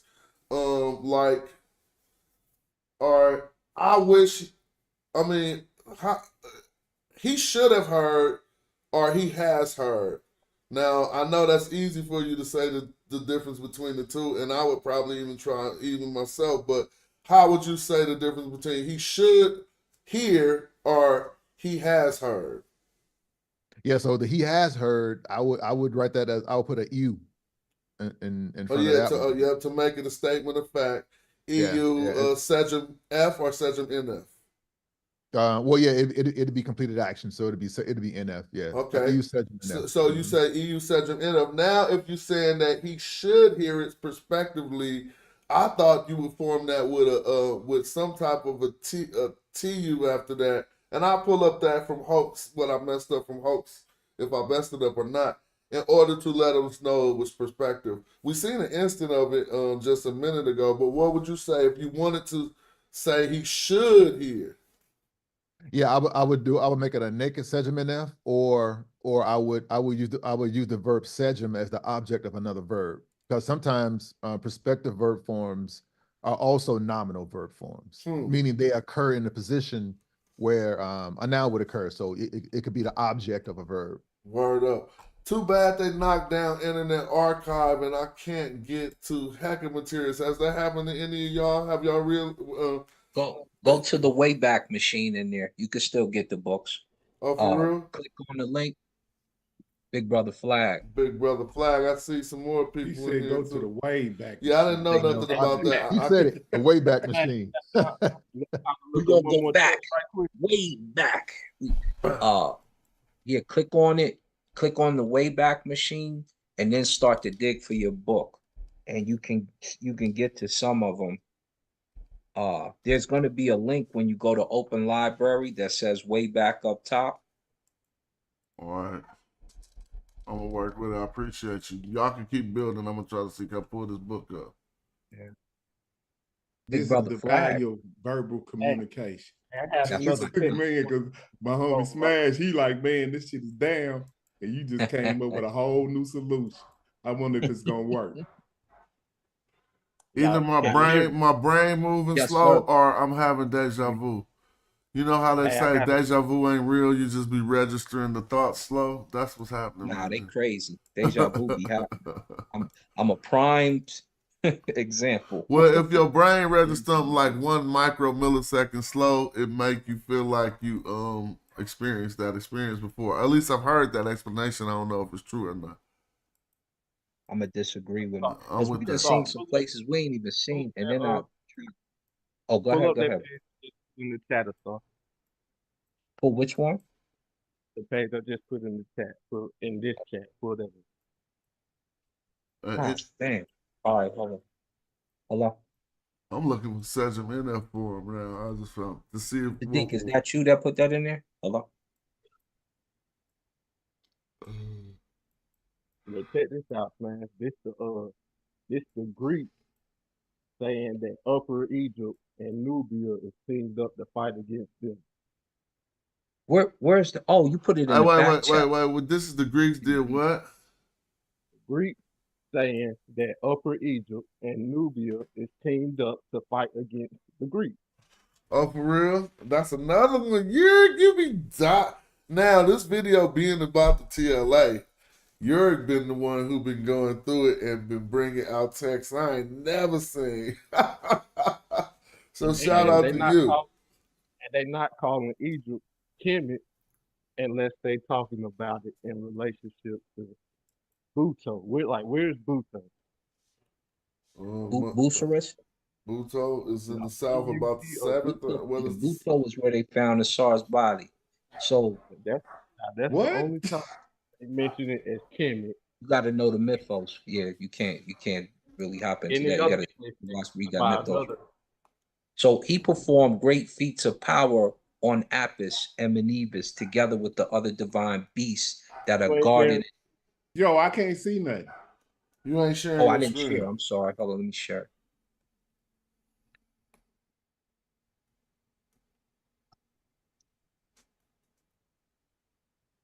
Y'all see it? Right. Okay. He performed great feats of power. Let's go to 1. Nothing's at 1 though.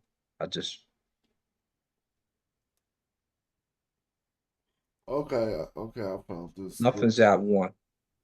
Let's go to 2. Or what is that below? Oh, there's a lot at 1. Tripping. Okay, so Schreiber Descottin. No, I'm joking. Hold on, let me translate it for y'all. Any day. All right. He performed great feats of power on. Hold on. Let me go to 1 more time. Hold on.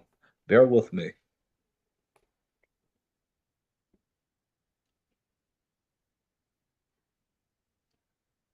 All right. Now let's translate it.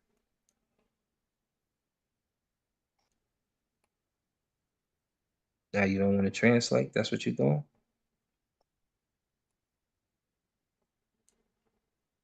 All right, hold I gotta wait for my computer. I got too many tabs up.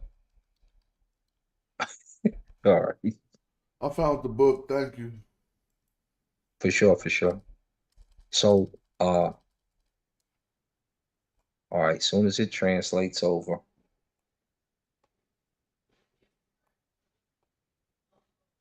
Why I don't want to translate? What's the deal? You right clicking and it ain't working. Yeah. I don't know. Sometimes. See, my computer keeps saying wait. Yeah. There it go. The scribes of the book of God, together with the scribes of the house of life, together with the other wild priests from the sanctuaries of Upper Egypt and Lower Egypt, who were in the castle of Alexander.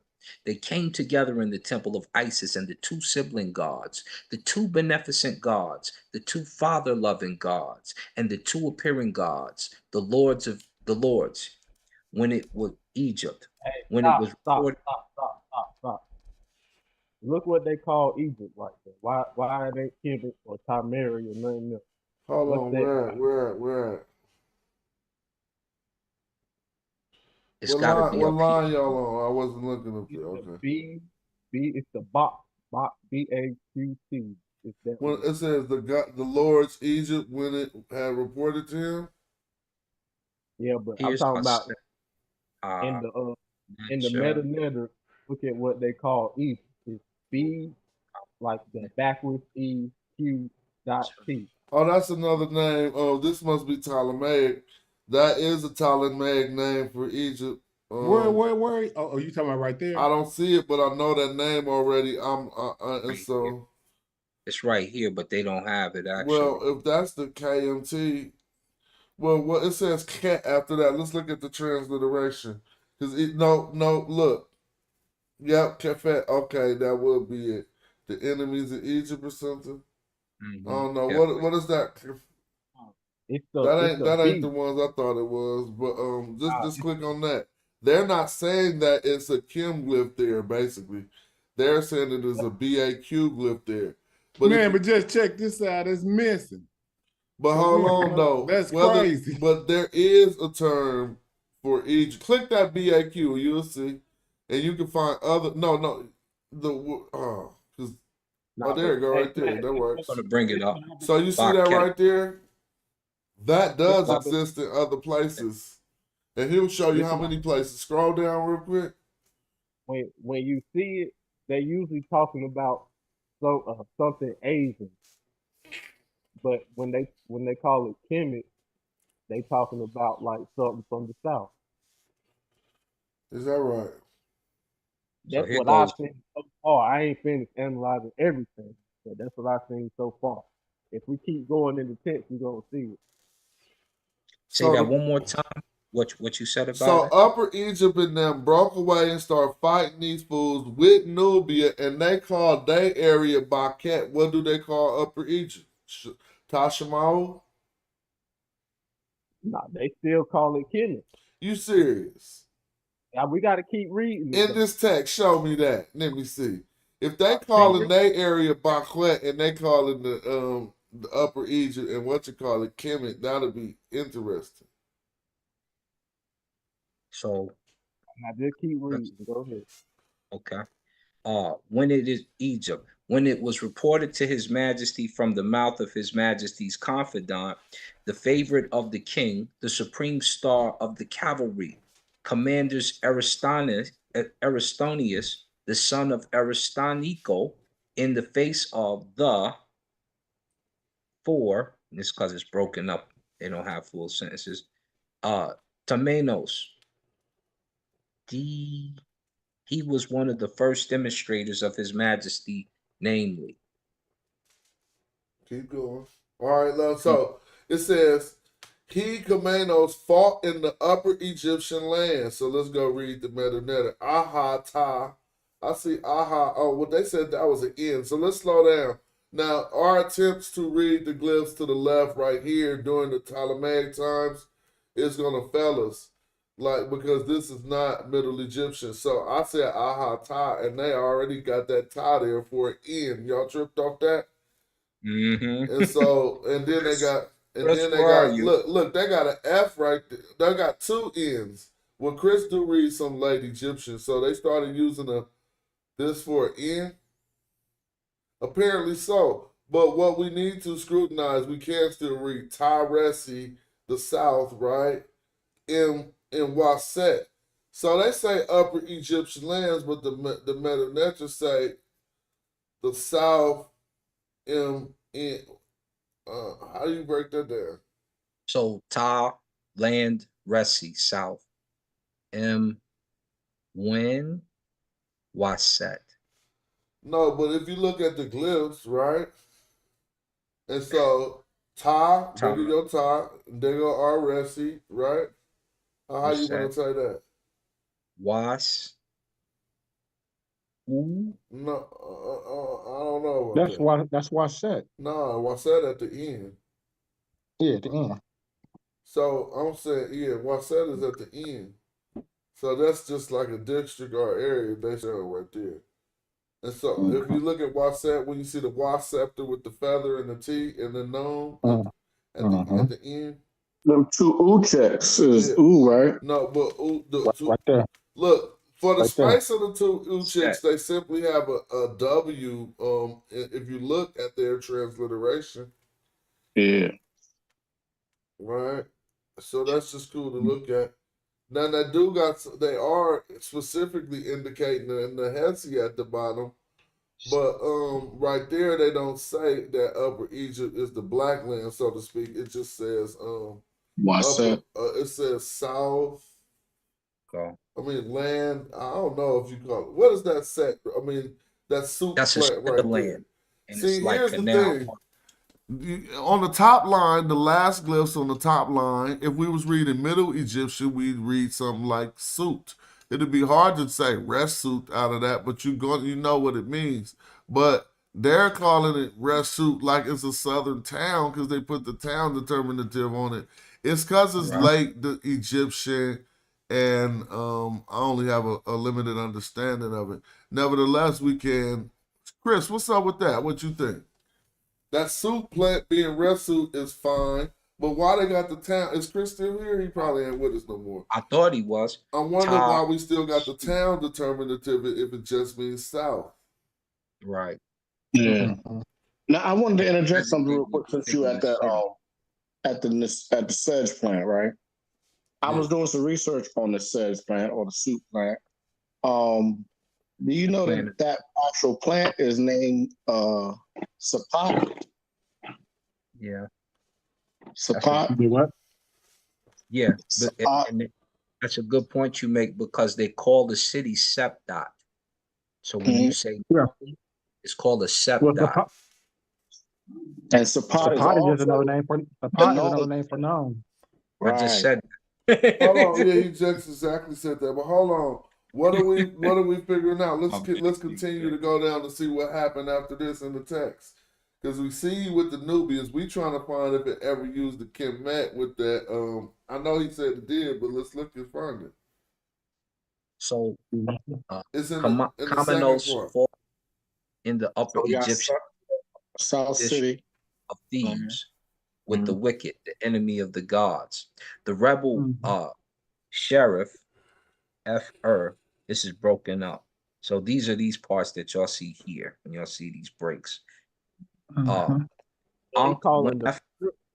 Together with the troops of the Nubians.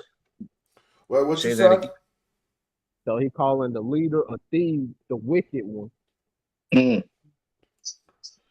Yeah, Reggie made a point. So shout out to Saber Reggie because he said that the priest of Anu turned on the people. And here we got a text. But hold on though. But they wouldn't be the people because they the white dudes who came in and took over.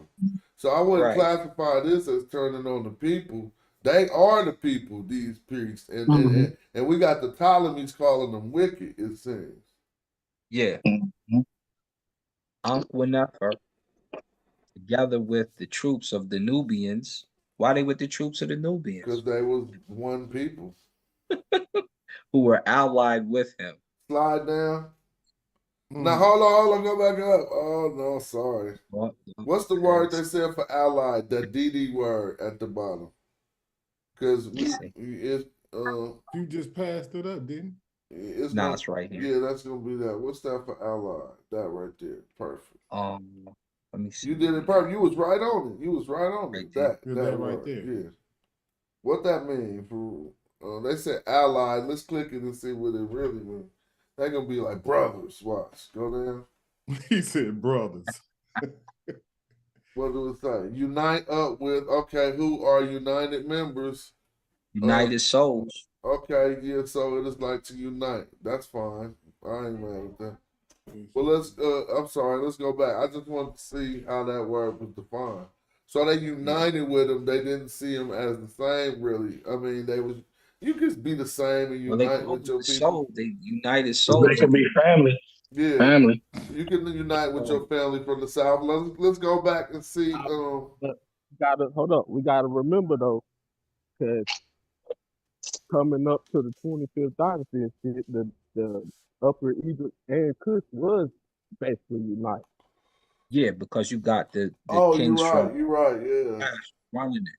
Oh, so basically, yeah, you're right. So keep going with that last reading if you can scroll back 2 pages if you don't mind. So go back. Yeah, I think nothing was right about that Sedgwick 2F thing. I have to look into that because this book I'm looking in is saying something different. But we'll read it after this. No, I'm sorry. If you can continue. Keep going down? Yeah, let's keep reading is what he's saying. It says, you go ahead. Damn it. So he said he killed him with his rebels. So he killed the dude who was in the Wicked One of Thebes? Yeah. Okay. He said he was being pranked. He Kamenos killed him while this rebel alive was being pranked. Whatever that means. He killed the troops and took the leader. Okay, now take it down. Go down, so let's see what happened. They're going to upper and lower Egypt again, but notice the word for Egypt won't be in the glyphs. Let's see what we got. The priest said, for the king of Upper and Lower Egypt, the son of Ra, Ptolemaeus, so we know it's Greek, may he live forever, the lover of Ptah, the son of Ptolemaeus, king of Upper and Lower Egypt, and of the ruler. Hold on, go back up. Because they said up, it started, all right, look. So they just saying king of Upper Lower Egypt with Nisu Biddy, basically. Right. You feel me? So what I'm trying to find is how they're referring to the location as either Kemet or Bak. Remember, that's the research question. When we started at the beginning, we say that they call their area Bak and the south area Kemet. But let's see if that happens. It seems like they only calling it. Are they calling it the South City or something? Ptolemaeus. Let's keep going down if you don't mind. Stage-land. We can just look at the English and see if they're talking about it and then refer over there because that'll take hella long. I don't see that yet. Hopefully we don't come to it. And of the ruler, the mistress of the 2 lands of Arsenal, of the 2 father-loving gods, and his sister and wife, the ruler and the ruler of the B2 lands, Cleopatra, the 2 appearing gods, they performed all good. Dingi, and on the shores of Horus. So all this is broken up. Yeah, don't worry about that. Slide down some more. We're gonna see if they just mention. You can just look and see. You don't gotta read it all unless you come across Bach. For the audience, that's perfect. If you don't mind, that's tough. And on those who are in their midst, and on all those who are in their excellent offices, in that thereof the royal couple heart was excellent with the gods. All right, here we go. Yeah, they cared at all times the numerous marriages of the Egyptians. So now, who's those Egyptians right there in the metal nature? I don't even see them. Oh, we about to have to beat the brakes of these dudes. Because look, if that box right there It's being, oh, that's a Bakiyu, a Baketiyu. Right here. Yeah, I mean, I think it is, but they don't have it attached in the transliteration. So No. think about this. That means Egyptians, right? Okay. Yeah. But hold on, because Upper Egypt, right, is fighting against these people in this Baket. So this really can't mean Egypt. So let's say the numerous marriage of the Egyptians and all together with the gods. Well, it's not contradicting anything here. Maybe at this point in time, they was trying to refer to the whole of the land because he's not talking about the fight right now. So, do you think this is the reference to all of Egypt at this point, Asar? No, just one particular tribe. I would think it sounds like from what he's saying that all the concentrated Nehesi Egyptians and Kemetu are fighting against the Ptolemies who are trying to come over and penetrate, is what it sounds like is happening. So when you say the marriages of the Egyptians, and they've got help from the Nehesi, like it said above. Yeah, he's not talking about them too. Huh? Yeah, so they talk about Upper and Lower Egypt fighting and Nehesi fighting, and this is Ptolemy trying to call Egypt Baket and moving in. All right, let's keep going. Nah, I wouldn't quite say that. All right, well, let's keep going though real quick.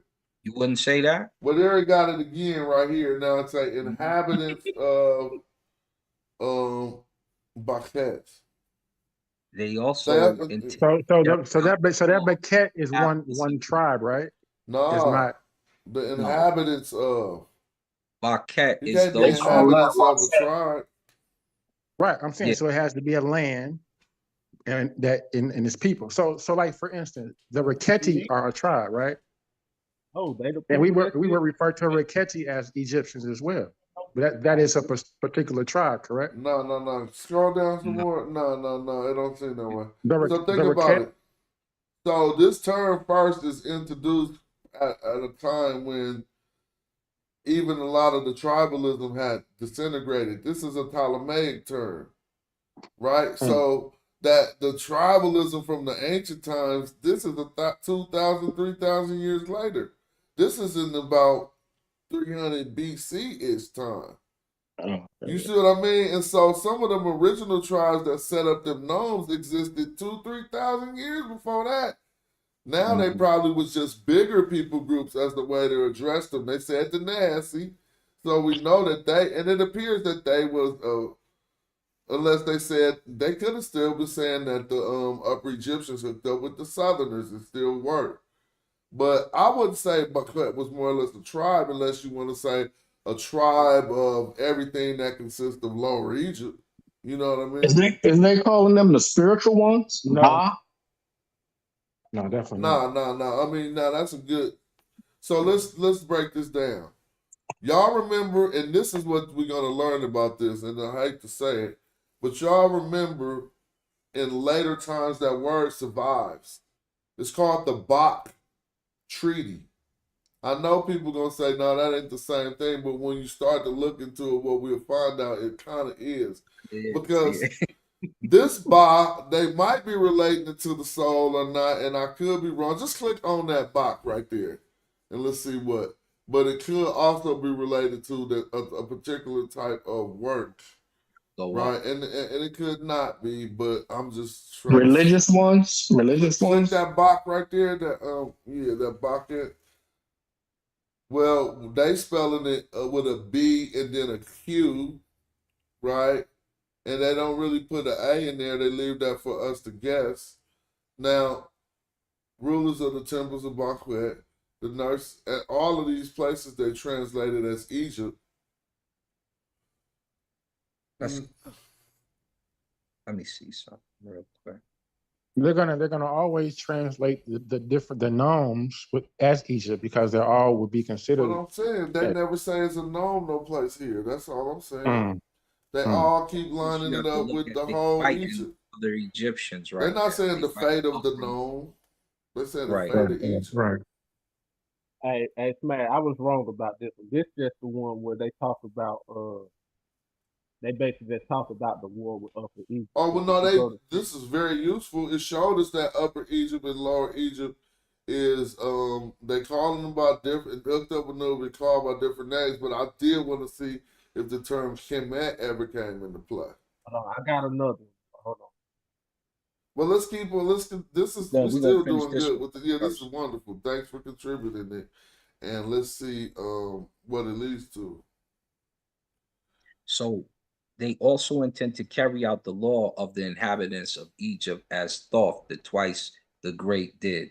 His Majesty commanded that the gods, for the gods, should be given to the temples according to their annual needs together with the gods. Shares of the gods, the vineyards, the orchards, and all things that belong to them in the time of their ancestors in order to make them permanent. Also, gift is broken up. Temple, large fields in which he gave gold, silver, and all true precious stones, numerous to make the God appear, which were found destroyed in the sanctuaries in order to cause them to be in their place. Let's All go right. to the second. Well, if we know it's go off and it got 5 pages, I think we read the relevant part he Go wanted to us to page see. 3. Okay, yeah, Go let's to, take us to where we need to go. And if y'all didn't, I think they used another name for Egypt on that last page, but never mind. So Smash, real quick. I found Baquet as the gnome, it's the 16th gnome. All right, so let's see that. Where that's at? On the upper or lower? Baquet so it says Baquet was an ancient Egyptian official and great chief of the Onyx Auric gnome. Hold The on. 16th. You didn't hear what your own sentence said? Mhm.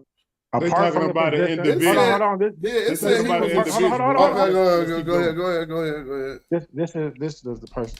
Apart from the position of governor of the entire gnome, Baquet also held titles Hati-Ah, treasurer of the king of Lower Egypt.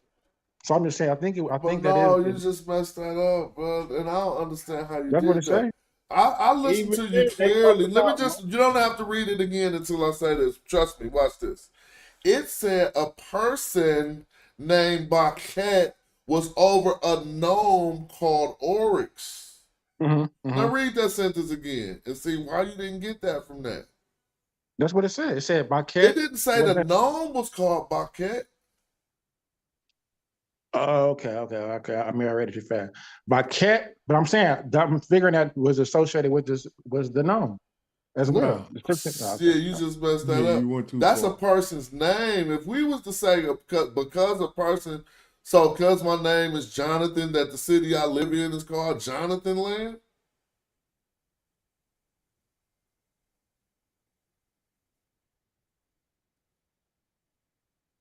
I don't think you would ever assume that. So we wouldn't think because a person name was Baquet. It said his name was the Oryx gnome. But that was a good one. I think you just looked it up too quick and kind of like didn't peep what they were saying. Shout out for looking that up. Yeah, look it up real quick. Yeah.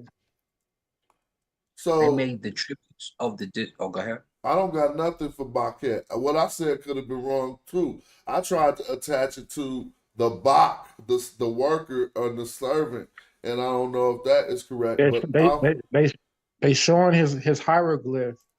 It's the duck with the glyph that we looking at. Actually, oh, okay, key. for real. It's a duck Yeah. with that. Let me see. So that isn't that a bobber? But I The don't know bobber if it would be with a that gobble. bobber. What you call it, with the gobble thing on the neck like the. Yeah. Well, you know, his name might be Bach, and then you would have to spell it that way anyway. But that ain't saying that his city was called Bach. It said the Oryx gnome. We can look. Right. Is that O-R-X-E? How do they spell Oryx? Or how do they spell it?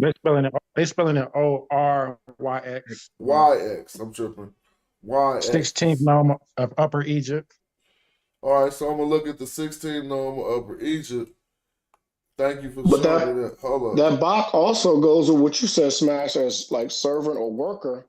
A priest is a servant. Well, you we know, a about to look worker. at this real quick, and this is what I want to show y'all, and I want y'all to see that I ain't just making shit up. So remember that treaty called the BAQTTREATY between Egypt and oh my God, let me see, BAQTTREATY between Egypt and some conquerors. Now look, they showing us right here. This is a late Christian Hold treaty. on, I'm on the wrong screen or showing it? something. Y'all not seeing Yeah, it? Okay, that's what where? I'm Okay, saying. now, Okay. now, Oh, hold on, let I me had to share. stop sharing. Let me We share. see Nah, it. you was good. I had to stop sharing. Okay. Now, just right here, I'm just going right here. It says the Bach was a 7th century treaty. Hold on, I'm doing something. Oh, thank you. It says the Bach was a 7th century treaty between the Christian state of Makuria and the new Muslim rulers of Egypt, lasting almost 700 years. Now, if you look into this, so Egypt is involved, notice, in this thing called the Bach. Well, this was really a treaty where they had, once they took over Egypt, they forced a southern Nubian kingdom to produce goods and to basically work for them and to even produce slaves. And so all this is pointing out that even these Arabs, something about this word Bach in Egypt was a thing. Greco-Roman. I'm not saying they called it Yeah, that. I'm not yeah, saying, you but they you had on something about this Bach and something. So it. Yeah. I just wanted to point that out. Servant. Yep. Go to the map on that page, man. Oh, the map on this page? Okay, let me pull it back up. Let's see, is there anything there? The map on this page? Yep. And you see, if you read this, they talking all about Nubia all over the place. But for some reason, I seen a map earlier. Did it leave? If it ain't there, click on Mercury. Um, That was not always. I don't know. I swore I seen a map. Let me hide that. I thought when I came in here, I seen a map at first. And now I don't see it. So click material. It's at the top. Where's First material? full Click thing. on Mercury. Where's material? Mercuria, the kingdom. Oh, Makuria. Oh, Mercurial. Oh, okay, I'm sorry. I couldn't Your hear phone you. sound muffled, fam. Yeah, it's good. But yeah, this is a kingdom. Look what I said. And so now we see something crazy. Because they was dealing with this other kingdom and they came up with this thing called the Bach Treaty. If we look into the ancient Egyptian, that term has something to do with work.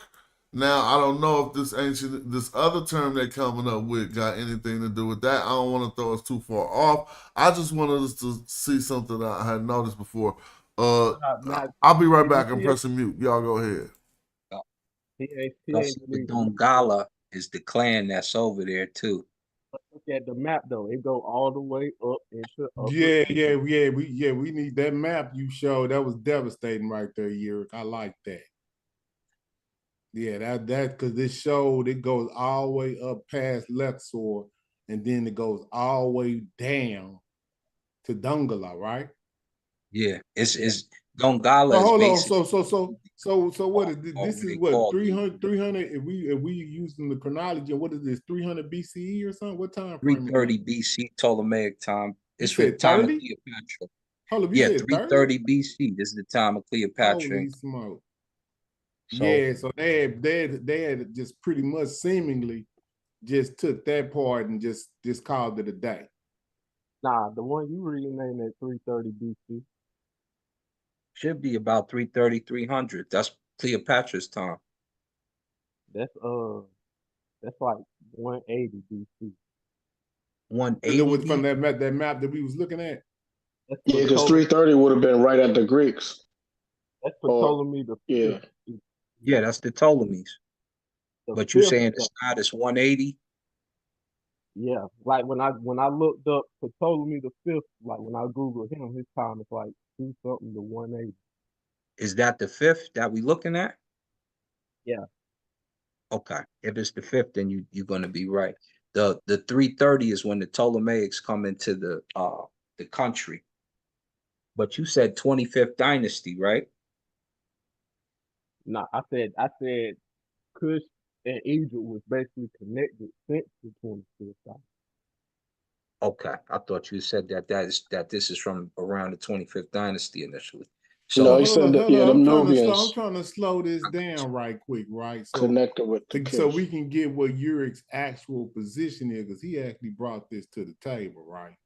So right. you saying that basically from the 25th dynasty, once they retreated after is you talking about from the time they retreated and went back to that position that we seen on that map, that they've been together from that point? Hmm? I was talking to Uh, Uri. basically, but we also know that they left the at a certain time too. So I don't know. I can't say for sure. Okay. Yeah, so you saying they winded up leaving Thebes, but at what time? At the time on that map, they hadn't left Thebes yet, right? When the Assyrians came, they left these, but this the Greeks. So I know the Greeks might have helped them fight the Assyrians off, and they came back. Right. Yeah, So, so yeah, I'm so just looking at it from a I'm just chronological. making that up. Though. I don't know. Got you. So during the time of Alexander, You and gotta finish with page 3. I won't finish with my point on page 3. okay, so we'll get to that as soon as he come back, right? So Alexander Hey, conquered. bro, this is powerful. This is powerful, bro. So Tell Alexander conquered the Persian-controlled Egypt in 332 BC. During his campaign, this is when the Achaemenid Empire came. Remember, he dies over there trying to battle India and all that. His death is in 323 BC. And then you had the Macedonian Empire start to claim the Diadochi and all that. So once Ptolemy and Macedonians won control of Egypt, that's when they start to become the rulers. You got the Greek polis founded by Alexander, the capital city. Then you got the Syrian wars, where you get the movie 300 and all that popping into play. And that's what we're looking at. Northern Nubia. Ptolemaic kingdom expanded its territory to include eastern Libya, the Sinai, and northern Nubia. So Mhm. I eventually, don't know how far they when I ever show went. you the How map far of did Syria, they ever make it?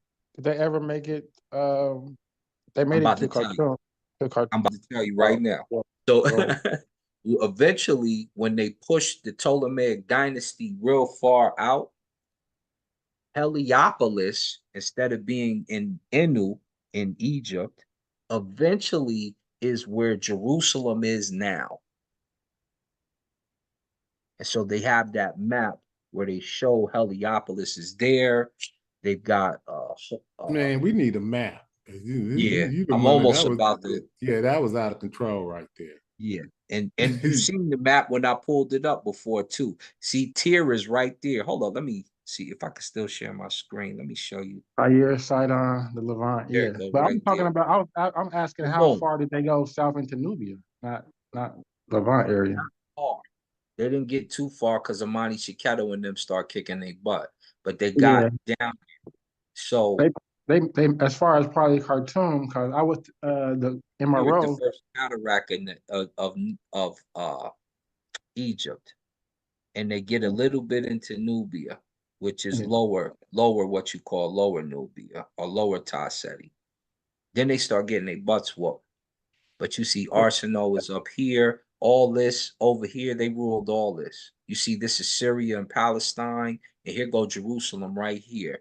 Right here, this is Ptolemaic Kingdom. This became Heliopolis. Yeah. But what happened? So, So keep this map up. But what happens here is that when they conquer and they take over that Ptolemaic period empire, they push further south.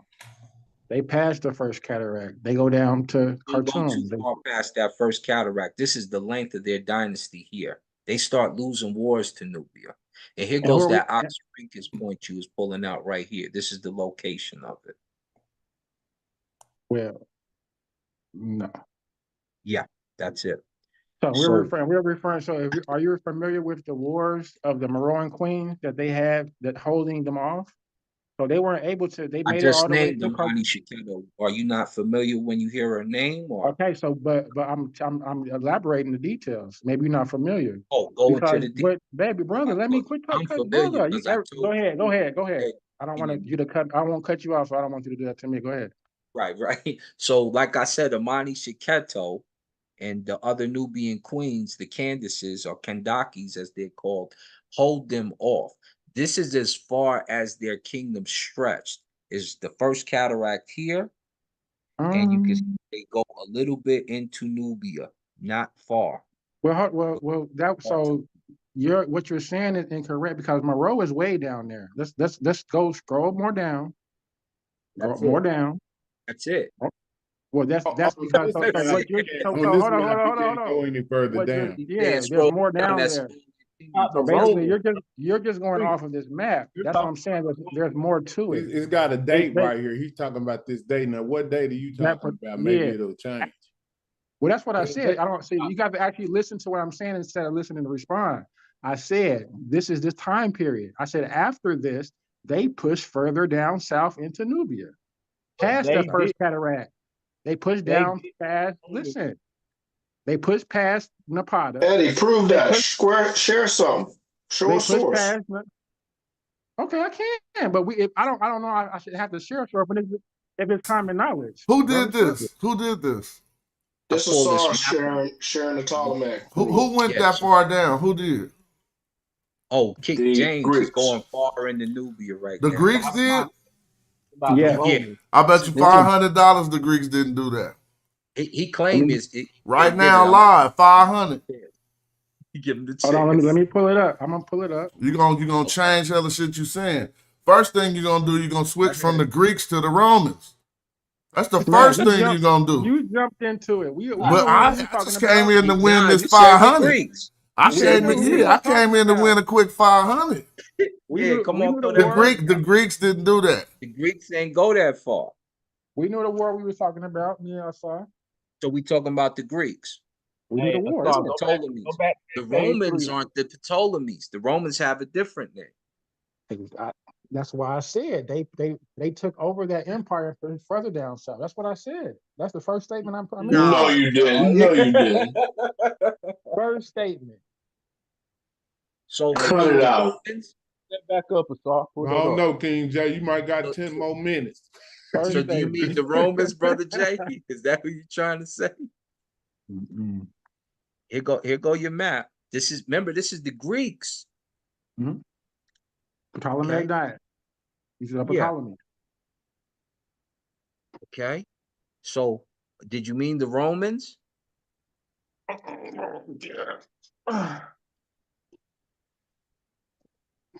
And if that's the third and the second century, that's the 100s and the 200s. So after this, they push further south. Who does? Alexander. Alexander's dead. Then you're saying that the Greeks did it. Prove it. Let me pull up some. Alexander died. Go on. Cash App. Cash App. Go on. Cash App smash. I got faith in you. Go ahead and Cash App smash that 500. Go on and send that right now. Give me about 3 minutes. I'll be back. Yeah. Well, I got faith in you, King J. You finna pull off a miracle. I saw. Alexander He ain't coming back. Yeah. Alexander dies about 332 BC, maybe 320 something BC. Once he passes, the Ptolemies come into power and they start to take control of Egypt. When they get control of Egypt finally, because of course you have pushback, they take over this and they push this all over. And I've shown this map on here, and I showed it when we were on there with Jabari and I think Richard Carey or somebody. The Jerusalem area becomes Heliopolis. And then you have other spots. This is Tyre way up here. This is Tyre. This is what Hannibal was ruling from. And a spot over here, I think in Cyprus or Crete, when he was going to war. So they took over all of that. The Ptolemaics did. They're fighting to get down here, but they only made it here. The Romans come and try to make a push into Nubia, and Nubia eventually beats them up too. So hold up, who are these Seleucus kingdom that's at the top? What is it, in that lavender at the top right there? They said that they said they take over by 200 BCE. Yeah, that's the So they move. So they move church. into that green area. So they came in and took that over at 200 BCE. That's what that map's saying. Yeah, that's what it's saying. They're saying about that the green represents them taking over that territory at 200 BCE. But at 235 BCE, I think they borders was up there in that lavender. Yeah. But they moved down at 200 to right there on the borders of right there of the Sinai or Giza or wherever you want to call that. So they taking over territory. So who the hell is they?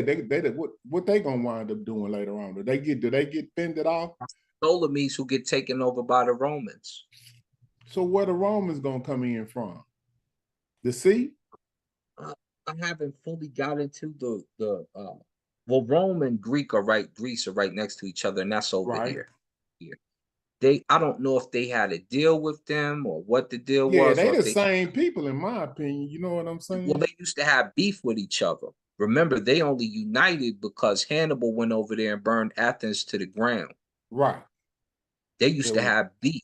So when Hannibal sails over from Crete, well, from Tyre actually, then to Crete, then over to Italy or whatever that thing was called at that time, he had those elephants. When he hits the shore, by the time he gets there, the barbarians over there are in prostration and ready to help him with the war. Then he goes and takes those elephants through the Alps. He only has, or whatever the mountains are, he only ends up with one left when it's wartime. And that's when they say the 800 defeated the 10,000 and crushed them. And they call it annihilation after that. That's when you have Rome and Greece and all that start to get like, we not having this. We not having this. Yeah, so basically, then they come together and then come back down again as the Romans. Mm-hmm.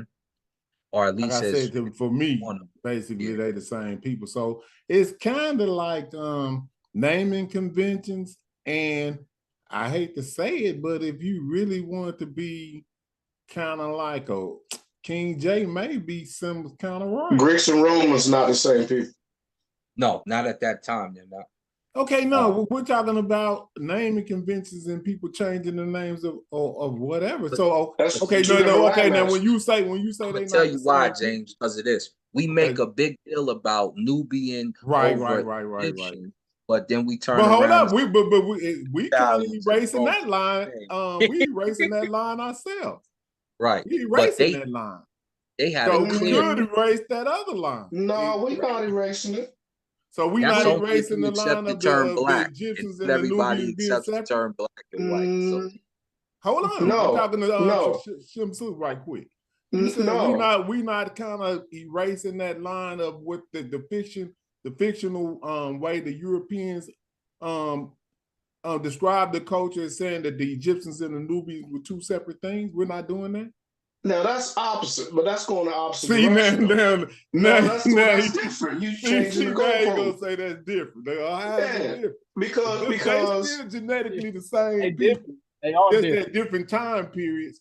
Then they say that they the same people. No, genetically they're not even really the same because you know the Greeks. Pull up a map of Greece and Rome. We need to look at that real quick. You got Greece and Italy. See where they at because they different.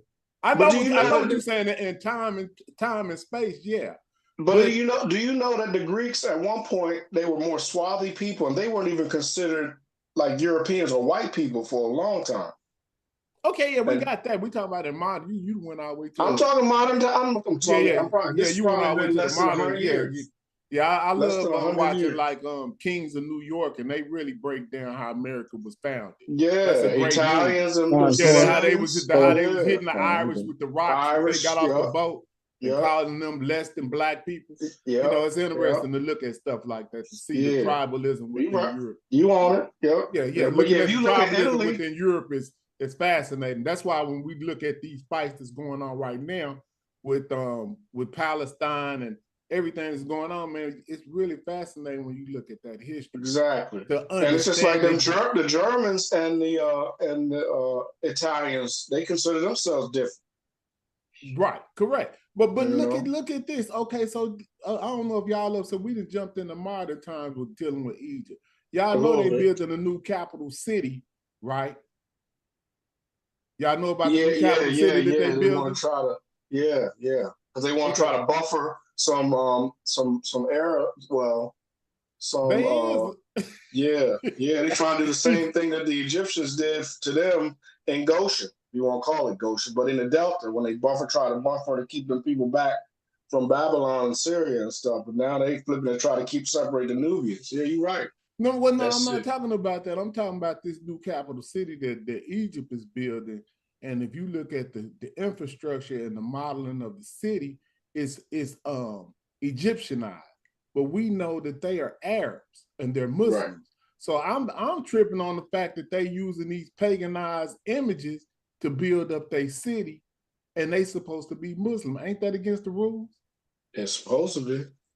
I'm just saying, look at the conundrum and what they doing right now, because they got a whole in the middle of the city. They got a lot of I'm telling you, they got a lot of stuff that you would be tripping if you just looked at what they doing.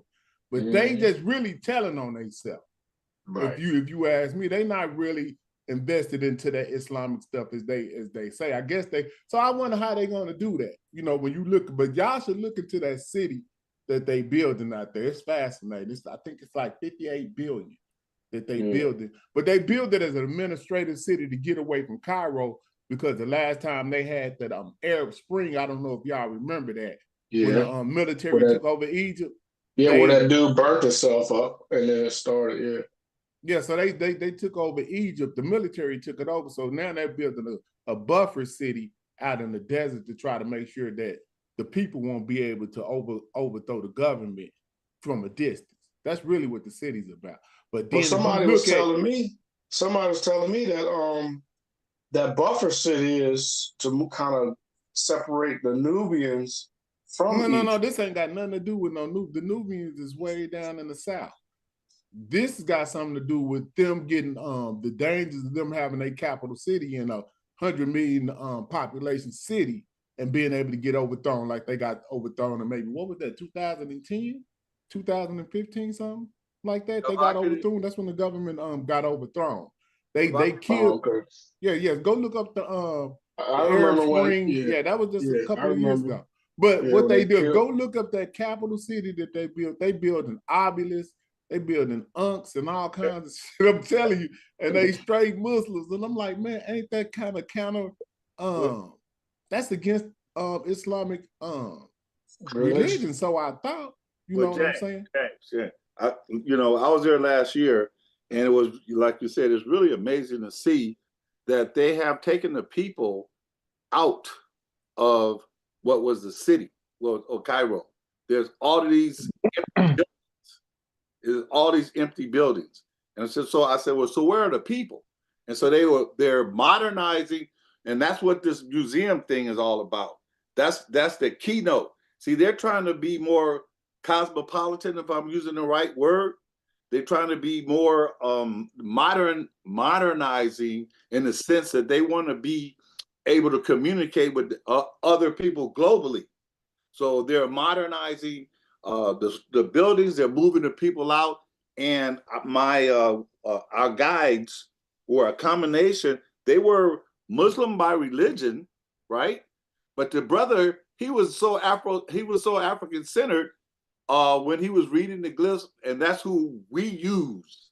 When I say we, I'm saying when the Africans, considered African Americans, when we go over there, following in the line of Dr. Clark and Dr. Ben, and etc. And a couple of those guys are related to the guys that were working with Dr. Ben. What I'm saying is that the people, in every sense, is similar to what's happening of what I saw happen in Detroit. At one time back in the 90s, when I was in Detroit, it looked like a World War II war zone had happened there, right? So the population from the inner city had moved out to the suburb, and so they left it bombed out like that. But then later on, they brought in that stadium, and then they started bringing business in. So I don't know if the people came back in from the suburbs or they brought people from elsewhere to start a whole new revitalization of Detroit. And this is what I think is going on in Cairo. And like you said, it's very fascinating to see, but it's even more profound when you're going through a town. Just imagine going through LA and everything in the city from downtown LA to say the 405 and where all the tall buildings are, and they're all empty. And so that's what it was in Cairo. And I brought some pictures back to some videos. But yeah, I see what you're saying. And I think it's because the people are modernizers. They're leaving part of their religion that's not working for them. So as they become more educated, they become more open to dealing with people from other cultures once again. So like I said, our guides were Muslim by religion, but they take Jews up into Jerusalem, and the same buses they were taking us through Kemet when we're not there. I was talking to them and the drivers in there, and they was talking about the differences. And I said, well, isn't that against you operate with them like that? They said, hey man, it's commerce. It's commerce. That's my contribution to that little discussion. Yeah, I think Yurick was still waiting on Smash if he was able to come back and show that page 2 so we could see what that difference between Bach and the North. We can get to it. That's an excellent point, Brother Smash, or Brother Flag, that you bring up, because they for commerce and some money, get things popping, because Egypt operates off of tourism. Absolutely, absolutely, and they protect their tourists as well. As a matter of fact, after my second day, I had a personal bodyguard who had a machine gun under his yeah, and so I didn't have to go through no lines. I mean, it was 250 of us, but me being an elder, and once I did a little presentation when we was out on the road, the head guy told the other guys, "Hey, that's the elder. Protect him." And they gave me my own personal bodyguard who was with me with that machine gun up under his thing, and it was beautiful, man. Absolutely. Let's get to the reading and start to break down this third page. Our brother,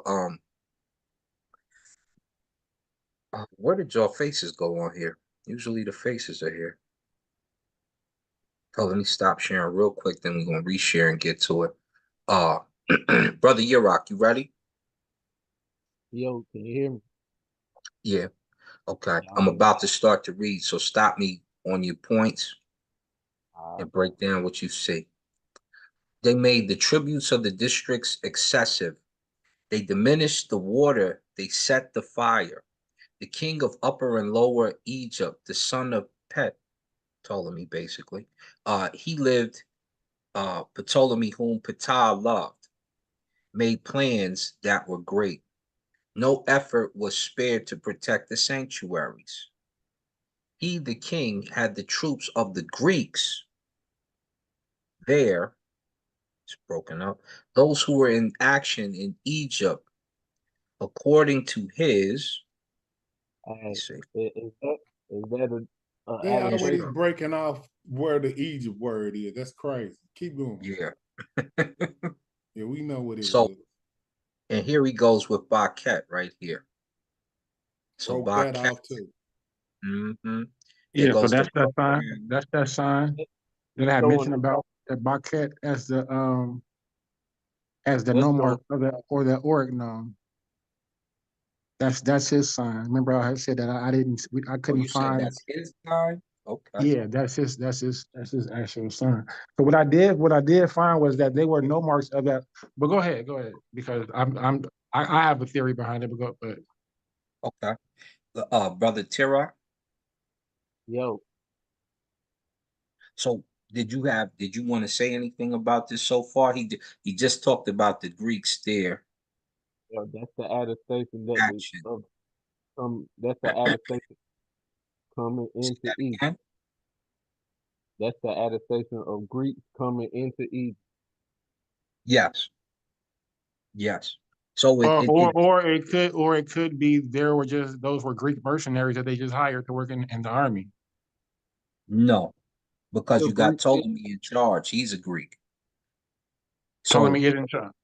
yeah, Well, he's coming in to fight. Remember, they're at war with Upper, Lower Egypt, and Nubians. but we got to remember that both of those armies contain mixtures of different components of Greek and Nahesi mercenaries. They're What not just Nehesi one. army had Huh? each? What Nehesi army had Greeks in it? Name it. Well, I'm sure that they're mercenaries, brother. They're both. So when we and look at, huh? right now they talking about the rebel. They calling them rebels who was rebelling against Greek Well, hold rule. on, man. Slow down. Quit Egypt. adding in stuff, King J. Slow down. Let us Wait, finish. wait. Let You us don't finish tell going. me to quit adding in No, stuff no, because because but you hold on, don't have because the we trying to capacity to get through. even We understand what trying we're to talking get. about. Hold on. So We you trying to just chill get out, through this brother. real quick. You can I know, but interject we're after building, you and so get you want to done. have clarity and understanding, brother. You don't even But you keep understand. adding. No, I But do I'm Eddie, asking understand that you questions. keep adding in your own personal Yeah, thoughts of based on what you my think about. understanding, which is It ain't above your saying pay that off in grade. the text. It's not It but is saying. above your pay grade Eddie, to I think you understand what I'm saying. confused. Wait a minute. First, though, Eddie, I think you're I'm not confusing. No, confused at listen. No, all. listen. No, listen. Remember, I know what you're saying as far as the Magi to the Kemetiu were mercenaries. But remember, when the Syrians were in charge, No, I'm and also wait a minute, saying hold that on, hold on, Egyptian and then people. and then No, the, I'm and the, telling and then the you. I hear Kemetiu you. called on the Greeks as mercenaries to come get the Syrians off their back, and then the Greeks took over. Now we're at the point where now that the Greeks are not leaving, there's a rebellion. Right. They're And all I'm saying, saying no, is we that, want you to leave because we thought you were going to help us get our country back. Now right, you want to hold our country. So now they're battling them. So there right. wouldn't And all be I'm any saying, allegiance to the Greeks. what I'm saying is that no matter what, there are going to be, there's no such thing as this is a whole Greek army full of just Greek mercenaries. No, there's going to be the Greek hired African mercenaries, the Egyptians hired Greek mercenaries. How do you think they even got Necrotis? The Greeks were given Necrotis because they worked in the army of the Pharaoh. Like, stop playing. And in I'll give return, you that. I'll give you that, Eddie. That there were some I remnants know, of I know you're possible gonna give it to blacks me because that was still in. Not, but it wouldn't have been. I don't believe it would have been a whole lot of it was Africans a that were whole still bunch in of the mixed. It was. Go ahead. Go Greek ahead. army. If But they're making let's continue. distinctions about Greeks in Nehesi and Upper and Lower Egypt, and we've got Greek troops. They say Greeks here. They're making blown distinctions. So the few sprinkles of men who grew up in Greece who were black, or the few sprinkles of Egyptians who were white that grew up in Egypt, is not the majority. These are the invading Egypt right now, and they're fighting against the Nehesi, Upper and Lower Egypt. And here he's saying the troops of the Greeks.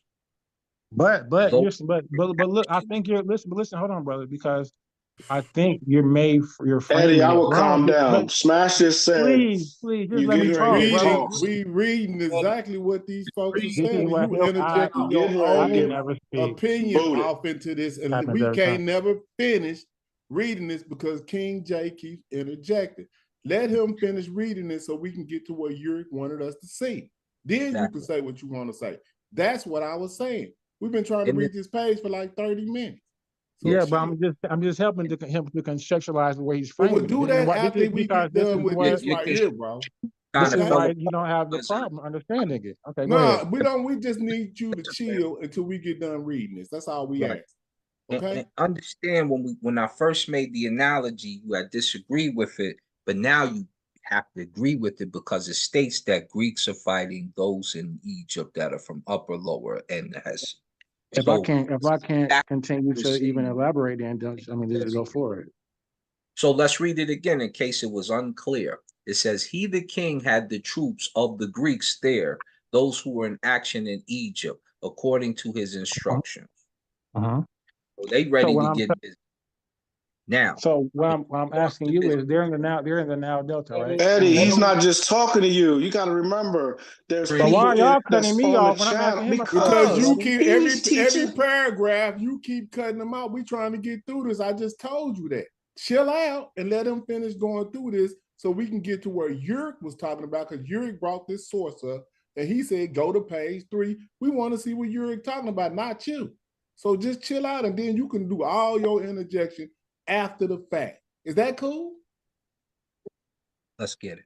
The two parts of his people were united with them as those who were born to them in order to prevent them from planning the rebellion and fighting against him and his father, and that they turned back to do the same. His Majesty arranged for silver and gold to be taken in millions, large numbers against the land. Biha, that's right here at the bottom, Biha, but we don't know what that is because it's broken up.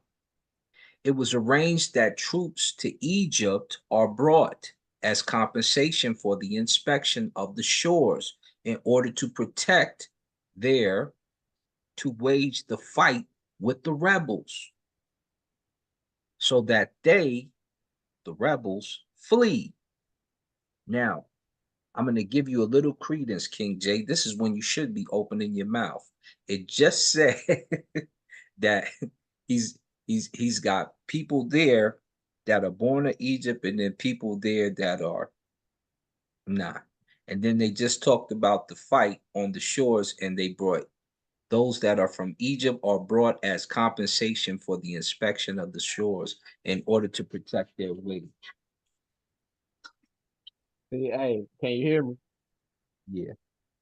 All right, now you gotta put it in context. Who are the rebels that they trying to make flee out of Egypt?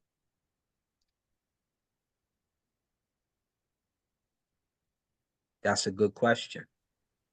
The If glyphs he's taking identify over them. the The country, glyphs identify them. They showing You that right already there. told.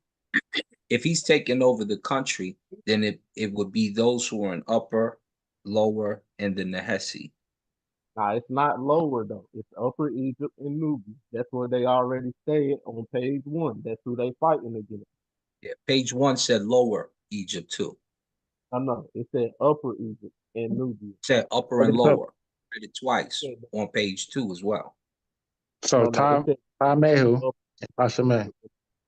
Right. So hold on, let me go back for our brother. Yeah. We wanted to get, I was just going to say we might need to slide back to page 1 so we can see and make sure Yurik is on point here.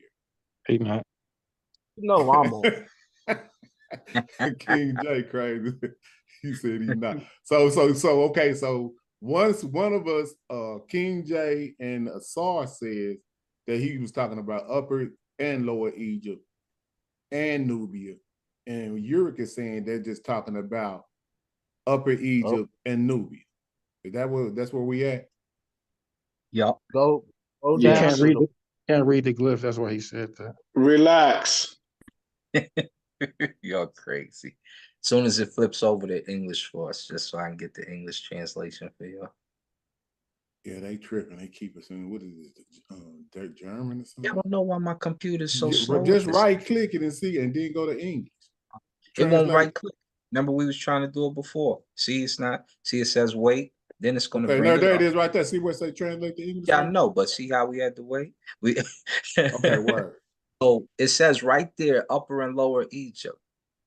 That's not who they fighting against. Okay. Let's go further. So what? Go ahead. Stop. Go back. Go back. Right there. Right there.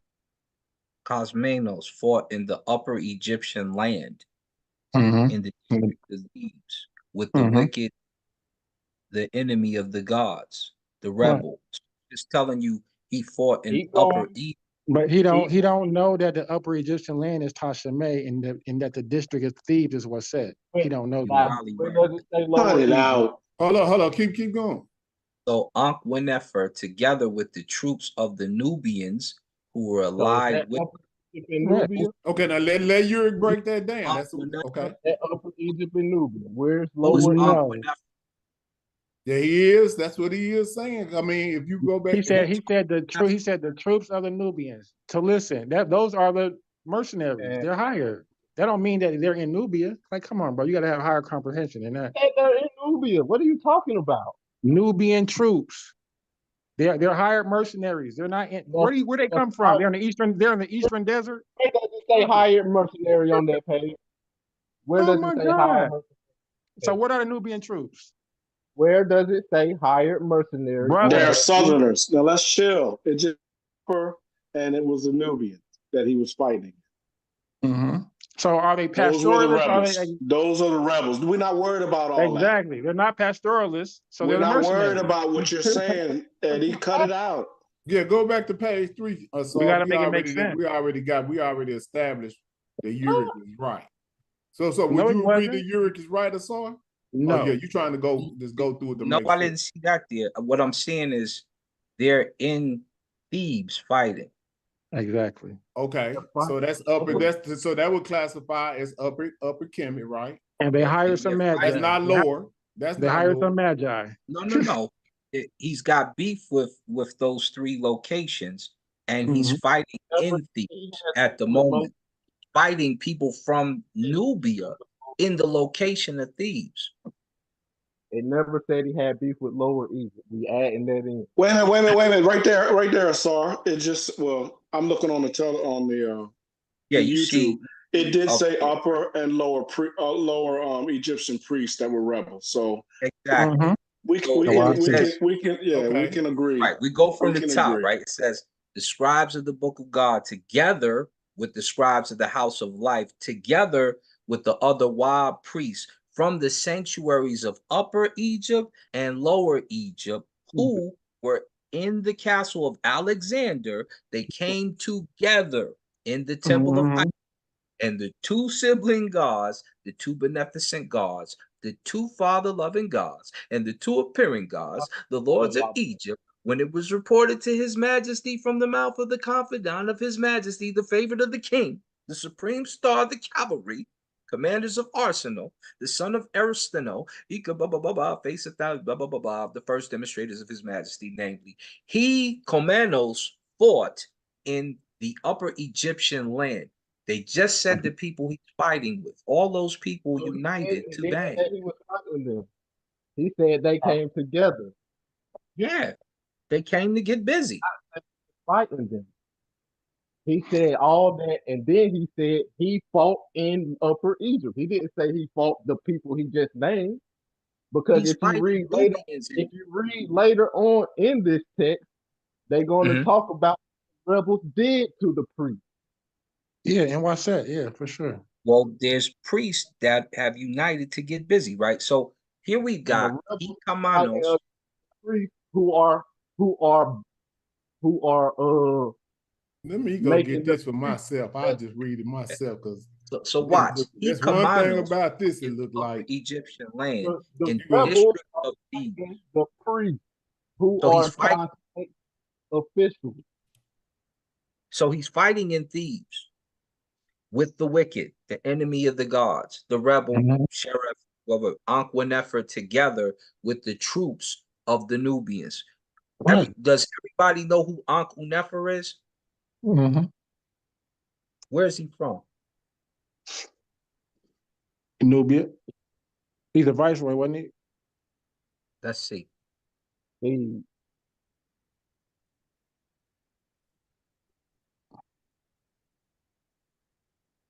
Yeah. Wawa, I think, actually, Wawa, basically. Ankh-Wenefer, ancient Egyptian. He's an Egyptian, like I said. He's dealing. What area is he from? What area? Huh?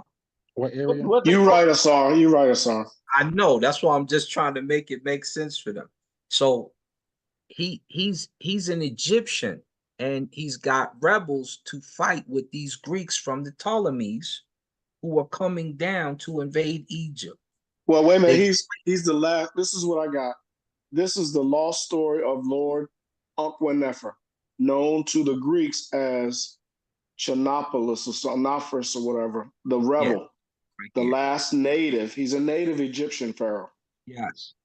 Okay. So that's why I asked if you knew. When we say, can we? It's important. But listen, when we say Egyptian pharaoh, what nome is he from? Why don't you get off the gnomes? He's from Tamari, What do or you from mean? Hold on, Lower Egypt. no. Listen, brother. If you listen, all this is important. You can't just. Hey, can I you're kill grouping y'all about right everybody. quick? Listen. Page 2. Can I Right, kill y'all? Can we go Hold to on, page hold on. He 2? said go to You page 2. have Hold That he up. gonna He kill said us. he Go got on and something kill for us. y'all on page 2. Ahead, Let's get to fam. page 2. Now you went to That's why 3 or every so. time it say Egypt, Oh, y'all I went to confused 3. Hold up, I clicked because 2. every time it say it's referring to a different district and nome. That's why y'all confused. Oh, what are they talking about? Egypt? No, it's See, I'm gonna have to read. Did you put this Eddie, there's this 22 gnomes in the north and 20 gnomes in the south. Will you okay, cut so it out? there's 42, right? So what are you So talking here it about? is, right? He performed great feats of power You on don't know the after. name? Hold up, y'all chill out with that. Let them read this. Where you want them to go to, Yuri, to prove where you 7, 14,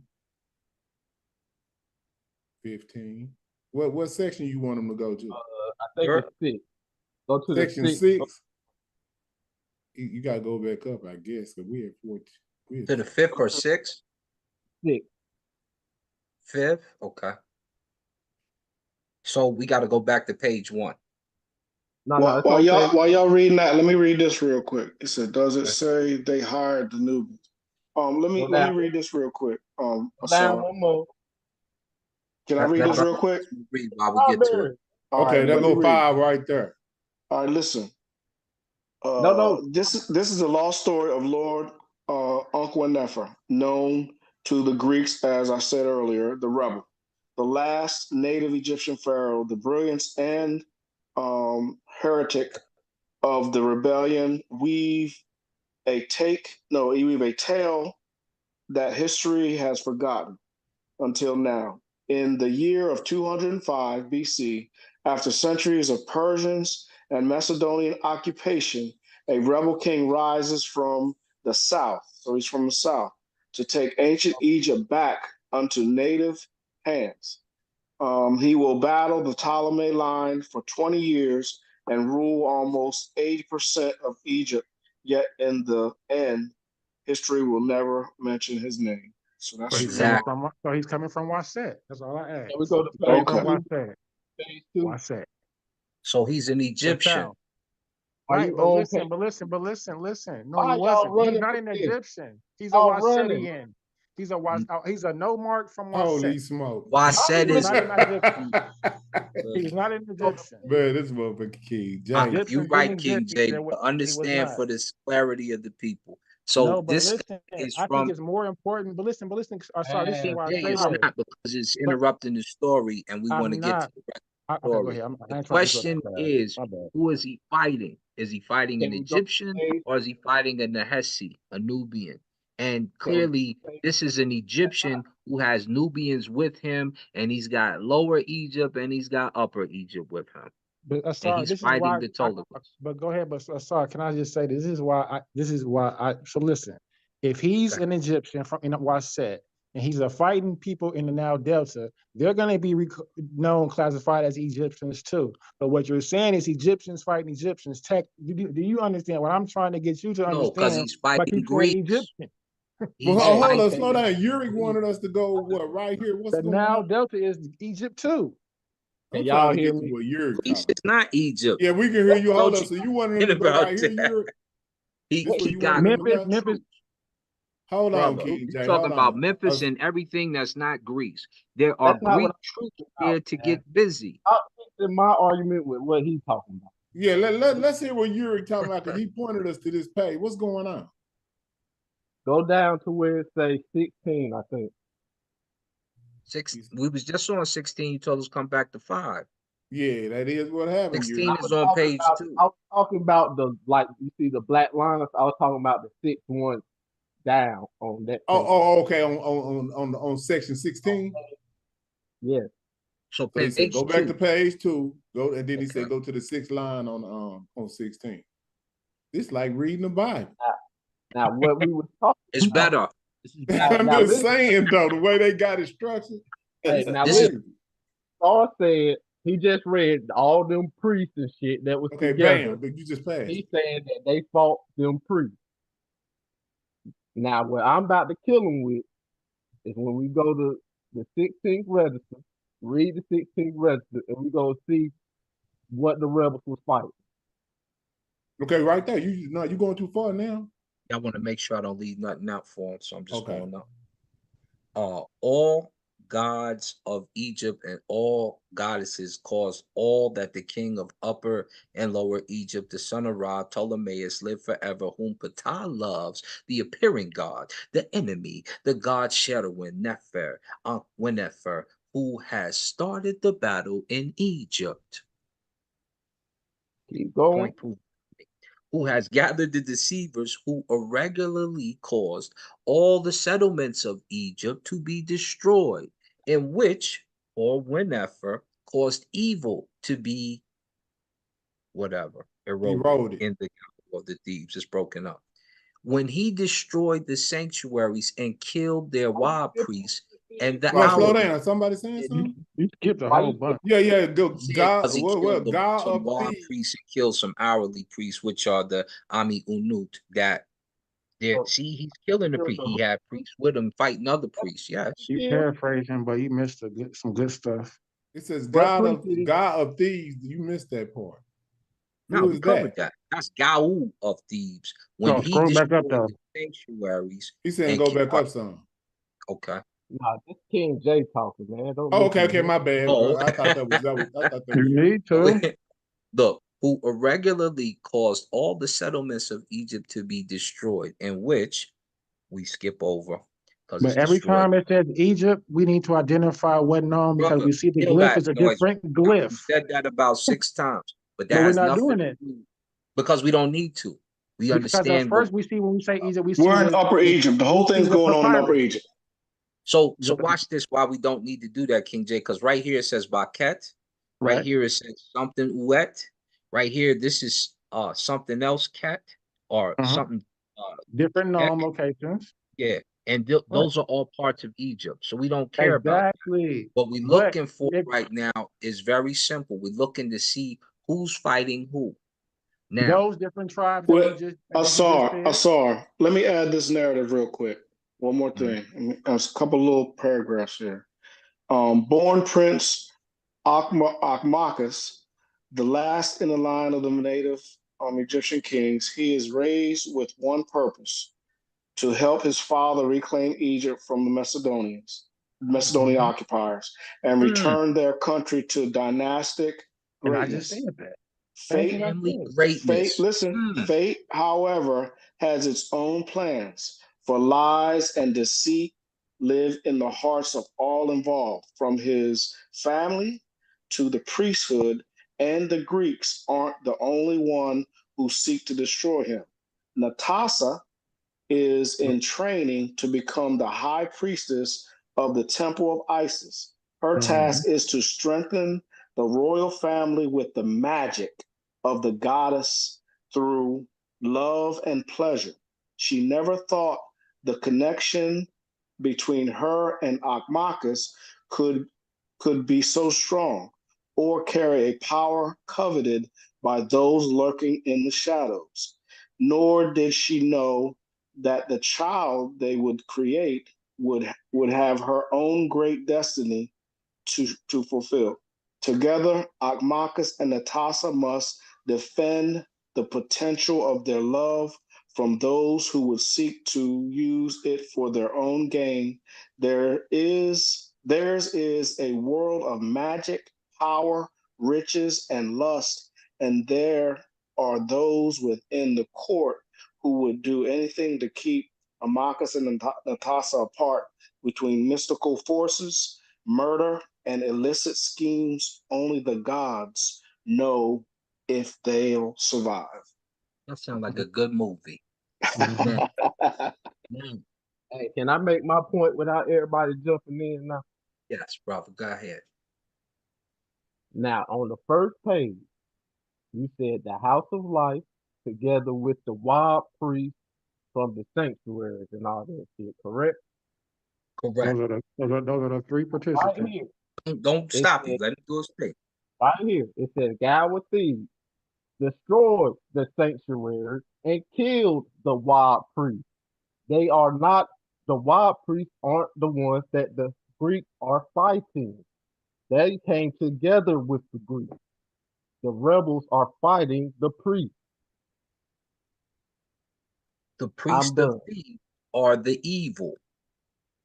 So when Saber Reggie tells you about the story about the priest of No, don't give thieves, me no Saber Reggie. You talk about they. You said hey, that because there's another story for them too that but coincides with this one. about But you only found one of the texts, which we commend you on, but you don't know the whole story. That's why I asked you if you knew who Uncle Nefer was. can I say, Now, do our you pull brother up just read, our brother am I just right? read, brother, Pan our African brother James. just, our brother Shazmu Patah just read a narration of the story. There are priests on this side, there are priests Right. on the other side. What do you mean there's no priest on the other side?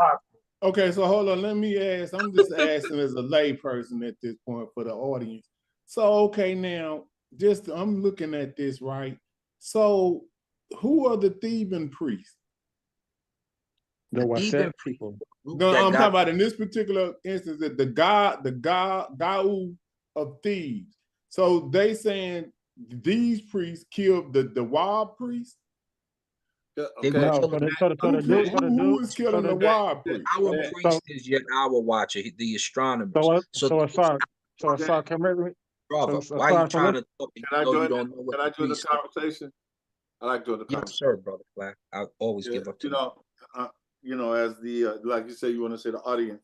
So what I'm hearing and what I'm thinking in my imagination, you got the rulers that are the Greeks, the Ptolemaics, and you have some of the priests or collaborators with them, and then you have another section where you have priests or old school, and they say, yeah, we ain't collaborating with them, and we're gonna Yes. and you guys that's with us, we're gonna fight to get these guys out. And this is how I'm picked. This is what I'm getting from the story. Am I misunderstanding this? You are totally correct. And that's why I keep trying to tell him. How he It's got it and we no, Oh, but hold it's up, three, but slow down though. Slow it's down three though. people. You forgot the But Nubians. but It's slow the down though. people. What Brother Flag is saying and what Uric is saying, and kind of the understanding of it is the indigenous people are in the Theban priests. And is that what we getting out of this? And the people that's coming from Alexandria or the imitating priests, or the people that the priests that the people in Thebes don't respect. No, the Ptolemies are the Macedonians, and they're foreigners. They're not even people that they respect. Right, but they're with, even though they've adopted the culture. Brother, right? listen, they're with the priests of Egypt, also fighting against other priests of Egypt that are on The gnomes are fighting against different gnomes. That's why I'm saying you can't just brother, group it we all already together, know brother. different cities are fighting, but you got a total foreigner coming in to take over the gnomes. That's a irrelevant point. What's relevant is who is fighting each other, which is what we're separating now. And I'm trying to tell him there are priests on both sides. Brother Flag's analogy, priest on both sides. Even your analogy, priest on both sides. So yes, there's priest on both sides. He's not just fighting the Nehesi, as our brother Terra was saying. The Nehesi. That's not what I said. That's not what you said, though. I said Upper Egypt and Nubia. I never said just Nehesi. Okay, and so there's from Lower Egypt as well. Thebes. That's not what the story. No. It depends on. So listen, the perspective is coming from Hugh Nefer. He's coming straight from Waset. No, it's He not. is from Waset. No, it's not. The perspective is coming from the. Where's Hold on, and he is is against. crazy. And We he, can't so even listen. Hugh Nefer is against the Nubians and against the Macedonians. That's simple. That's simple. Hugh Nefer is against the Macedonians and the Nubians. Thebes is known as Waset. Yeah, and that's where he's So from. stop saying Waset is important. We know that already. No, I Okay. just summed it all up because it's like they confused. You good there. You good there. But you keep mentioning it like we need to keep going. You don't need to go back because we already understand that. Yeah, The but I'm question, saying they act like they didn't. They was confused. we know that. Yeah, but that's not. No, we wasn't confused. Gotta You just add keep to what we interjecting know. and stuff that we don't really, we're not concerned with at this moment. That's what Hey, the Brother, problem. you just. When we James, say brother. Waset, that's the same as Thebes.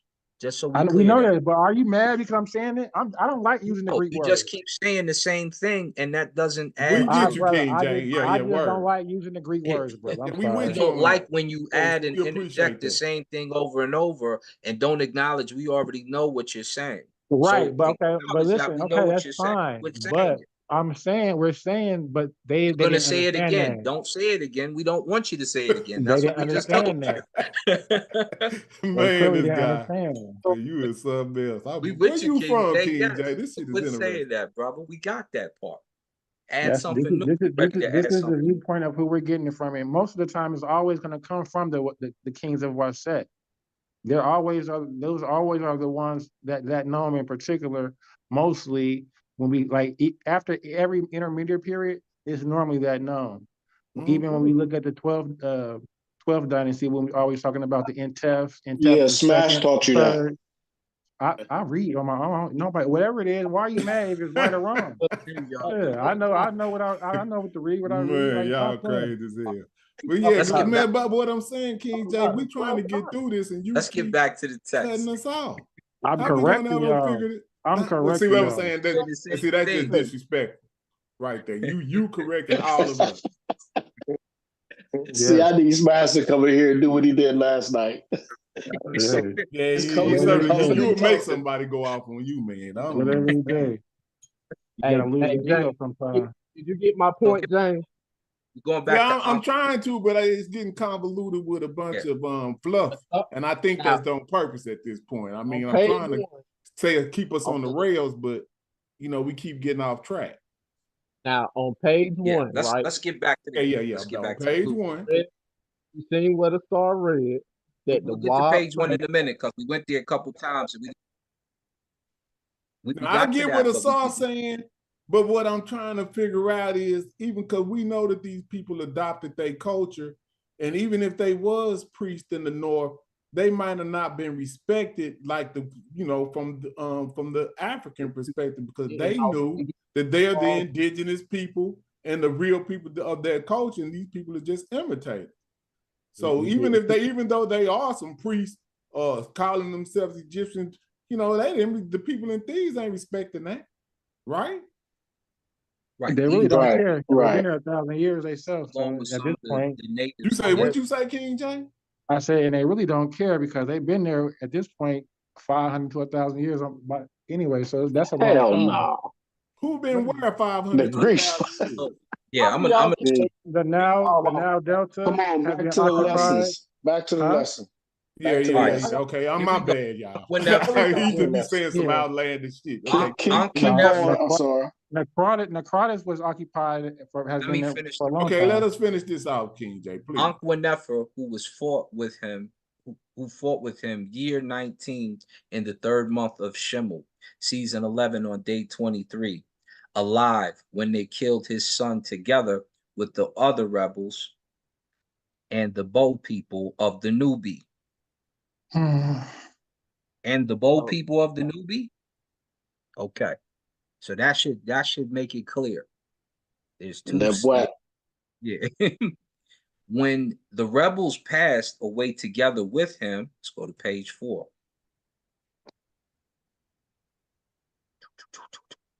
And when you say rebels, when it's saying rebels, the rebels are the traditional historic population of the land, correct? No. Yes. That's us. We the rebels right now. Rebels country. Rebels are people who don't want to pay their tax. No. The gnomes. No. So big brother, what the reason they're saying that is because remember, this is the Ptolemies who wrote this. Okay. Right. So the rebels are the people, the indigenous people, the people that's been there before before The the indigenous. Ptolemies Correct. came out, Yeah, right? yeah, absolutely. Yeah, King J, you need to chill, man. Don't bite, James. Don't bite. Ain't nothing to do with no taxes. So they have brought What, him what to do you what do you what do you think these are? Every gnome has its own individual gnome mark. Y'all, talking about invaders. Every gnome That's has its own gnome mark. He yeah. started So know if you're an taxes. invader, With this watch shit ain't this. saying nothing about If no you're an taxes. invader, what no mark are you, and for what they location? about taxes in this paper though. Each individual gnome, I'm sorry. If you're an invader, Don't what? bite, don't bite, don't bite. Keep reading, I'm sorry. Yeah, And y'all they have keep I mean, letting I'm him sorry, read. understands. We gonna get y'all on this because they do talk about taxes in this. Duh. So they brought just him stop to letting the me place. interrupt you. But They yeah, I just heard Brother Flag. I think Brother Flag was actually an excellent question. Yeah, because if the Ptolemies took over and they complaining about the rebels, then who y'all think the rebels is? the indigenous, yeah, and the But Nahesi, the King J Nubians, said the no. Bolton they said. say who the rebels are. They James, say I who asked you not to bite on that anymore. Yeah, I'm just saying that's what he said. No. When They you have asked the brought, question, that was the first thing I heard. yeah, they have brought him to the place and where his majesty was bound in chains. They did a great favor for him, for the one who had come to him, the king, as it was done for these rebels who were before the Kiwi enemies, the prisoners and the deserters who were on their enemy's side, to remain in the that's broke up. said. His Majesty, the King of Upper and Lower Egypt, Ptolemies, long live forever, whom Ptah loves, with his sister and his wife, the ruler and mistress of the two lands, Cleopatra, the two appearing ones, gods, just as the plan the gods was commanded as her retribution. God, something earth, in performing the ritual for whatever is broke, as it is to be done great and wholesome as reciprocating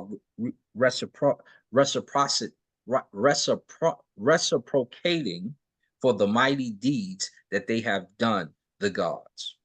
With good skill, it came into the hearts of all the servants of God, of the princes of Horus, as many honors to the king of Upper and Lower Egypt, the son of Ptolemy, probably, or son of Ptah, one or the other, and his sister and wife, the ruler and mistress of the two lands, Cleopatra, the two gods appearing, gods of the banks of Horus, together with the two father-loving gods who brought them into being, and the two beneficent gods who brought them into being, and the two brother gods, and the two saving gods, dear ancestors to multiply, she honors.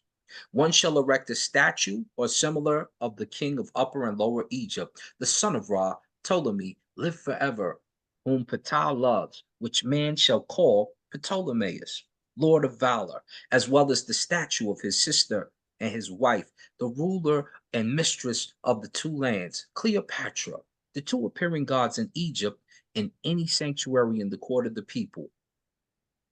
Temples as the work of the sculptors, Egyptians. One should set up,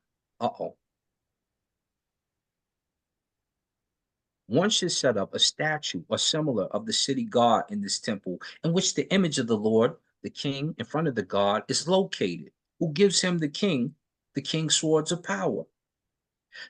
The enterers who are in the sanctuary shall perform service before these states 3 times a day. How many times you pray? 3 times a day. And they shall lay down the need before them, executing every precept that is to be done as shall be done for the gods of the district as the feast. And at called feast day, let the image of his majesty be engraved on the stele on which this decree is to be found, in which he is to be represented at killing the rebel by giving him the royal sword of victory. Man shall, the 3rd day, the 4th month of the Shemel season, 3rd Mesori, the day when it was reported to his majesty's majesty, from the mouth of his majesty's confidence, the king's favorite, the supreme cavalry commander, Ariston, I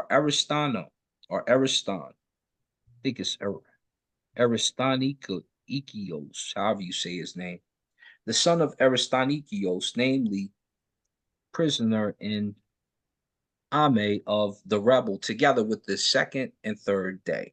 In the third month of the Shimu season, 23rd Epiphi, that's the end of the year, by the way, when Kam Anos the is under the first or similar friends, his majesty, induced to be seized, held as a great festival in Egypt on every year's beginning, at every time, when are to lay down burnt offerings and offer sacrifices with all the rituals that are to be tuned. Last page. Any contentions about that page? Sound like a bunch of prayers or something. Yeah, bunch of honors. Yeah, that's what it sounds like. So It's at the festival. I was trying to find that where you said in Egypt, whether in the Meta Nature, what did that look like? Was that Bach or was that yeah, you talking about on that last one? Me it too. Was, it was the last one I said was still Bach, but maybe I missed one. But I was looking at the Meta Nature. I said the Bach. All of them on this. Bach. Okay. Okay. So them going in to change the name. The new name is Baket. We calling this Baket basically. One, the festival community. So wreath their heads at these festivals when they begin the great and venerable festivals. That's where you get those leaves from, like you're a Caesar. One should, and let the image of the ruler appear, and let it appear with him on these days. One should also, and the statue of similar of the mistress of the two lands on these days and at every beginning of the year, her share in life, stability, and well-being. It's always Uncle Johnson after the king. Man shall spend the night, that is before the day's watching of the knowing, in the two sanctuaries. Every sacrifice that is performed on this feast, it shall be distributed to everyone who performs his hourly service in the temple. That's for the hour watcher priest, the Anu, Anu.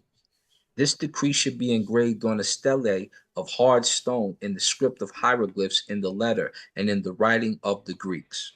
Also, this is the Rosetta Stone? No, this is it could be. Yeah, this is the Rosetta Stone. this is the Ptolemies talking. One should set it up in the courtyard of the people of the temple, namely in any whatever temples in whatever, probably register or something, second and third order. I don't Gifted. think it's a Rosetta. All right, look. So like, this is what it is. It says so right there. No, it's not. It's not. It says so right there. It's the eastern outer wall of the Citadel decree of Philinus or whatever. The second in the Egyptian tradition. So we could go down further. Ptolemy the fourth ain't the Rosetta Stone. I mean the fifth ain't the Rosetta Stone. And I shout out to Neil. You see hair right there. You see what's on your arm is good. But they said they're supposed to put that up on the stone, and that's why I thought it was the Rosetta Stone, but it wasn't. But the Rosetta Stone in 3 languages. But think about it. Go ahead. The Rosetta Stone in 3 languages. Yeah, a couple like 3 scripts. But see, the glyph that where it's said it at is the papyrus glyph. But so that's I'm asking y'all, so is a copy of this in Greek? Because they said they're supposed to write this in the language of the Greeks. Yeah, there probably is. But this is Ptolemy's writing this down in Egyptian. So it's probably it is probably something in what is the name of in it? the Greek tabloids or whatever, in the Greek articles. Yeah, what's the name of their language though? The Demotic. The Demotic. Yeah. It's probably a Demotic text for this as well as this one. Because it says right here, hieroglyphs, stone in the script of hieroglyphs in the letter and in the writing of the Greeks. So there's probably a Greek version of this somewhere. Yeah. It might got it in like a linear A or a linear B And tables or look at how something. much of that is broke off. How do they even know what that say? You see all that? The third, like Because 3 they lines must is got the the total. copy of the Greek. Right, yeah, but I'm trying to figure this out because They this is got the great. Greek copy, basically. So, because if Yeah. you scroll up, watch what it says. Keep scrolling up. It's going to say one copy. It's going to say one rendition of this line. Keep going. You can click the other rendition of it. Maybe go to line 1 real quick. Go to line 1. I mean, page 1. I'm sorry.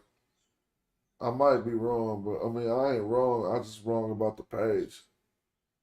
But I was looking at it earlier and I noticed that it said one translation of 2 copies or something. So maybe that's what. Oh, can you scroll down? Yeah, I'm just waiting for it to Okay. change because it might be up in here. No, it's gonna be in the red. It's all you see where it say 3SH. It's gonna be right there at the top, right there. Oh, okay, it's still doing stuff. I feel what you're saying. All right, there we go. Yeah, I feel The scribes of the book of No, you God. ain't gotta read it. No, just scroll down and let's look at the red parts real quick. And we're gonna find one. I damn near think the number was 12, but keep going down. I mean, not the entire red, just the beginning of each red section. Because I remember where it was at. Here, no, that ain't it. All right, Okay. you can skip that one real quick. I just seen that say with commentary and got excited. But nevertheless, when I start to do stuff like this, we have to go over the whole text again. So I just remember one point had gave you an alternative option from another. So they must have translated the other translation from somewhere. But that's good to know, even if for people that's looking through this text right here, just look through it, that you saying you identified how to identify a secondary source for all this breaking up. So that had me confused. I'm like, man, there's a lot of stuff broke up on here. How do they know what it's saying? But if they have a way where they can show you a secondary source, that's great. Yeah, and they had included it on one of these pages. It's only 5 pages, so it ain't too much cumbersome to find it. Then we can click it and see if it's gonna take us to the Greek or whatever. That ain't it, because it don't. It's right at the top when it say it. Watch, you gonna see. I just didn't say nothing. Well, yeah, you could go through at that speed, because if we don't see it at the top, it's a little thing that give you another thing to click. So you could keep. That ain't it. Yeah, keep going. Watch. And I mean, I know it wasn't a text y'all was reading before this. Since this is only 3 pages, let's 3 more pages. Let's just see. Yeah, you ain't even got it translated, huh? No, because it's gonna say it's gonna give you another option to click at the top. Go down some more, please. Dang, if it wound up being, oh yeah, I forgot, my bad. If it wound up being that last text, I apologize. I made us go through this one. But how long ago did y'all switch up to start reading this new text? I think this is the text we was dealing with before you left. This the one. This the one with the Nubians fought? Yeah. Okay, cool. So keep going.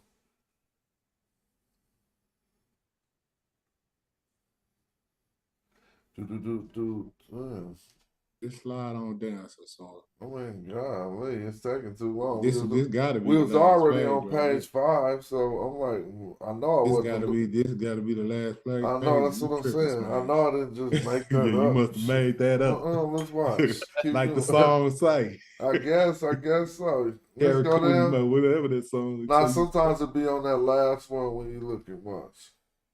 Nope, it ain't popped up yet at the top. It must have been when we was looking at a different. Oh, there it go. Bow. Told you. One of 2 variants of this sentence. You see that to the left. Yeah, I see it. Now you see it's bold. Look, you can click number 2. See, this is what I'm saying. I told you I seen it. Look, so click number 2. You said click 2 right there. So that's the other version. See, that's I knew it. Now they saying they got the other version in Medunetta. It appears it's still hella broken up. But at least we see that they do got another version. Now maybe some of the parts that's broken up in this one ain't broken up in the other one. Mm-hmm. But at least we found it. It's called that it was on the last page. Yeah, go back to that source so I can look at that again, because that's interesting. That's something we all need. Well, I know probably y'all know, but people that ain't really versed in the TLA. But what we get from that is if it says one of 2 variants of this sentence, it means they got 2 versions of this sentence. And so if it's written in stone, we know one of them is the one we're looking at. So the other one possibly might have the Greek with it. I don't know, but it still seemed like the other version was Metal Nature. I just knew I seen that and I didn't say nothing about it. I wonder if it's like a demotic joint. I'm assuming they probably got the demotic piece to it. Let's see down here if they have it. So the way we can see that, go up a little to right where they talking about the text. Now was that the word Heka? If you click by that number 11, let's see what it got. They ain't right here. So maybe right before that, because they ain't. Is that clickable? Yeah, that didn't seem. Click this real quick, and it's gonna give us more. All right, there you go. The script is Ptolemaic writing, but the language is traditional Middle Egyptian. That's also good to know. So they start basically writing the word, or the same words we know. They start writing them in a whole, and they're messing up the glyphs with them. But if we would have continued to read some of the information that was on that last page, we probably would have been able to find some. Oh, I thought you like the same joint. Hold up, because this is the new one. Okay. So the scribes of the book of God. Now this is the new one, and you see it's not broken up like that. Okay, well maybe that's text. it. So they did have another version of it, and I think you might have just found it. It got small breakups, but if you take the two texts and put them together, you wind up with enough to probably be able to tell the story. This one looks full. It only has a few breaks in it. See, it's got that horse. It's got a SAR all of a sudden here. Oh, Eddie K. Where King J go? Dun, dun, dun, dun, dun, dun, dun. You on the mat today, boy. What's going on? No, you the dude doing the big. You proud of your knowledge today? So we ain't gonna let this. I don't be proud of my knowledge, dude. No, it's Sometimes dojo time. It's a dojo. Shit. tell me what I am, and then put me on the mat because we about to slap me on the mat. Hold on, who got them glyphs for Eddie K to read? King J. Yeah, for King J to read. Come on now. Let's find. We're gonna go into that text corpus. Hold on. Yes. Hold on, let me take. You gonna take it? If you can drop my car? Yes, because I have no gas. Hold on. Wifey breaking it. No, she like, hey, baby. She want to get the Maserati. She want the Bentley. She want the Bentley. She said, "You gave me the Porsche. I need the Mazda." She want the G-Wagon. Let's go to the Cairo Museum for you. Oh, what y'all think better, Bentley or Bugatti? Oh, man, Bugatti has the look and the speed, but yeah, I'm taking the Bugatti. Tires. Now this is the museum. I put the glyphs up for Eddie. Yeah, come on, let's do this. You thought he was gonna take you to the easy ones? We going to a papyri. We ain't going to the walls. We straight off the walls of the museum. No, we going to the papyri. Baby. Yeah. Let me zoom this shit in. Let's see if you learned this. All right, come on. Tell us where to start. Oh, that's easy for you. Just do that. Stop right. That'll be easy. Hold on. I mean, well, it's not really easy. One thing you'll notice is if you look right up to the, not right there, but go to the right, because we still retrograde, but not all the way. Just go to, like, damn near, look right where it say Jed on, the one column before Osiris. Can't you trip off that? Keep going. I see you right. Before it was Seer. Keep right there where it's broke up there. At the top. Right now, there. have you noticed it say Jan? That's starting the word said by Osiris right there. And notice the characters. So that's where you find the character class. The characters in that column are looking to the right. You go right one column over, everything start looking to the left. So that lets you know that those are where you would start. I knew you would, Eddie. I wasn't gonna set you up like that. But you can start at word said by Osiris. Right here. Okay. I see that. Okay, with the snake in the E, the never. Zoom Hold in, on, zoom the in. snake in the what? The Let's read zoom leaf. in on that. That's the E. I. Can't. Zoom in, So not. Asar. You can't. Or Eddie, we don't want you to spell for us. So Take you a about to snippet. start trying to spell. Hold up. Let me do it this time. Hold on. Yeah, we want you to read. Don't spell, read. Mm-hmm. Last time it wouldn't let me do it. Hold, let me get back to it for you. I'm gonna do my best. We applaud you, baby. That's what. Yeah, I be hating this kind of reading because it's handwritten almost. Damn. That's why I said in that debate, I was like, if you ever try to, Damn, it keep jumping on you. You can see it, but it I'm keep gonna be jumping. like, though, you yeah. got it. I mean, if you do anything on this, Eddie, you gonna already be cool. So there you go, right there. Just take the words that when you identify and form them into a word. Don't try to form them into words. Okay. Got it. Start right here with the snake. The jet. Really, and right underneath. Go ahead. Jetty Mur. You came close. Medu Jed.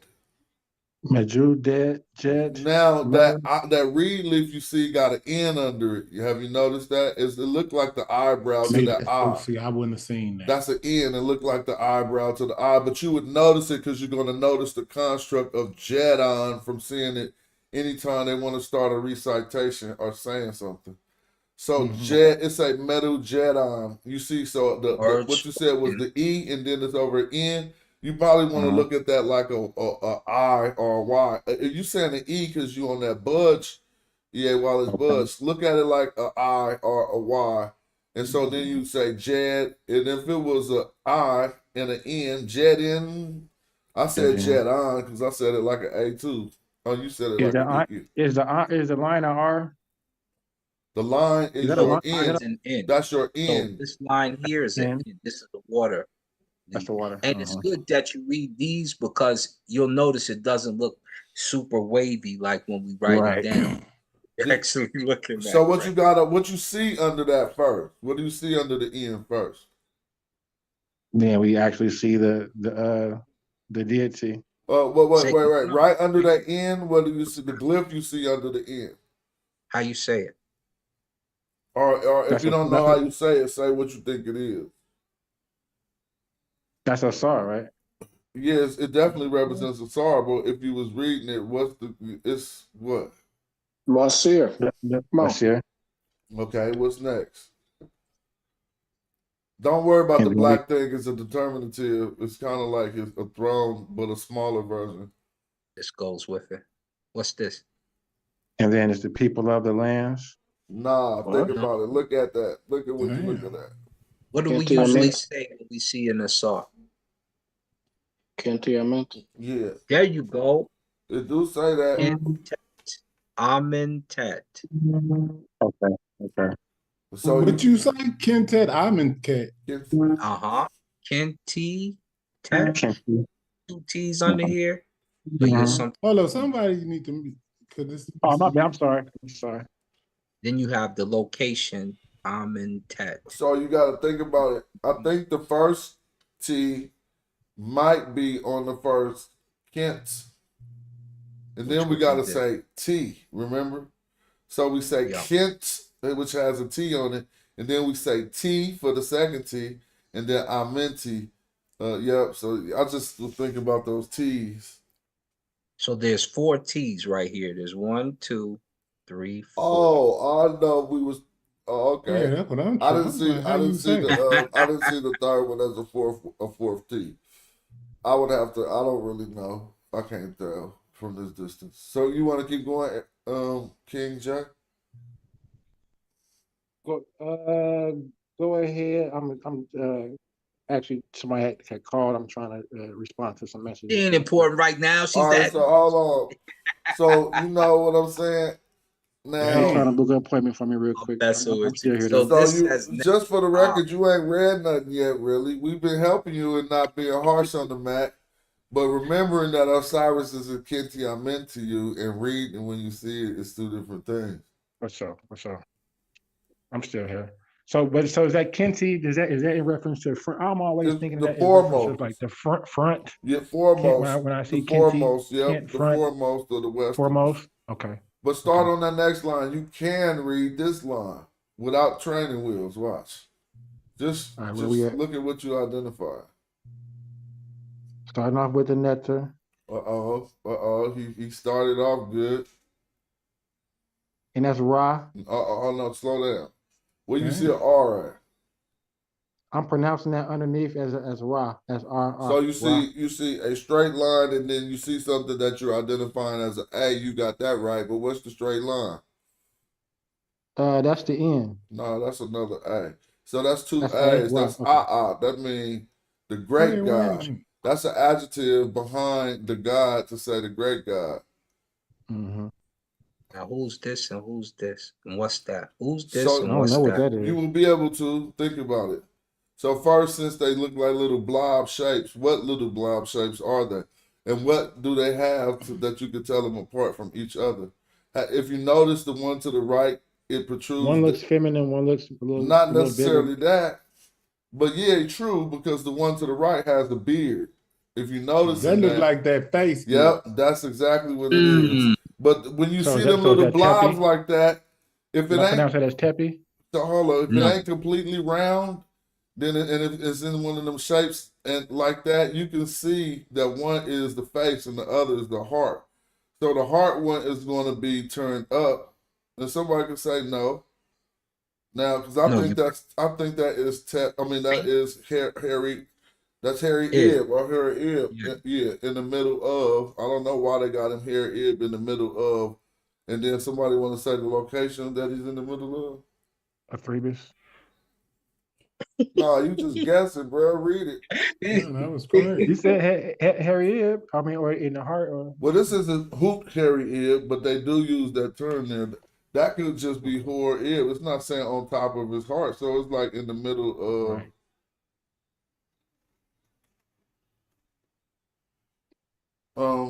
Well, it could be Harry Tep. Okay, that could not be Harry Ib. So that might be Harry Tep. Let me show y'all. So now that So it might be Teppy. Okay, right. yeah, so people won't get lost. Since we only dealing with two blobs, we got one identified, and so Harry Ib would be in the middle of. We know this statement don't never stay in the middle of, right?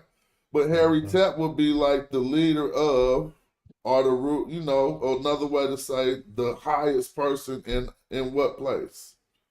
So I'm gonna show the dictionary so anybody. I know the people who know the glyphs understand how I don't really trip and give us the leeway to understand what a mistake is, so you can see it actually. But you need to actually see it in order to understand it. So I'm gonna show us. Hopefully, maybe I'm gonna use the Let's see if it pops up. Y'all can see the dictionary. Nah, we still see the screen with the. Stop sharing, family. Hold on. Okay. Let me see. There you But go. be ready to pull that back up because we just scrutinizing HR, right? Mm-hmm. And then so we all know that this is the possibility for the one. Now, what you see this tap, the face turned to the side? Yeah. That could be a possibility for the other one, which is this. Now, what I'm going to do is put a hyphen and see what happens. T. I'm just going to put T. Here we go. So this is Harry Tap. Hold on, let me see something real quick.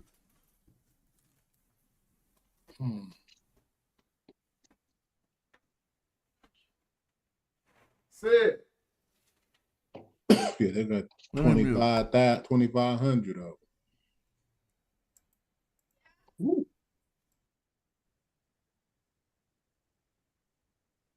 It says raise the head. All right, hold on. So where we at? Y'all see it? Did it pop on the screen? It didn't pop on the screen. You got another 400 to go. 400 what? See, it's his count right there. How many it's searching for? Oh, I wasn't even looking, bro. Hold on, you right there. I appreciate you. Yeah, I wasn't even looking. Why Right it take them to go look through all of them? Damn, they started over. So don't fall. I mean, this ain't the one we looking for. This ain't the one we looking for. Now, how you know the difference between them? Because is it Osiris on dry land? We know Osiris ain't upon Abydos. So what is Osiris then? Oh, you don't see the last version? Let me see. No, we looking right now. So what could Osiris be here? The chief. Thank you. Now, why are we saying Hori even though we only see hair? Again, because just the word changed categories, and sometimes that happens, and you know that means one who is high, and not just. Not just like upon. If you just say tep, you could say upon. It changes, it switches, and so I would want us to. All right, I got it. Yeah, because Harry deals with his person. We could look, like you said. The I, the I is like the E or the person. So look, so that, see how we go back when it said it right there. It said who is upon, right? Who is upon, and so they kind of getting that as a whenever you interject who, you turn it into a person. You see what I mean? Because think about it. So hold up, the way they wrote that though, it just wrote it on a horizontal situation. Yeah, but we examining it. Yeah, we're examining. You said both of them was heads. That's what we're examining. We're examining the possibility of that. This is what happened when you read the metadata and you got two blobs on the wall. We identified that one blob was this one, and we know it often pops up with another shape like this, which could be that second blob. Now, another one that it often pops up with is Ib, and then we ask ourselves which one it is. See how it pop up with that one? Mm-hmm. And so this is the first one I was saying it was, but I was like, why would he be in the middle? See, this says which is in the middle, right? And so I'm like, and so that's the work we do. So you talking about syntax. Like Asar always saying, if you put it in a sentence and then you go and figure out which one of them makes the best sense in the structure of the sentence. And I don't know if you saw last night's joke, because remember they had the face, and remember I was getting it wrong with the stroke, had that single stroke, and he was like, "Why are you saying Harry?" And I was like, "Because of that stroke." Like, nah, and really it was upon, but it had nothing to do with a person. It was just before. You stand before something or whatever. All right, so I'm gonna stop sharing, and now now we got a reference point when we look back at the glyphs to be able to say what we think. You feel me? Yeah. Let me take this off the screen. Go right ahead, if you don't mind. I'm sorry. Here I go. So basically, reading the syntax should give us a clue as to which one of those. Well, I don't think it's the middle. It ain't the middle. He's the chief. He's the chief of Abydos. Word. I mean, we know that anyway, but I could have just read it and said that without us, but nobody would have learned nothing. You know what I'm saying? So yeah, that was the proper way to do it. I appreciate that. That was deep. I mean, just the research methodology. I shouldn't have said Abydos. Damn, I should have said the chief of what, and would let us read it. So King J, you ready to get off the mat? You can get off the mat. We ain't gonna do you like that. But if you wanna, we're gonna start doing classes. We're gonna start doing some classes to bring people up to speed. Not confrontational. You won't have to come in with a fiery attitude to get put on the mat to learn something. For sure. But that's been how it's been lately. So how you came up with the Abydos on this? Since that's out the way. You got your hand on the next glyph though. So is that what you doing? Abydos. How is that Abydos? I see the land determinative, and I see a T up under the land determinative. So we done got past the two faces. You probably could see an A, not an A. You probably could see something that I can show you. That's the Ob, but then you probably could see a B and a Jew, and it says Jute. But you probably can't see it. Look now. It looks like wait a minute. It's a vertical line, and it got a foot at the bottom, right? Yeah. They didn't have to do that in this word, and it's out of place because of the graphic transposition. Nevertheless, you know what you got. Now you see a Jew mountain, right? Yeah, I see. So we got Ob Jew and then a T, Ob Jute. That don't matter. You can say Abju. That's Abydos. Now, if I pull up Abydos right now in the dictionary, which I'll share, it's gonna look just like that and show us this other. Hold up. So basically, in the Medu Neter, you would say Abju, but Yeah. you saying in the Yeah. Greek term, the translation is Abydos. Yeah. Right. Now, Yeah, because I'm like Abydos. How are you getting that out of that? But word, okay. well, I get it. he is. But you know what? This is some of that magnifying glass work you've been doing. when told me No. you had to add magnifying These glass. texts say the same things on them. Wow. You know what I'm saying? So if you read it, if you pull up another one, it's gonna say, it's gonna. So every time you run into this, it's gonna be repetitive as far as like the greeting or whatever the source. So let me show y'all something. I'm about to share my screen one time, and then we go back to a SAR screen.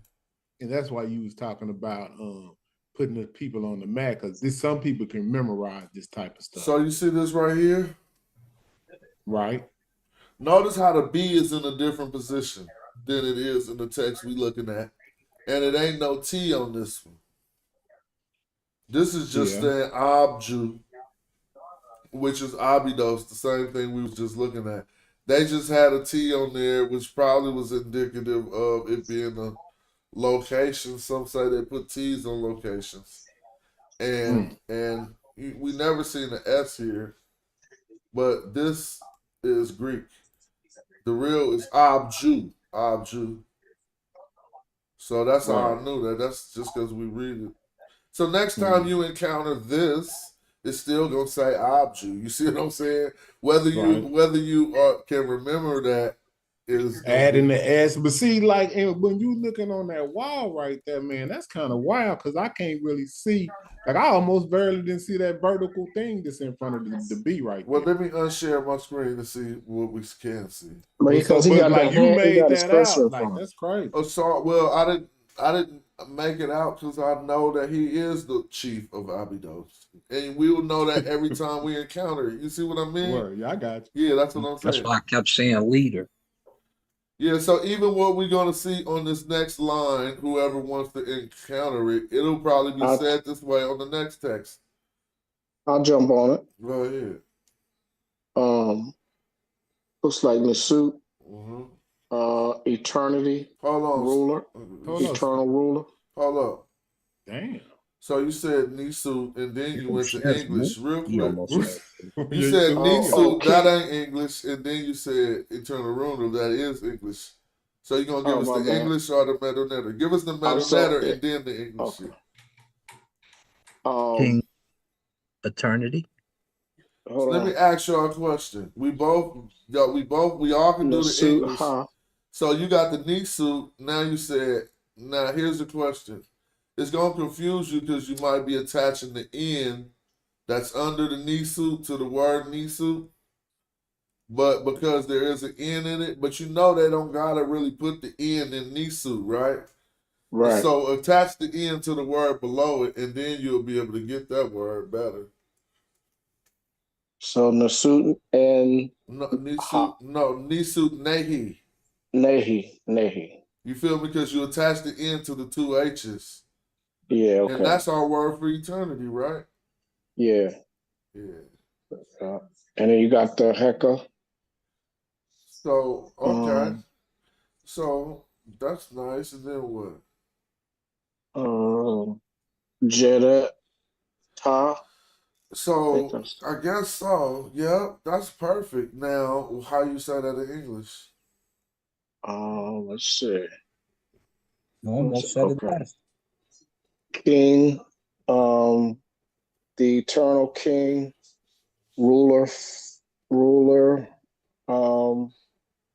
Jedi. I mean, is how about king for eternity, ruler forever, or something like that? You know what I'm saying? Yeah, that sounds good. Yeah. I mean, you can say king of eternity. If they wanted to separate that N, you could take two H's and almost get the same meaning, but no, it's going to be like numerical. I mean, that's not it. So I would just say what you just said, Nisu Nehi, Haka, jets.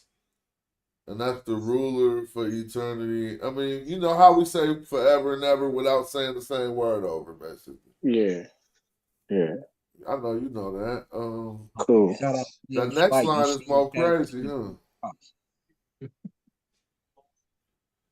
It's still something about walking it. It might just be a different shim. What you see about on the top of that next line? I just see an S and some legs. I can't make it. It's hard. It's hard. Can you snip it and make it bigger? Can you snip it? That is not my screen. That's I can't. Yes. An S and some legs. Anyway, you know, yeah, definitely. Oh, I see a doorbell. Yeah, I see a doorbell. Yeah, I see the doorbell. Snip the whole thing. Snip the whole thing while you're at it. Instead of just that. Yeah, the rest of it. Snip the rest of it. Yeah, that's good. I mean, and the last 3 lines. Yeah. Come on down. Yeah. Keep coming down. Let me go down. God damn it. Let me go down. All right, there it is. There you go. Good. All right. Grab that and then make it bigger. Let's bloviate it I on see, word. I see a doorbell. I see a doorbell and then 2.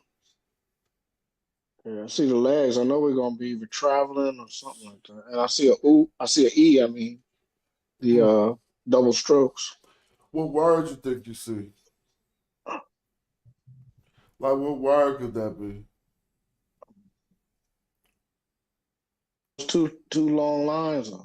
I know them 2 long lines throwing me off too, right? Like legs, huh? I know, but then they already got the smaller legs to the left of that. You see the legs hella small Those to the are left? legs? Yep, to the left. Yeah. Them is legs down there. The legs we pronounce like what iwi. I always say iwi, but it's like ooh. You know, you're right, but this has an S starting it. And then we can clearly see the 2 strokes for a Y. Can't y'all see those 2 strokes above the legs? Yeah. He said that's a S. So we identified an S and a Y. Now, I don't know nothing about this word. Where you at, Asar? I can't tell what those 2 tall legs. Yeah, we waiting on the Zoom in. Yeah. Zoom. Whatever happened with the Zoom in? Yeah, I ain't even to do it with y'all out of control over there. No, that's you. Drop this one and let us get the Zoom in, man. Oh, this right here is crazy. Sound like OG Percy. Let me see if this is the Zoom. All right, hold on. Let me see. Now that's crazy. You know about Percy. That Zoom in Hey. event too. I used to be there all the time. Hold What on. you Go doing, back. Go back. The one you cut. The one you cut. Hey, go back. I slip- think I already got it. I could be messing this up. Oh, you got it. No, it might be. Boom. It might say spend time praising. I could be wrong. Oh yeah, because I saw a set or some arms, Let me somebody show- underneath their arms. Yeah, with she's the arms. praising. She's praising under him, so we got that. But now again, trust me, I don't be minded being wrong, but I ain't gonna be that far off. Look at this. You cheating? Well, I'm looking in the dictionary, but look, this is what we're supposed to do. So now we know it ain't she, but we do see the doorbell and the S. SY is rendering something. But watch, we gonna see it with the legs, and then we're gonna say, okay, it's getting. Now look, those 2 things could be the reed leaves. Remember? So we got the legs. Word. But let's keep going. We're gonna keep going. That's how you put it together. One of them about to show though. It's about to show, and then it's gonna be like that's gotta be it almost. Well, it's close to the one we see too. It right there. But almost. That's it. We gotta find one with 2 reed leaves almost. Hold on, I got a question. Okay, now when I was looking into those 2 things that look like mace heads came together. How do you say that? Because y'all saying it's an S, but you got something for an S, which is that folded thing, right? It's like an what SZ. is that S? What you talking about? How you pronounce that one? What you talking about? The doorbell. He talking about Okay, the the 2 mace heads that's bumping together right there. You know, he breaking that down. It's a doorbell. He broke it down. He said it's like a SZ. I mean, so sometimes when you have to do the Z, you use this one. I mean, you use the doorbells. Okay, so how does it sound? Well, what's the difference between an S and a Z? Z. Z and S. You're gonna say Xeric or Seric, so it's probably just that difference. Yeah, you know what I'm saying? Like, so they still kind of like the same things, and what they really do say is it wasn't at the same time period when it was used as a S and a Z. They say it developed into being used as a Z once that sound came in.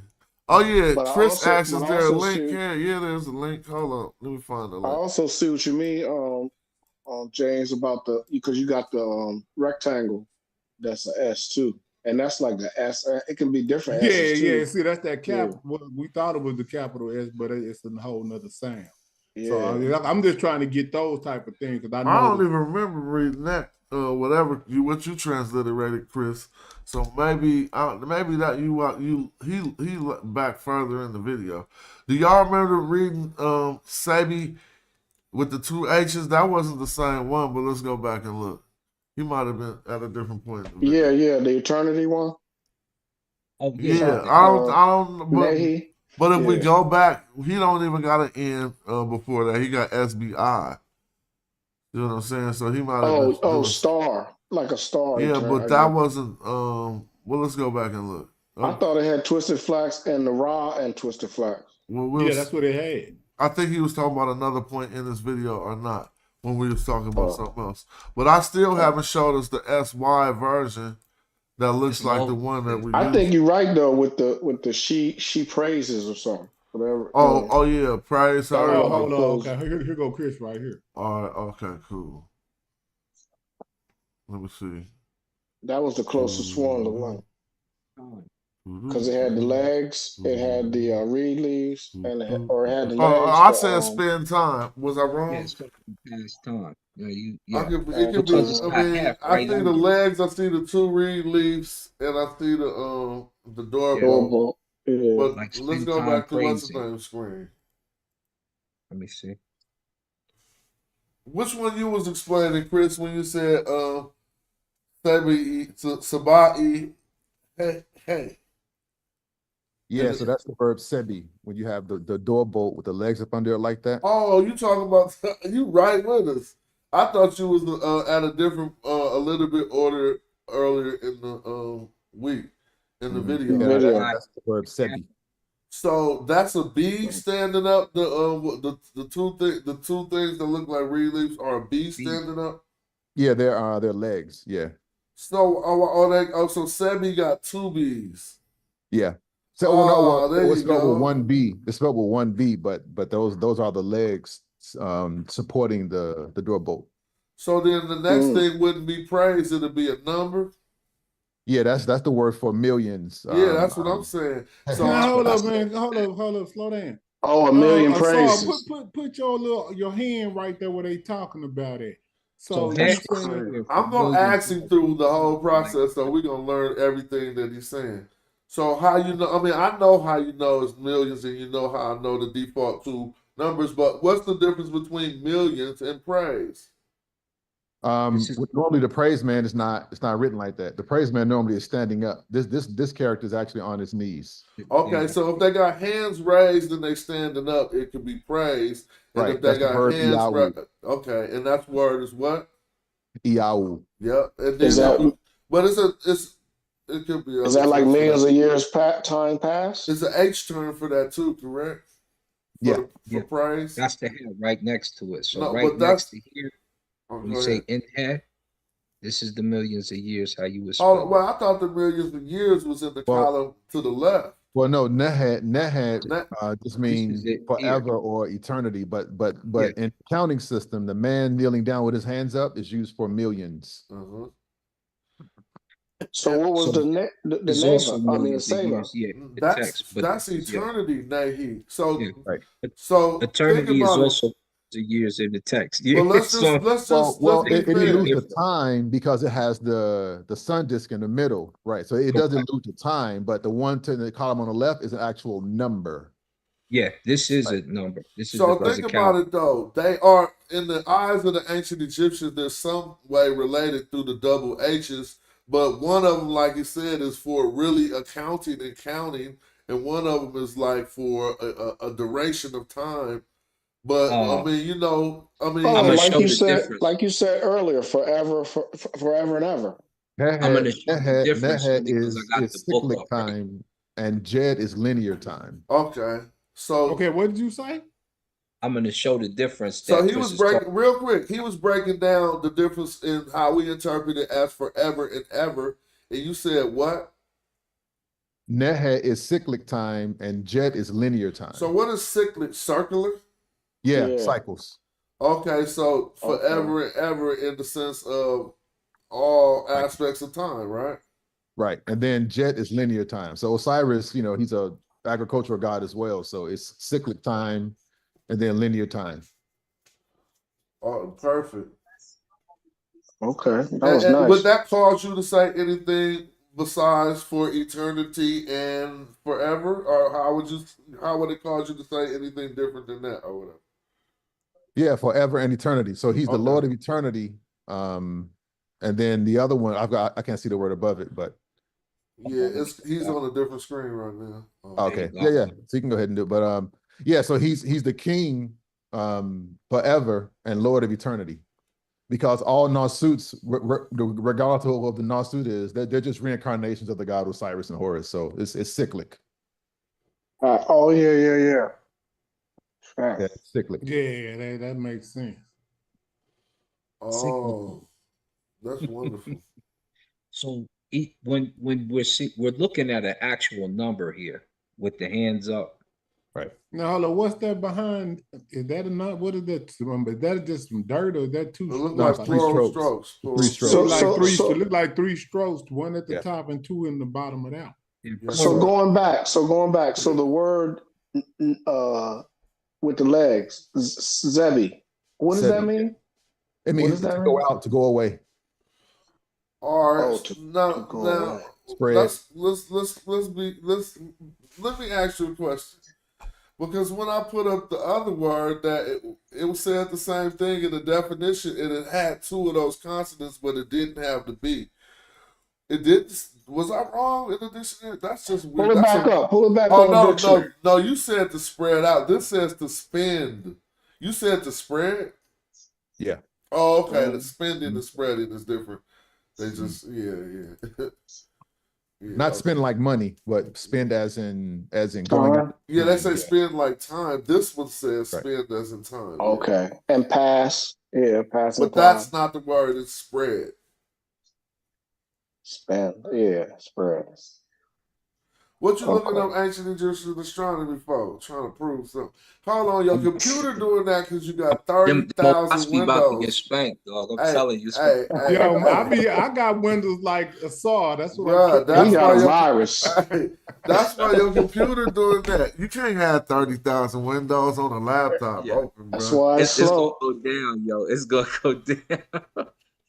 He looking for the tab. He looking for. I think. See, that's why. And I'm like you, so I hate to close down a good tab. Yeah. And why we never finished? I hate to close we never finished reading that line anyway. Man. He looking for that snippet and can't find the it. line. No, because I had a book open that shows this as the numbers, and it's got the other numbers behind it, and then I also have this text. Right here on the PowerPoint where it's explained as millions of years, but generally as eternity as well. So I'm gonna ask King J just for the fun, because this next question is easy. What bird you think that is, King J? We all know it's the bird next. King J, if you still with us, what bird you think that is next? Oh, he probably ain't with us. I mean, everybody else know the possibilities of what this next bird possibly is, unless you think that is now this is how I probe, so I always say, is that an A on the high? Well, the word, it ain't a word for praise above it, so it ain't high. I think it's an M. Thank you. How did you come to that conclusion? For one, it looks like it. Show. Okay. For one, to me, it looks like it. And then, even though it's big as I don't know what, but then the word ma. What word? What word? What are you talking about? Ma'ak. Oh, so you didn't recognize it as a preposition? Mm-mm. See, that's what I'm saying. And so Well, that's kind of why first I I was. thought it was M. Yeah, first I thought it was M by itself, and but then now that I looked at the rest of it, I noticed that two A's. So I said, okay, that's my oxo. Well, No, it is an now, M by itself. yeah, Oh, it is. yeah, but I kind of see. He said he recognized two A's, and he ain't wrong, but he is because there are two A's, but the A's you think you recognize, and this is isn't that like to stand or what? Nah, this aha is his time or his epoch in his time. Okay, but it is still two A's, but with an H, right? Oh no. So here they're spelling it just with the cell, the aha, the cell. So they're leaving out the A's. Well, they're leaving out the first A. I'm sorry. So basically, when I see the cell, I see an A and an H, and then I see the last A right there. You see what I mean? And so, what is? So here's the thing: that cell in front that he's hovering over. If they just put that cell, we would transliterate a H, and an A. Right. But they put the final A, it appears, behind it. And so, as we understand it, as if you refer back to the Chris's transliteration in the chat, you can see he put A, capital A, H. So he already showed that he agreed with that. But what we looking at is not A in the first position that we should call it A. And so that's what he was explaining. That they didn't really, they just spelled it with the aha mast and one A. That what we know as that arm A or whatever. Now the question is that a determinative circle? And with the single stroke? Yeah, that's a determinative for aha in this case. And so then what is that? Man, can y'all go back to the TLA so I can see what this look like in real time? Oh yeah, I can show you right now. Now watch this. Like, y'all kind of I need to see that word. It's the sun disk. Like, man. So here's the thing. Here's the thing, though. How we do it? It's not gonna change, James. So if you learn this now, it's gonna be the same thing next time you encounter it. So this is one aha mast, right? Right. It's a different one, and when you extract the meaning from this one, it often means things like wind, breath, but that's not the one we're looking at. But you notice this is the one we are looking at. Now these what are these marks called? I call it diacritical mark. What are these marks called? Because this isn't an A, so they don't understand why we're saying A's. Well, the soft sound that these marks right here hold represent one of the A sounds in Meta Nature. So this is an aha. Now, when I first asked Chris, remember, I said, is it to stand? Because I went for this version of aha, and he just simply cited another definition of aha, which it actually meant. Which one was it? For time, epoch or time. Okay, so time span. So it would be this one. Y'all see that? Nah, we looking at a saw screen. Oh, damn! Y'all wasn't looking at my screen. I see it. Yeah, we I see it. No. Yeah, I see it. Okay, bam. Now I'm back. Now I'm on that.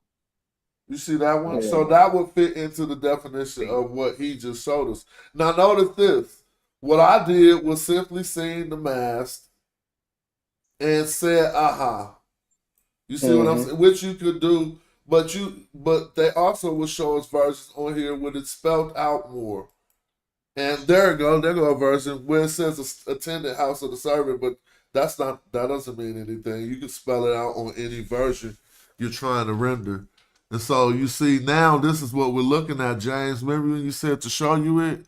If we go back and look, you're gonna see something shaped like this, which we was mistaken for the first A. Which is why I said you right and you wrong, because it's not really an A, it's more like one of the ahas. And so I can take this off and we'll see that right back on the screen.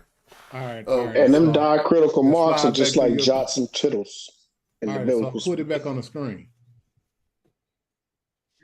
Sorry about Oh, put this. I thought it was talking about Smash, right? No, you got so, it. so that was M. So 4, I guess, for eternity. Or 4, so then if it said it had something to do with time again, it has, and it got an F after it. Now this is what we will mess up. I'm sorry, and this is the only way that you're gonna know really that this F in the next column is suffix on the word at the bottom of that one. is when we start to parse that next column. And you're going to be forced to try to parse. First, you're going to say a F with a K, because you can tell if that's a K. If it's an F with a neb bowl, then you're already going to know to take that F and possibly put it as a suffix on the previous word. Y'all see what I'm saying? In the column we're in, it looks like it starts with an F. Now, I'm saying if you don't got a magnifying glass, you might say that is a F and a K. Then you're going to be looking through dictionary for a word called feck or whatever, and it possibly won't be that. And so you're going to say, okay, well, is this F a suffix on the previous word, which it appears it is. So is that a K or a nubo? I think that's a nubo. I mean, yeah. Neb, whatever. Nubo. Yeah. Okay. So because the think word about comes it. after it makes it be that too. And here's another thing. You're never going to suffix a F and then a K too much, right? Would that make sense? Like for them to say you and him. I don't know. I don't think it works like that. And so you're probably going to say, okay, that bowl, well, it's not an X, that's a new bowl. And if it's before that throne looking thing or shrine looking thing, tomb looking thing, obviously it's a tomb, right? Yeah, that's the word for mound. Okay, mound. Yeah. But it's Osiris's. Well, we can talk about that thing right there. That Lord of the Underworld. But why are they using this Eot with Osiris? Does anybody know?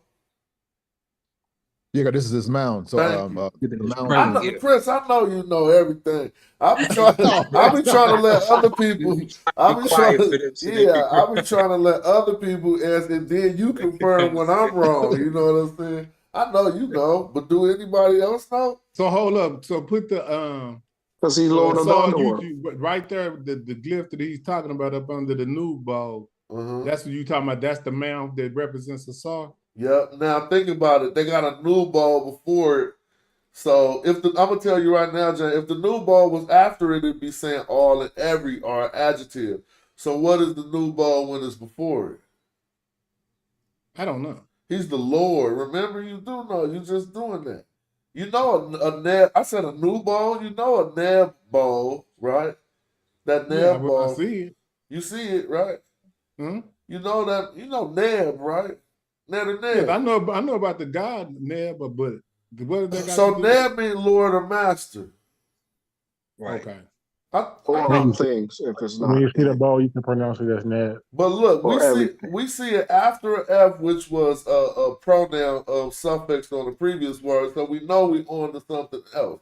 So now that Neb is first, so it gotta be master of, and then what's the word next? I added the of. Master, you gotta add the of. So then what was that next term? Anybody remember what the next thing we was just talking about? Iat, Amduat. Oh no! You said two different things. Iat. Yeah, Iat. I'm talking about here. This is per I'm gonna say that's the underworld. Iat is not Amduat. No. That's a P right there. You right? was right. Yeah, that's Parat. Yeah, that's Parat. But I'm just saying the whole thing probably means underworld. Okay, but let's deal with it and we'll pull it up in the dictionary. I-A-T will be associated to a primordial mound. That is Osiris's mound. That's what Chris was about to break down. And it also is associated in Ptah's story. It's the mound that rose up out of Happy when creation happened. But some take this as far further and start being like I can show you texts where they talking about they're relating it, trying to like in the Ptolemaic times to being like the birthplace or the tomb of Osiris, one of the two. Which one do they say? The birthplace or the tomb of Osiris? I know they say one of it. Probably both. Yeah. So I think I heard birthplace. Give me 2 seconds. Does that Give me say 2 Neb seconds real quick. Patah? Let him. What you say? Go ahead. I was going to say, does that say Neb Patah? No, but that's a good guess. Neb Parat, T or whatever. Well, but watch this real quick. Parat. Yeah, thank you. It says Yeah. Neb Eyat. So he's the Yeah. Lord of the Eyat. And then now I'm asking y'all, House how or y'all temple. determine so fast that what it says next? Hold up. Oh, go ahead. I'm asking y'all. What is after Peret? I don't see what that But is. y'all, but y'all just Kati? determined that Perret Got was the next hecka quick. I'm just figuring out, I'm just asking how, I'm not trying to be no way. Got the strokes. So here is the house here, right? Okay, there you go. Thank you. Now, what's this next to it, brother? That's a Shaz? bread loaf, ain't it? That looks Hello. like a tar, a That's tea. the time. Hello. And What- then Bread- what is bread that loaf. below? Look like It a looks cow like a head. half mountain, like a car, Yeah. like a K sound, a half XK, whatever. The half mountain, half So, but listen, hillside. a question I would ask I is, don't know what that is. then where is the He- R? Where is the R? What Like do we need an R for? they don't Where? have to put it, When you got the but house of sometimes cards, it's a that's the phonetic verb. complement after the house. Oh yeah, they don't. Yeah, sometimes. And another question I'm asking us is why are we? I mean, I'm not saying it don't say correct. I'm asking these Yeah, questions. that's Why does it Yeah. seem like we are switching directions when we start reading Well, after? Because you see what I'm saying? Now we're going to the left first all of a sudden. only because this glyph is taller than the bread. Oh, like you were saying with is it retrograde? What is it? Is it retrograde? Yeah, that done threw me off too, Oh, Smash. man. I'm trying to figure this out. I'm like, trying to No, help it's us. still right to left. Right It's there. still right to left. So So I like Smash, that I'm he's re- saying this. So step. Smash, I'm reading that Oh, as Neb. Smash, I'm reading that as Neb Patah as the house of Patah. No, Wait, slow down. Well, Where he you get said no Patah already. from? Where you get Patah from? Okay, but Let's why help y'all him. Let's help him. interjecting? Where you get Patah from? Just tell Well, I us. see house, so I'm figuring that could be the house of the Oh, soul. but of no. So you relationship. said Neb, and then you skipped what was right under Neb. You can't skip Okay, I that. skipped. Okay, Yeah. yeah, I This is skipped it Neb now. up here, the bowl. So you gotta Here's say Neb Ayat because Yeah. he's the Lord of Oh. that mound, and then we trying to see Neb what's after that. Iyat. And he could Okay. be Tep or he could be Porat. Now he could be tapped too, right? Is that really a part? Is it You think closed that's at a the P? bottom? Tep All I'm Tui. saying is That could I be had the thing. questions about y'all concluding so fast that it was Perret. We can But Yeah, because I was- that's an I'm over here looking That's a like, determinative. I thought you supposed to be That's a reading it from determinative, right to this right- left. so No, Chris the just one- broke the- it down. Go ahead, Chris. The pair, so it reads, if you transliterate it reads Neb, Iyat, Tepti, Shatat. Tep T right here. Shatout of the secrets. So Hold on, you say so Tep slow T, down. We look. So the part we was just talking about, we just learned that it wasn't Perret, correct? Right. So I made the mistake. But that's Me too. fine. I made a What is mistake. So, that? but look, I made the mistake for But you. what was it? Here's the reason why we made the mistake, because when we got down to that determinative, we switched our reading direction, and I was trying to wonder why we did that. It would be if we was following the direction we were reading from, we'd address that thing that looks like a T first, and then the part. And so that seems like it must be either the final T of that word, ayat, and then we got the determinative. Oh, You see what I'm okay. saying?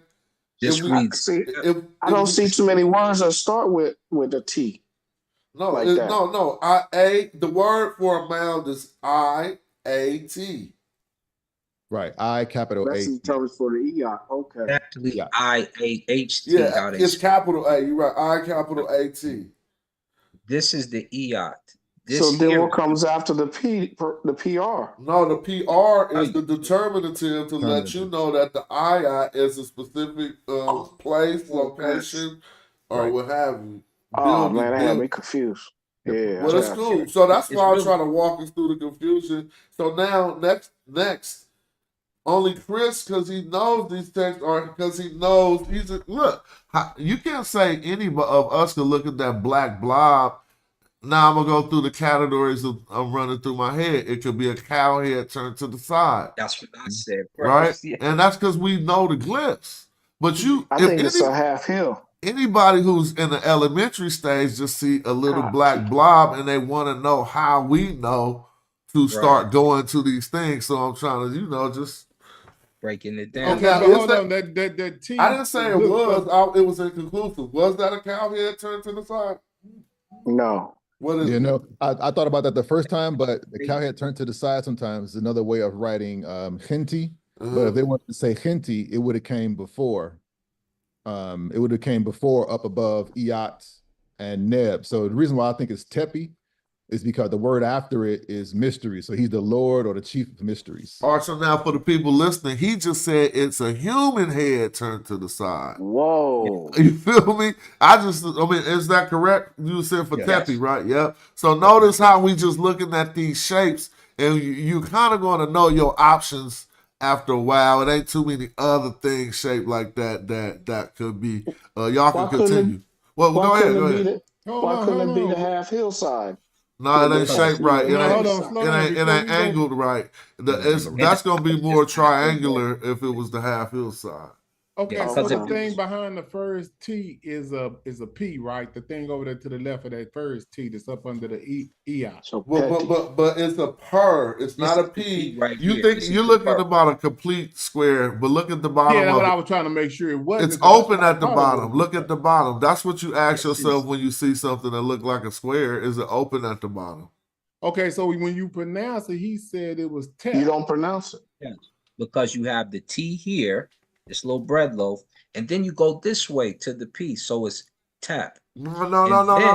That T is the final T on the IOT word. Remember? Is this the EOT? Yeah, that's what we Yeah. just deduced, and then that's the determinative Oh, excuse me. to the left. That's what I'm trying to figure out where y'all at in this. So that now, if that's the case, and you're saying this is tepi by itself, No, that's No, the that's the next that's, word that's is the tepi. determinative. I'm Tepi gonna press is the mute. face. Let Chris break this down for us. 'Cause so Tepi, what are we Tepi. doing with this Go ahead. house? Okay, Yeah, so 'cause the we word, got that okay. yacht, and then the house is a determiner. Right. And then that Then we half go face here, right there, it's the face, the bread loaf, and the two reed leaves. Tepti. Tep T, T. Yep. because these two strokes here make the E, Yep, James. tepti. Which now that's good metal that you're reading if that's the case. Here's our sh sound. That ain't good. That ain't good. That's excellent, Metanet. Yeah, yeah. This is shita. The Shita. T is down. You should let Shita. James get that. James knew that was an Shita. S. No. I'm just that trying was to parse difficult. all this how with Chris and take this all in what Chris is saying. I- So because I thought that was a P that's up under that other T, the first T. Right See, here. so and here. I thought that he was saying that was the tep because it's a P right up under. See? No, bro, you ain't listening. I know, and I'm just saying at first. That's what He I just thought. saying But that's we what don't he need to thought. recant our mistakes and what we thought. Let's just No, make some because progress. that's important You know to what me. you thought ain't good no more, so why even tell us? You know. So here's one thing that we want to point out since y'all was talking about it. It says Asar is on the mound all the time, right? This is the mound of Ma'at here at the bottom. You find this in that same Keparosh story. I had nowhere to stand or place my feet. I made a mound of Ma'at, blah, blah, blah, blah. I call myself Asar. This is Asar on the mound. This is the Ma'at mound. Remember, the metal nature is everything in their world, in their natural world. Here's our chair for sit, our set. Here's the cloth. Remember, we talked about this when Brother Jonathan was like, yo, it always seems like it's connected with nature. Here's the S right here in their world. This is the S down in I their had to world. come off mute on that one because you called me out. I don't know if that's the S family. Yeah. No, this is the You S. feel me? Oh my I agree God. with the Ma'at though. He Yeah. is sitting on the that platform at the bottom is But then, That's well then, yeah. well then, This let me is ask the you a Ma'at. question, Asar. Yeah. Why you leave out the P? See, because that's a square right there. That's the P. And then that long could be the SH. Like we can't. This is I'm the talking about the ST. actual P and to look at the square right in Right. brown. Because Yeah, the P, smash the me. P What is is a that door peg? bolt. The No, P is a he means the P, the stool. Yeah, the stool. So think about it. To the left, go. You see the square up here, the whole square. Now, if we Yeah, do that with the whole everything, you think we really gonna be? At one point, we'll be going too far. No, because they actually have the book of how they come up with the letters and All right, see it. all right. So then, Right. No, right, So I right. have The glyphs are based on actual objects, right? Like the M glyph down at the bottom, the P all is right. a So circle. I'm with But y'all. the this is folded not cloth though is not the back of a chair. The folded cloth Yeah. S is not the back of a chair. And let me ask you something, Masard. You see that blue? You see the Chris blue said you went section? too far right You there. see the blue this is section the he's cloth. sitting on? Hold on, let me ask you. The blue Word. section he's sitting on look like the A5 glyph, the right angle, the hidden. Does that have to do with the hidden? You see what I'm saying? I have This at right that particular. angle. That's a good question, and it could be, but I But haven't no, looked some at it. shapes just shapes. Sometimes you can't evade that shapes resemble each other. And some of the symbols might have some symbolism, and something might just render that exact same shape and not That be could be. symbolic. Yeah, that's why I'm not knocking it. Like, look what's in his hand. Well, I think that's symbolic all the way. Yeah, those I are know. incense. You already know It what tells you right there in the bottom. It says Yeah, giving yeah. incense to his already to know his what that Lord. letter. He's Oh, holding Back hip. to the mound. Oh, but let me ask you a question. What you said we know what that letter is. What is that letter? It's not signataire. Is that letter signataire? That's incense. SNTR is incense. Is that what you're saying that letter is right there? Well, not so much letter because it could be a triliteral, but it has how many meanings do we have with this particular Yeah, so shit? that is used sometimes as a determinative with the word symmetry Uh-huh. sometimes. Yeah, but following his logic, you were showing us the Used S, as which was a signature letter. itself. That just It's following the also logic, you was using the S, right? Showing us that the S was that doorbolt, and then you skipped over there and said that was a letter. And so I was asking, is it a letter or is it? well, I you didn't say mentioned the the doorbolt. You determinative for don't have a signataire, doorbolt here. but That's why I was telling you the S I, or the doorbolt is actually a Z. you're right. But So here's the thing. You can read further into the vignettes. I will give you that credit. Like we can look into his hand. We know what that's called as an ankh, right? We don't have to just say it's a shape in his hand. So it could possibly go further than I'm willing to allow. But that's not the doorbolt, bro. I mean, that's not the S. That's all I'm saying. So I'm gonna leave it at that one and press mute. That's not the S folded cloth, is what I meant. Right. Yeah, that's all. oh, this right here, Yeah. this is the folded cloth. This is the S. Get, and It ain't even long like the all right, go ahead. That's a sedge plant. on the mount. So let me ask you a question. That's Or- right. What if he leaned back on that folded cloth? Is he gonna fall over? I'm saying, Right. so why would that's the back of his seat, bro? That's the back of his seat, like so he won't fall over, dog. Yeah, that ain't got nothing to do with But this. but look, check this out though. I just finished looking at the rest of the text. From the neck down, he looks like the god Ptah. If you go up above and read, it says, Lord of his mysterious mound, beautiful of face. That's Ptah appearing in his white crown, his headjet. All right, so now we're gonna read that in the metanoia form because you did the expert. So I That's think the last line. that right? yeah. So y'all see that face in that Nefer? So you see Nefer hair. Mm-hmm. In the last line, y'all all see the Nefer. Yeah. Yeah. So okay. So he said since there's a single stroke under that face, he's not upon beauty. Hair. That is literally a beautiful face. Or I don't know Is if that you're gonna. Tau? Hold on, man. Literally Did you? him. Did James? Huh? Go ahead. What you say? What you say, Chris? No, I said Nefer hair. Huh? Never. Oh, no. James asked question, and I was about to try to give him some props. But what did you go ahead, say, my bad, James? Yeah. I was asking after that Nefer hair was that Tau. No, what did you say at first? You said. I said Tahu. Man, I thought you said cow. No, I don't see No, that. I don't K. know if that's cow, but I was gonna say you It can't. looked like a T. It is. It's Ka'u. Okay, see, I was gonna say you came hella close, James. You know, but I said it too. yeah, I thought the first time you said cow and not towel, but anyway, you changed it to a T. So this is the thing: when you see that shape, the ka from ka'u is made from a bread loaf, but it has a half circle, but it has another little rim on top as if to reflect rays coming off the sun, so to speak. So if you look really hard at that shape, you'll notice it ain't in a complete half circle. It's kind of like a little house or something. You know what I mean? And so that's how now you see the AU after it. And I'm like, damn, how did James just read that? That's what I was thinking. I ain't got there yet. Yeah, you did I that. thought it was a T too. You did that, boy. You get stop. Yeah, it do Hey, look like a T. start giving yourself some credit. You did. If you rewind, you're gonna hear that you did say Kau at first, but you switched it because you probably wasn't confident about what you said. That's what I'm gonna give him. I'm gonna say that. We're gonna say that. And you see in his white crown. And what does Kau mean again? Appearing in glory or appearing in radiance. So he's one who Petra, yeah, all that stuff. So this was that M Hajed? Hold on, you getting hella good, James. So why is that? So why is it? Because I was about to ask that you didn't. I was about to ask. I don't know what's happening right now. Let him go. James is flowing right now. It's rubbing off. Yeah. Man, I've been around a minute. Like, come on. Yeah, there you go. You read the whole thing. Yeah, that was that. That was an easy line. No, I thought you would have stumbled on that M right there. I thought you would have forgot that M. No.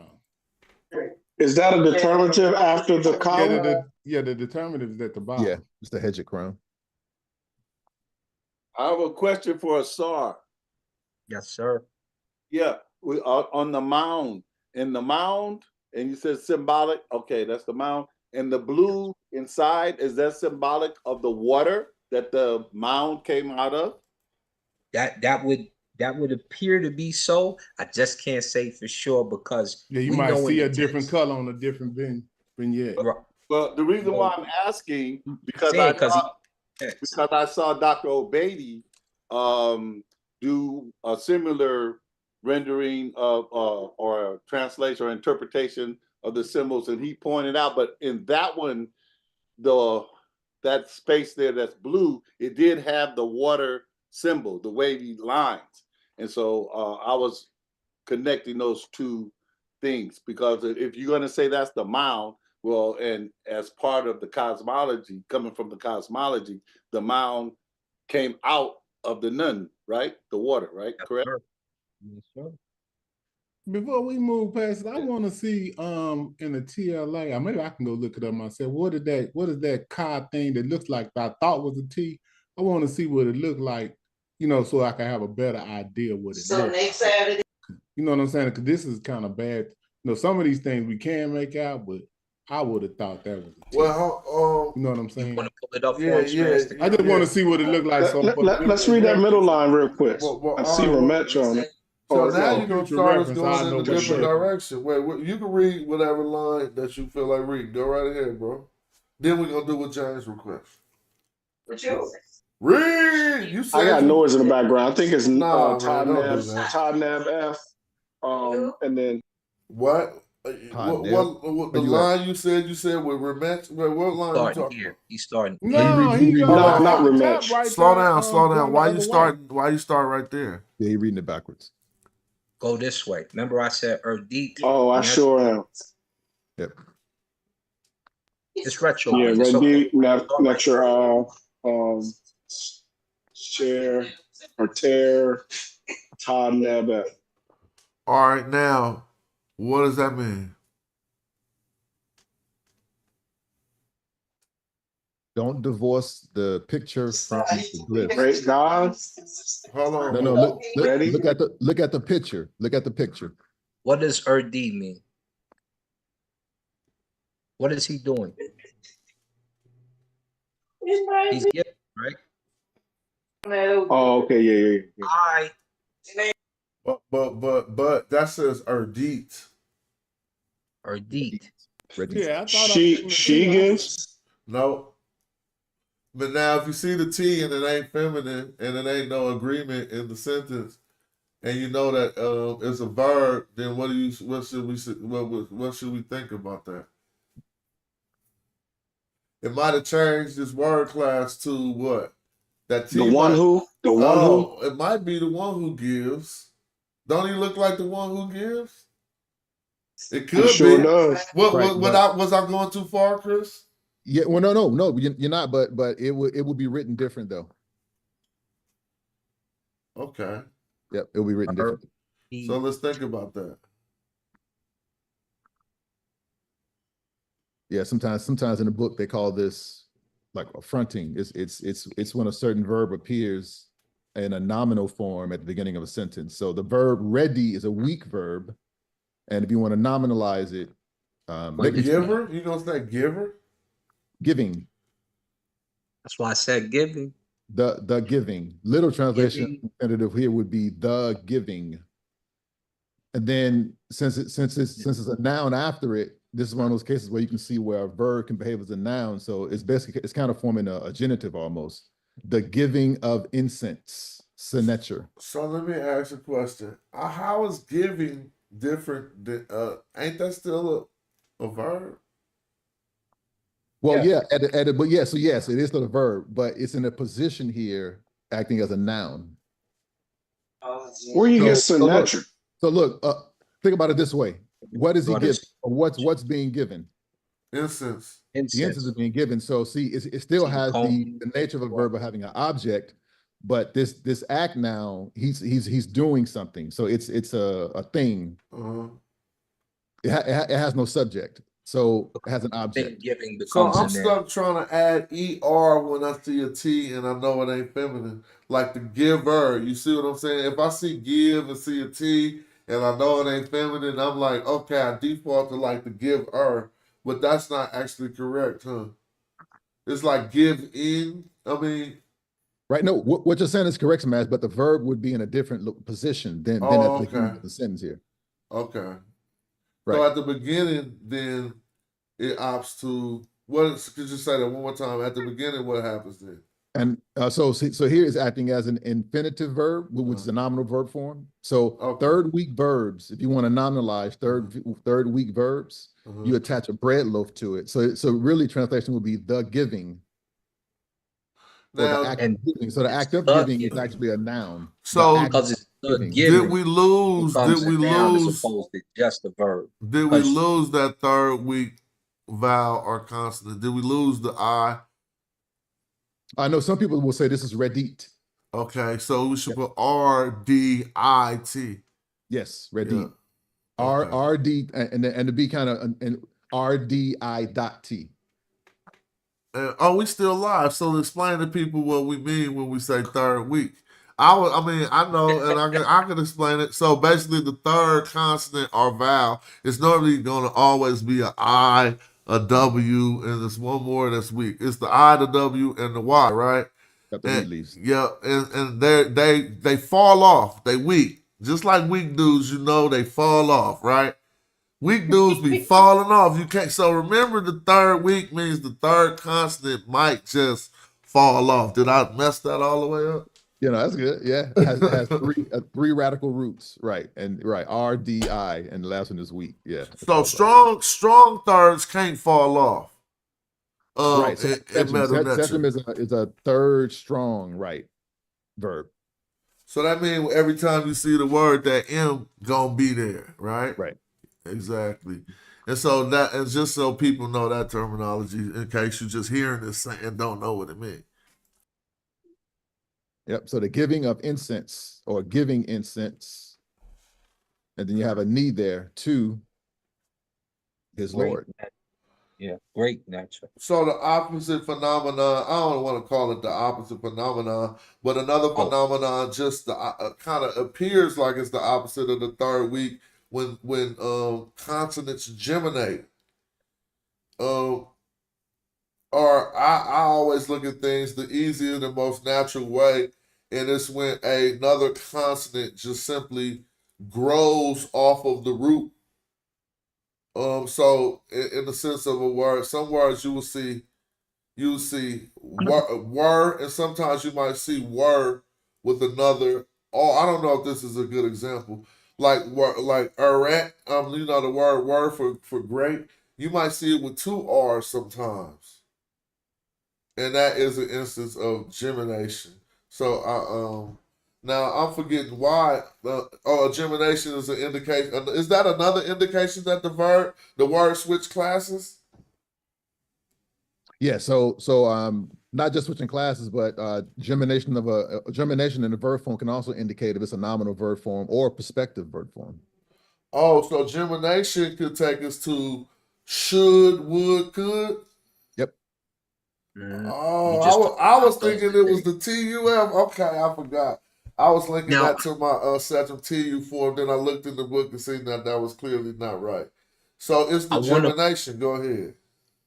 I want to point something out because as we have the retro, you all see on this time. Remember when he pointed out Hori Tep over here? But what we just learned, too, keep going. I'm going to let you finish, then I'm going to reiterate what Chris just pointed out. The Hori Tep. We've got Hori Tep on this side. Yep, in the opposite positions. You see his beard for the Tep on this side, and then you have the Hori on this side. Yes, what is he the chief of? Come in. I'm about to press mute. What is he the chief of? Are you asking me? It looks like ear two.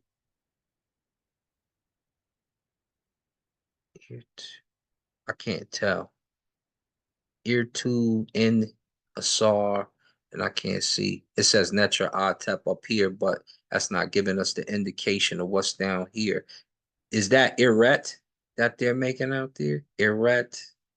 Relief is the I, the R, and the T is the tie right there. I, T, and then that's it. Oh, I'm sorry. Is that the Ramatch under there? I can't tell this right here. This is gonna tell us. Chief of the incense. He's chief of the temple. Sinatra, but that you funny, but it could be. It could be Sinatra under there, but I can't make that out enough. I see the N up top, but I can't see the because that could be the same loop that we find right here for Sinatra. And I can't tell because it looks like it could be connected right there. So chief of the incense. Let's say that. Oh, that's interesting. I don't know how I'm parsing that IRT word either.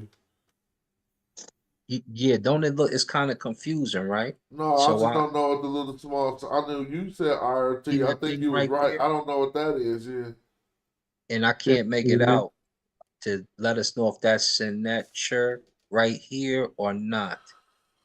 Now hold on. What is IRT?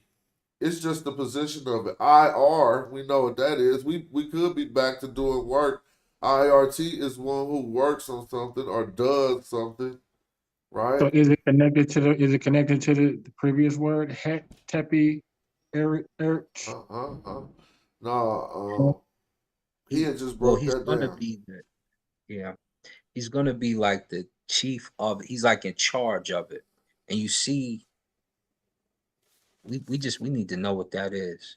Chris, what do you think that is, fam? Yeah, so this right here, in this case, Harry Tep can be used to mean on top too, not necessarily a chief as like a designation, because the word that comes after it is another word for water, iret. Iret? Yeah, it's another word for, and I said that because it has the three strokes behind it. The three, boom, boom, boom. Yeah, it has the okay, three water strokes behind water. It. Atop the waters of Osiris. That's funny.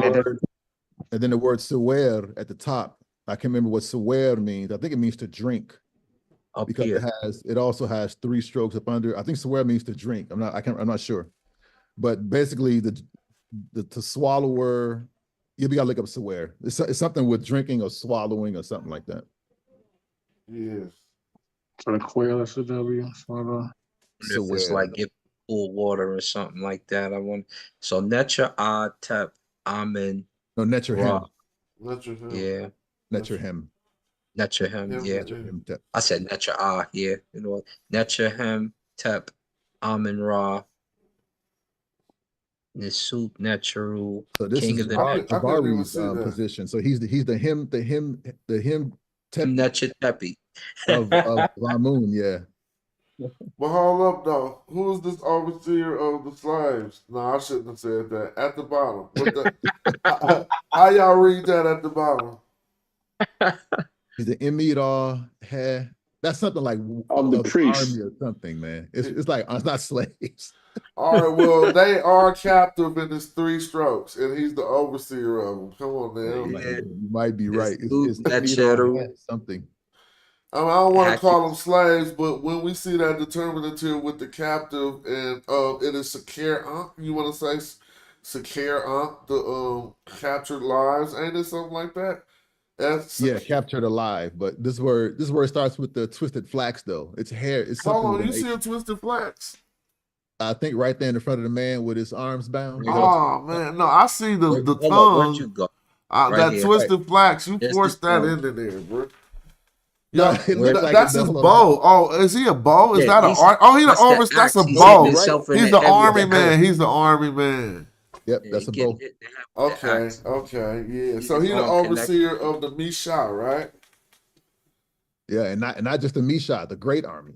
Oh, Yeah, Misha. The Word, Misha word. Wedet. Yeah, Misha Wed. Word. Yeah, over okay. here at the top. I don't want to Cat keep messing it shadow. up. King J, come on, you can get in whenever you want to. You see where we at? We at that Yeah, I'm here. that bird. It's an bird on the top right there where his mouse is. Okay, so that's an Standing S on in the front of R. it. Yep, it is an S, and then go next. What's after the S? WR. Wait a minute. W. That's not. You said That's not a you see 12? the S. Oh, okay. So we read the bird and the R. That was part Okay. of the last. He was the overseer of the great army. Then you said an Yeah. S. I thought you was talking about that folded cloth right Yeah. there. Yeah, Yeah, that's what I'm okay. talking about. So what you see next? You going to the top next, right? Right there. Yeah. So, we don't read the bird first. So this is what I'm saying. We finished with that part already. Now we're going to the next. Think in squares. So if you circle the square around that bird and the mouth, we on to the next square. See what I mean? Okay. Yeah, we done Yeah. with that one. So go down to the next square. Okay. All right, I see the R. But what did you see above the R? Is that a per? Well, Almost. we have What other type of house structure do we have? What does it sound Temple. like? It's a temple. Now. Okay, but and what's go ahead. What's the sound for the temple? If it's not a per, it's a what? Het. Hello. So Oh, go ahead. Go ahead. I'm gonna listen. Petra. I don't know what's. Oh. No, you got the H part So right. hold on. I see an S. Right. I do see what looks like an E facing the ground, right? Yeah. Now, in my little limited meta natures, I only could refer to a few things when I see that, because that's not like a square with a dot in the middle. So I'm starting to think about something related to a festival. But I could. Oh, it's okay. You know what I'm talking about when they got that glyph that looks like that, and when we look at it bigger, it's. Yep. But I'm not saying that this is what it bet is. symbol usually for festival. I'm just trying to see how y'all deduced what y'all said it was. It also looks like a hat, like a Sahara, but I can't tell because it's so little. Mm-hmm. So what do you think that is, Chris? Yeah, that's heh, the lowercase h, no dot. Oh, why we didn't? So you saying the H that looked like a G turned on the side? Yeah, it's the hat. This is the circular enclosure light. Thank you. And I just was looking. I didn't see the bottom line to it, so I only seen what appeared to be like an E. My eyesight ain't the best. No, but it's little. This shit is small, man. Okay, cool. Yeah. Not an easy task. But I deduced the hat, so Sahara.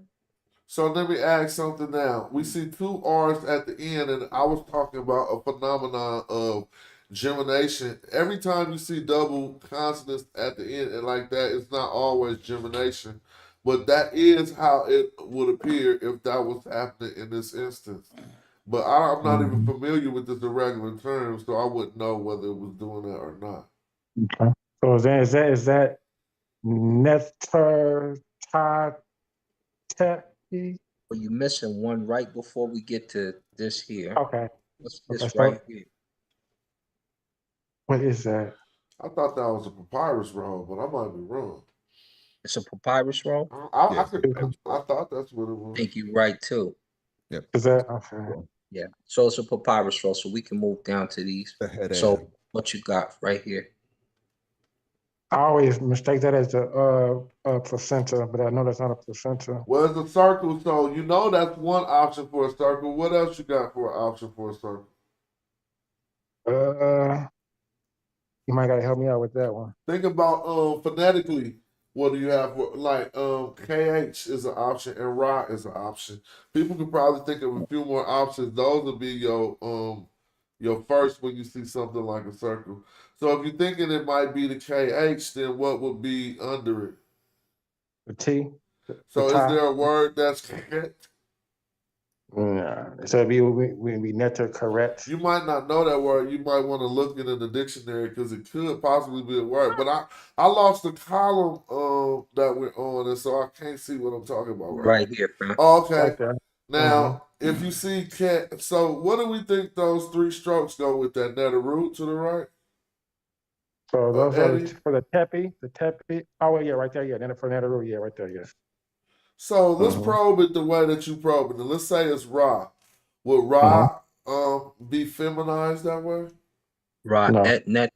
So if they ain't talking about no rats, I don't know, rot or rat or whatever. So I Female would think that now you said it also could be a placenta. What sound do the placenta make? KH, right? Okay. I think KH. Is it KH? Yeah.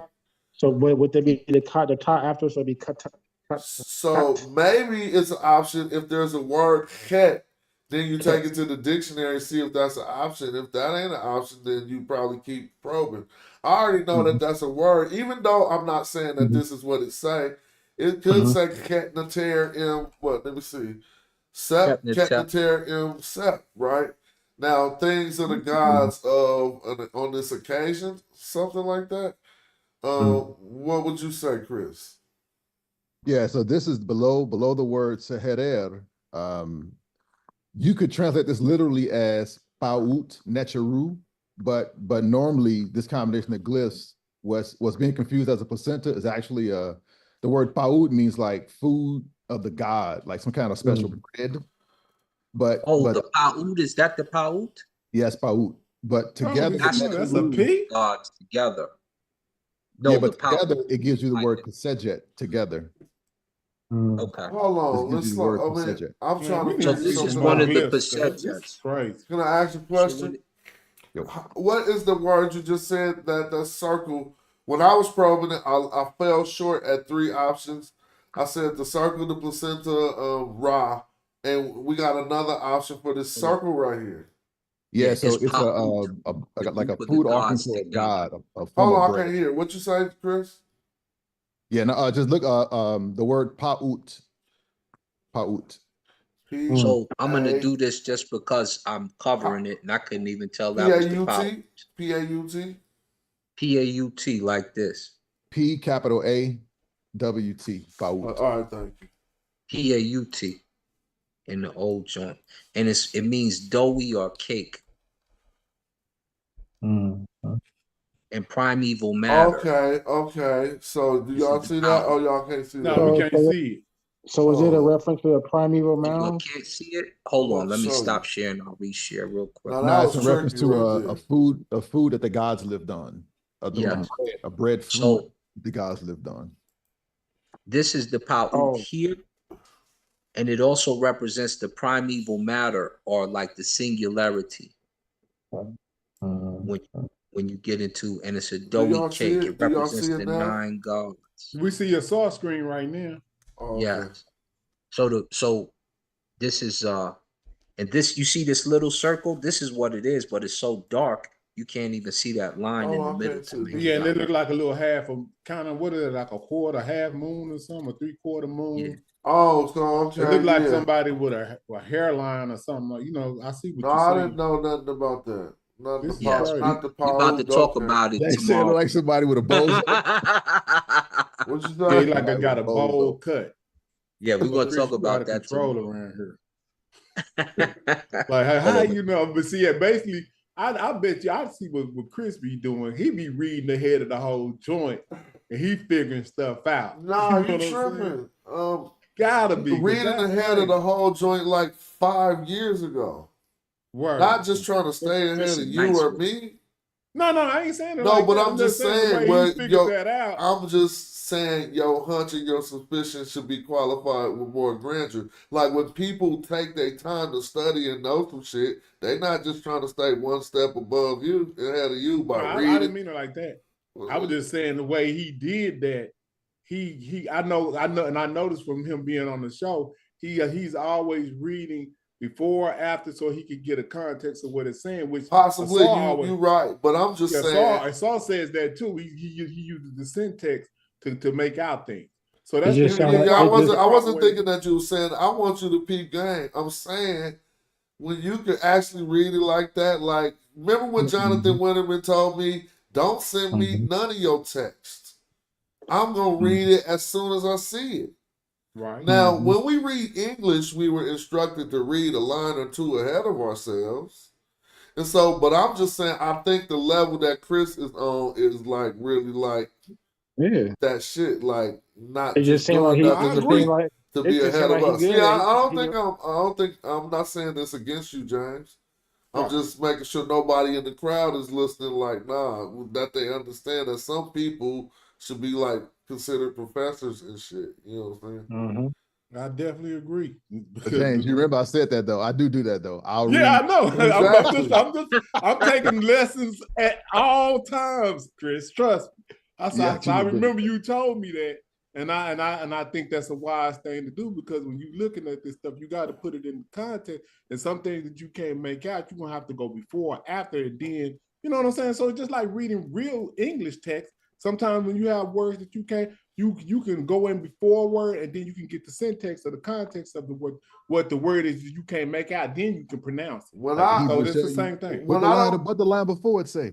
When I catch myself reading English bad on my show, I'll be remembering it's because I ain't reading ahead of myself. You know what I'm saying? Like normally I'll be a line or two ahead and I just be telling y'all what the last line said. But if I get caught up, then I might go, and he was, you know what I'm saying? Nah, So yeah, we should stay a line or two ahead of ourselves. But that ain't taken away from the fact that I'm pretty sure Kristen read these hundreds of times. I know. Yeah. Trust me, he wouldn't have been able to do it if he had not seen it. Because we and you looking at the same things that I could have thought of. I'm thinking of that. I'm thinking of, just the Ra symbol. No, I'll go back to Ket. I wasn't mad that even though it was incorrect, it still said the same thing. I said things. Ket means things, right? Even now, that's not saying that, but it's still funny how you still ain't that far off. Things is what? I mean, I guess cake is things, right? But yeah, the different objects in the primeval matter, basically. And in this case, it's just the dough cake that the Neteru eat from. But yeah, absolutely. So cake of the gods, and I said things of the gods. Something. I couldn't figure that out because I've never seen Ket Neteru. So now we know that it's Paut Neteru. Yeah, but that whole word, remember, Egyptologists kind of just clumped that together as the word Pesejet. Oh. Yeah. So it comes from the Pesejet to Inu and the Pesejet to Kamenu, which are the gods that make up the primeval matter, or the gods that make up the house of Inu, and they also call them the little gods and the big gods. And then they talk about describing your different universe. One set of those Pa'ut make up the earth. The other make up the heavens. The other make up the primeval matter that creates the universe. And that's how they're described in the text. Here's cake.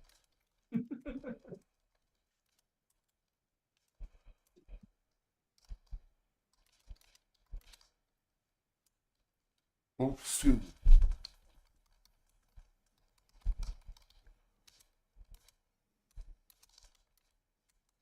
Excuse me. What y'all looking at? I thought y'all was going to finish that line right there. So we got.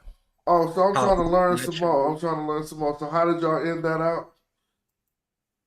Pa'ut natural. What'd you come up with here? About the What? Septuagint, this is what I needed to know. So then we should be looking at not that as the cake of the gods, but as just the 9 gods, the Septuagint. Right. Yes. Gods. Okay. Thank you. So that's shorthand for the 9 gods, the Septuagint. Yep. Word up. I appreciate that. And this is, what is this under here? What is the? Sep. I said Sep, but I thought that meant something about a particular occasion. Yeah. The first. So that last circle you don't pronounce, what is that? That's a circle of time. It got hella dots inside of it. It probably represent the cosmos and stuff. And then the plurality. You got to find out what the word seherer mean. Yeah, I don't know what that means. The word seherer, and I'm sure then that'll clear it up. Seherer, yeah. How should I look it up? Let me see. How do I look that up? Seherer, S capital H? I think it's S capital S. S no, lowercase s. Okay. Yeah, because you're gonna and go then S what? A H. Lowercase h r. 2 R's or just 1 R? I just tried one for now. now. 2 R's. It's 2 R's. But we gotta try for the root. That's why we're gonna try 1 R exactly. first. Yeah. Then because it may not appear with that gemination in the dictionary. So what y'all saying that is right up under the R's right there? It's another. Let me share. No, I'm talking about that line right there. It's right in between the scroll. Yeah, right there. This is a papyrus scroll, meaning an abstract thought. I see it. Is this it? That's the hair ib though, but it means to take pleasure, Sahir ib. So let's see it just a Sahir. To make content. You did say that's it right there. Yeah, that's it right there, Smash. But it ain't got the 2 R's, but I guess this is the root right here. Or to satisfy and pacify, but they don't have a heart there. To make content. Yeah, the same thing. Yeah. When they got the papyrus roll right up under discriminating. So okay, now when they put that 2 R's right there, that's just for style or something? No, that's what we're when it talking geminates, when it geminates, it can change the verb form. So instead of it being just a regular causative verb, seherer, it can either be, and we'll see in a second here, it could be acting as a participle, or it could be a prospective verb form. So what's the word that came after it again? What's the Seherer, Pa'ut nature. Ooh. Yeah, so the ones who are made, or may he be content. Wait a minute, where is it at here? Is that what it meant? It meant to be to make content? Yes. Make content, yeah. To make content, the Pa'ut natural, the natural in this combined in this time. Yeah, the subject to natural. So to make content the 9, and they call it the 9 because Jehudi is at the head of the 8. Yeah, the one who is made content. Yeah. And then y'all know what the Pesegjet are. It's the Amunet, Nun Naunet, Ker. Okay, well, hold up. But okay, that circle right there represents the 9? Yeah, this circle represents the Pa'ut, yes. Okay, all right. But James, that whole thing together is for the 9, the Pesegjet. That whole thing together. Okay, with the flag and the 3 as well. The nature of the particular Pesegjet and these 3 strokes make it plural, more than one God, more than one nature. Yeah. Interesting. What you come up with that last part for the with Smash? You said it already, I think. This Masep piece. Yeah, I mean we both said it. The one who is content. The time. For those who are content in this epoch or in this time. Or not this time, no, this in time. Or with time. I just said on this occasion or on occasion. I mean, yeah, the same thing. In this occasion. I just, you can look at different ways. Yeah. Matter of fact, that's probably more appropriate because he's in his judgment scene right now. He's dead. So it'd be right now.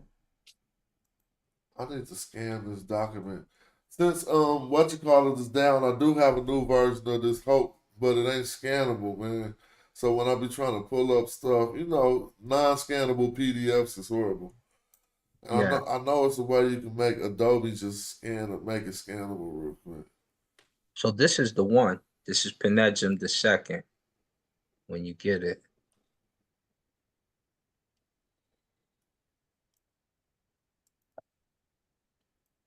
Yeah, his name is. I saw his name somewhere on the far left, on the far right over there.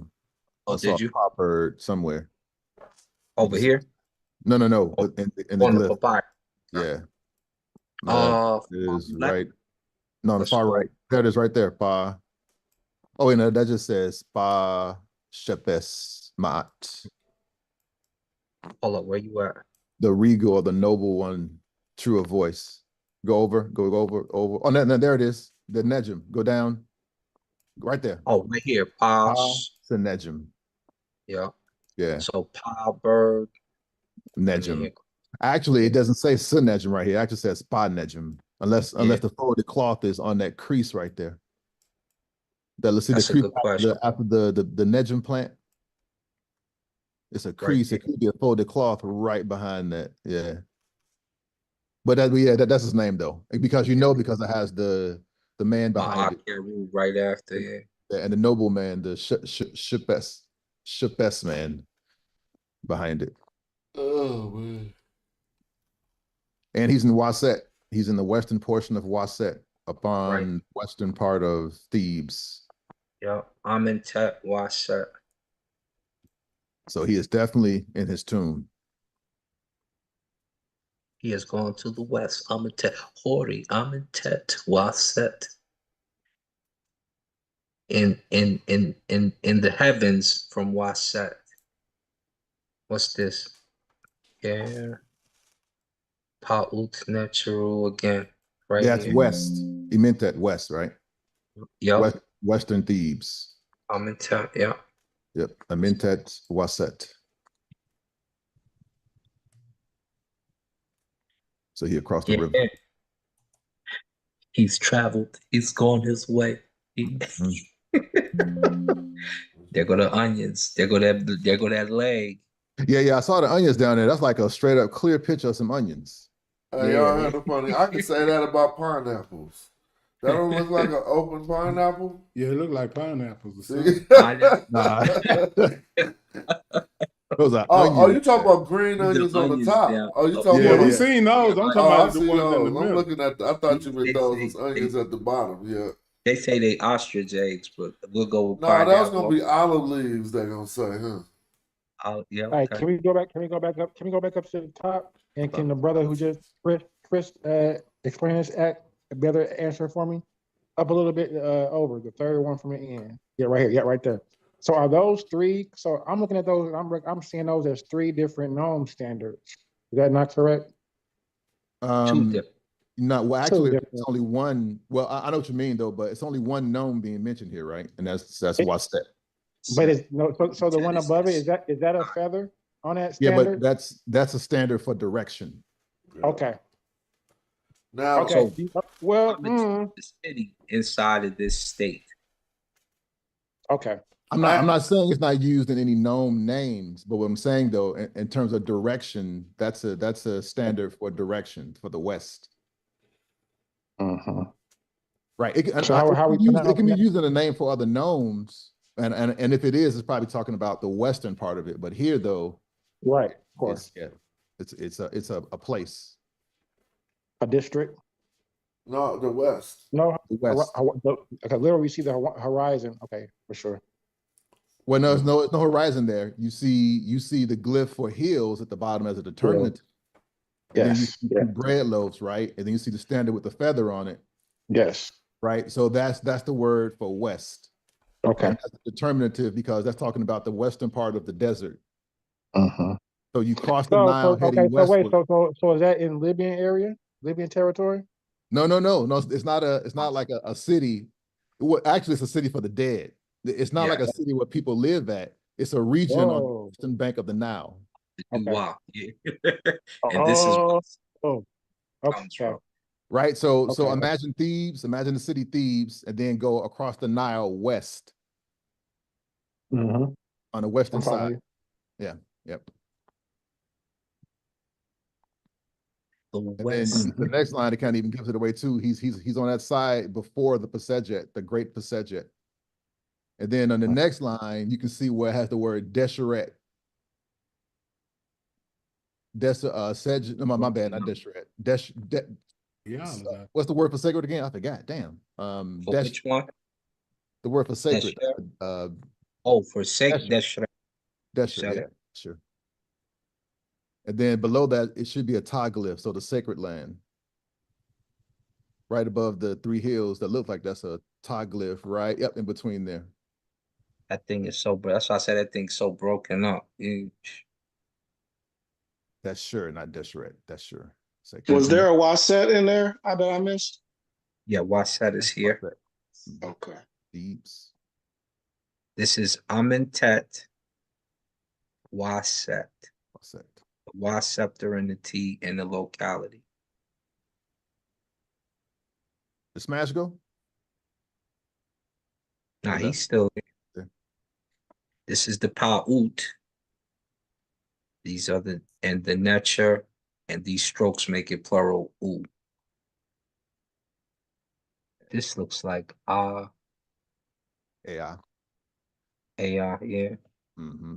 Like EOW, phrase or whatever. And then look at this. They actually put the bread loaf after the papyrus roll in this case. You know, normally we probably would see it before the papyrus roll. So it's Pasejet Ayat. So that could kind of throw somebody off. Yeah, that's crazy. Put them like that. Yeah, right. Because you don't normally write it like that.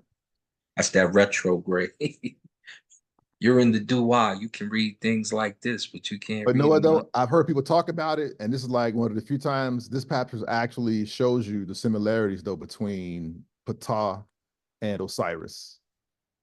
The Ptah Osiris. I had never seen that in a papyrus though. So that's Ptah. Well, that's why I pointed it. What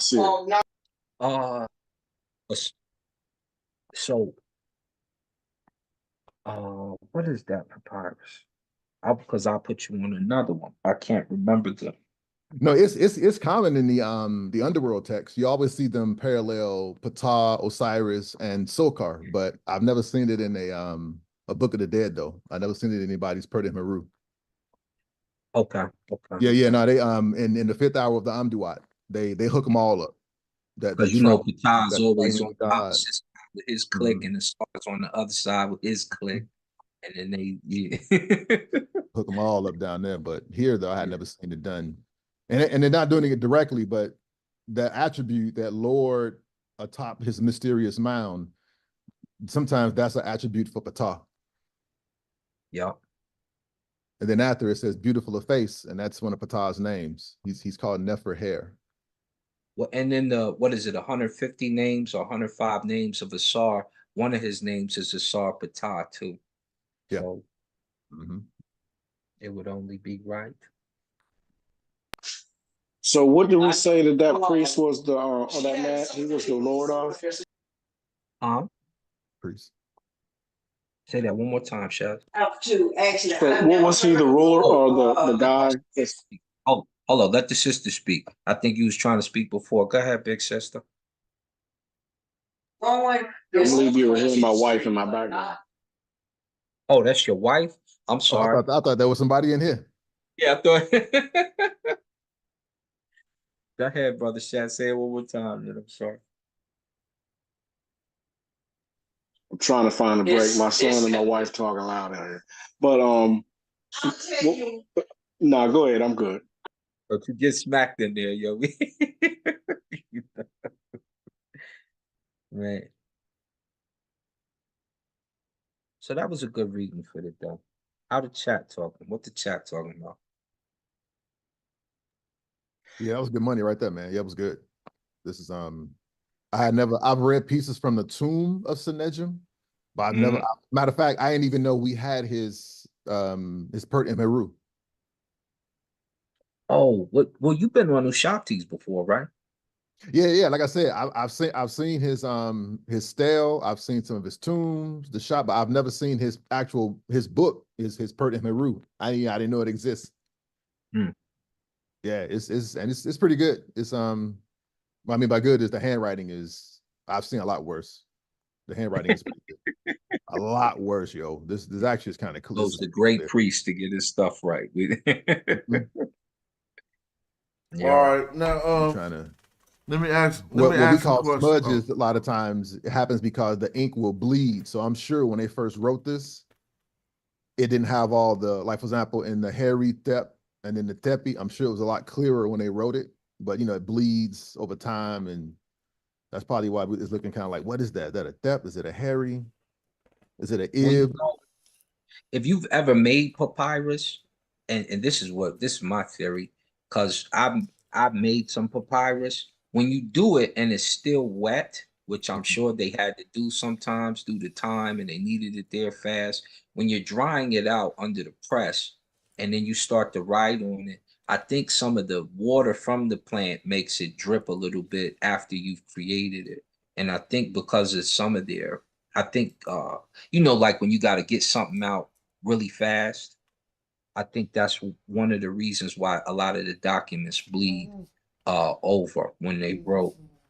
My personal theory, if you've ever made papyrus and wrote on it yourself. Hey, y'all there? Yep. Yeah, Yeah. Word up. So any fights? What's going on tonight? On this, what's it? Friday, Saturday, huh? It's Friday. Right now, the Owaspy is dissing us on Sonetter. I was getting ready to ask y'all about that. Aren't y'all supposed to be debating somebody? So tell me something about that Owaspy stuff. That shit is silly. I mean, but I'm gonna be right there for the debate. I'm gonna go watch them disses. But why would they even be wanting to have this debate? I'm here. I don't know. Can they prove that Abraham existed? I said, I don't know. Do the Owaspy Bible prove Abraham existed? No. So they worse off than the Hebrew Israelites. Yeah. They on some 1900 white boy shit, cult white boy shit, and they want to debate? They got the Owaspy Bible and the Arantria. Hold up, though. When did this all come into historical context? What is this Owaspy? It's not James, my friend. 1900? Sonetter doing that shit, bruh. Like that shit. I'm just saying, is this the 1900? When did they come into it? I don't know nothing about it. All I'm saying is it ain't really significant to the black community, and Sonetter just popping up these dudes to keep his channel going. It ain't no niggas out here on no Owaspy besides them, bruh. And if it is, I'm lost, James.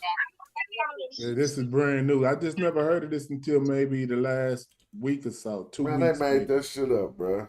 I don't mean to break the game up, but can we go to the Norma Stella real quick? I got 2 questions. All right, we're gonna let this be our way on the way out of here. Let's go to that Norma Stella and do your questions, because this has been a wonderful show, and I learned a lot even right here sitting today. I always like to open up the floor for a good workshop. So thank y'all for making it good. Norma Stella's at right off top. So what? You can find it on a double zero dynasty. What you about to look up now? It's two glyphs on there. I want y'all to read, and then see, we can talk about the meaning. Am I wrong, Asar?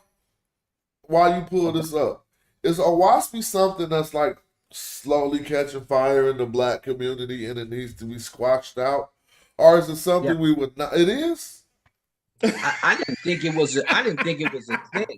But the more these brothers and talk, these cats is really trying to pick this thing up. But and see, then look, they got the school in Brooklyn now. You can make up anything and just go on Sonetter and have people in other parts of the world thinking that that's popping where you at.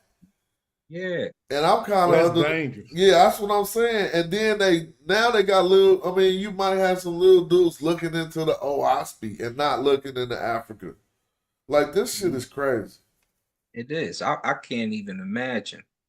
I gotta hear what they're saying about us. They dissing? Yeah, they over there with JJ and them. They like, How we can be this chronology. Like, what the hell is going on? Family is, if we talk to each other and all that. I'm about to go watch this how it go, man. All right, let's do this non-repellent. Come on, Jay. Go ahead, James. What I'm just saying. As soon as you ask the first question of when did this come into the lexicon of history, if they say 1800 CE, 1900 CE, you know that after that, you don't even need to talk to them. That's what I'm trying to say. It's a waste of time, but I'm gonna show up just to show them how silly this shit is. But, okay, you can do that side right there. They talk about a holy book that came out during slavery and shit. You gotta be Right. joking. Never overlook the psychology of self-hate that we suffer from. So we want to be anything and everything other than our African selves. And this is just another rendition of some people seeking an escape from our own Africanness. I'm saying that whole line as much as I can remember in the debate. I'm gonna try to say it with the same humility you said it with too, Brother Flag. Man, that wisdom always is valuable. The way he said that was so beautiful. I'm just gonna make him feel small, but like, don't overlook. I ain't gonna mess up your words with a whack paraphrase. I'm gonna go back and listen to it a couple times. Because they need to hear with that. Your hip hop beat, Smash. Put it with the hip hop beat. Okay, y'all ready? Yes, sir. Yeah. Okay. So, all right, on the right hand side, you see where Heru, and you got he's holding that stick under his nose, right? The flowers. That's a SH sound, right? Did anybody know what that is? So, if you would like to say that those are SH reads, somebody wouldn't be able to say you that far off, but because they come up out of a little triangle thing. Like if you cut his head off, it would be looking hecka like that, Gleef. But why are you proposing that? Or what would others say? I'm just noticing. Asar, would you think that had anything to do with that shot? I think it's SHA, not just the SH, but it's one word, right? One longer, yeah. You see what here is doing. And then go ahead. They kind of look like either fans or papyrus plants or something. It might be some type of plants, but the glyph. So actually, honestly, if you go look at that glyph, I'm about to pull it up for you. What you're going to notice is that glyph has 3 reed leaves in it, and it's not like this. I want you to pull up 4 of them if you can. Check this out. It's okay. Below that, do you see where he's got his hand grasping the hair? Now, behind that, which we know that's, I believe that's scorpion, but that thing looks like a hook, like a. Hold up, we on another page right now. Well, yeah, he wasn't even sharing the normal palette no more, but keep saying it while I look at the first glyph that you wanted. Oh, okay. So it's like it looks like a them needles, them crochet needles. Yeah. Oh yeah, I know that's a Y. It might be a Y. Some say it might be a Y. And what does that mean? Oh, WA. But does it have an English meaning? No, it's supposed to just hold the sounds of WA, and then when you see the SH after it, then we get the meaning from his name, Wash. But we don't know what his name means. Like my name is Jonathan. If you just say Ja, you might say, yeah, that got the meaning of Ya. But if you say Nay, that don't got no meaning. You see what I'm saying? You have to put the name together and then extract the meaning. Okay, and the last thing was underneath. There's those 2 gentlemen that have already been defeated. Well, him too, and I guess there's 2 symbols beside them. There's one that looks like those feet. Those feet that we always see walking, that we think that means to move or to carry away. I'm gonna try to look back. Can you put it back on the screen? And some others can answer this too. I'm just giving what I think. But if you can put it back on the screen, I'll talk to him. Because we didn't talk the whole time. You might as well I can't even find. I was listening from the other room. The Shah. You can't find the Shah? It was a good show. Yeah, I'm looking for the Shah. But y'all know that's probably because it's not really a word. It's the 3 reed leaves in the word like Shaketi, the eloquent farmer's name. How we form the sound Shah in his name. Maybe it's a SH. Plants in the dictionary, I think that it should show. No, I transliterated it wrong. I put a small S and an H. I should have put a capital S. But we could keep going. Let me see. Okay, And then the so last let's thing, back up now, Shamsu. So what's up with the guy with the that he getting ready to get his head smashed in? What's up with him? He that disrespectful. was that's what he was talking about, the why. So Well, now let me we show go you to some. the All right, go ahead. Let's do that no, go ahead. last. No, show your last one, or which however many more you want to show, and then I can just show you reference points for this. Okay, and then if you look at the move it up a little bit, move it up to the ones below the feet of normal. Below the feet and armor? Okay. Yeah, scroll Yeah, all the way down right there. yeah, scroll it down. There is a word wesh, which means to destroy. Interesting. I'm glad you Yeah, said that. because below has like the you know, has a triangle, but it's not, doesn't have a bar underneath it. And what we was talking about those singular See that? phonemes, real quick, Shazmo. Y can also mean one, but I would have kind of been misleading you in this instance because they want us to read those two consonants together as one word. So they just want us to get the sound Y out of that harpoon possibly, and the SH out of or wet, or the W sound and the SH out of the other. Can I give a And I did possible? think that was harpoon too. But go ahead, Can I give a possible hypothesis to? And it's kind of like what I've been my little area I be studying.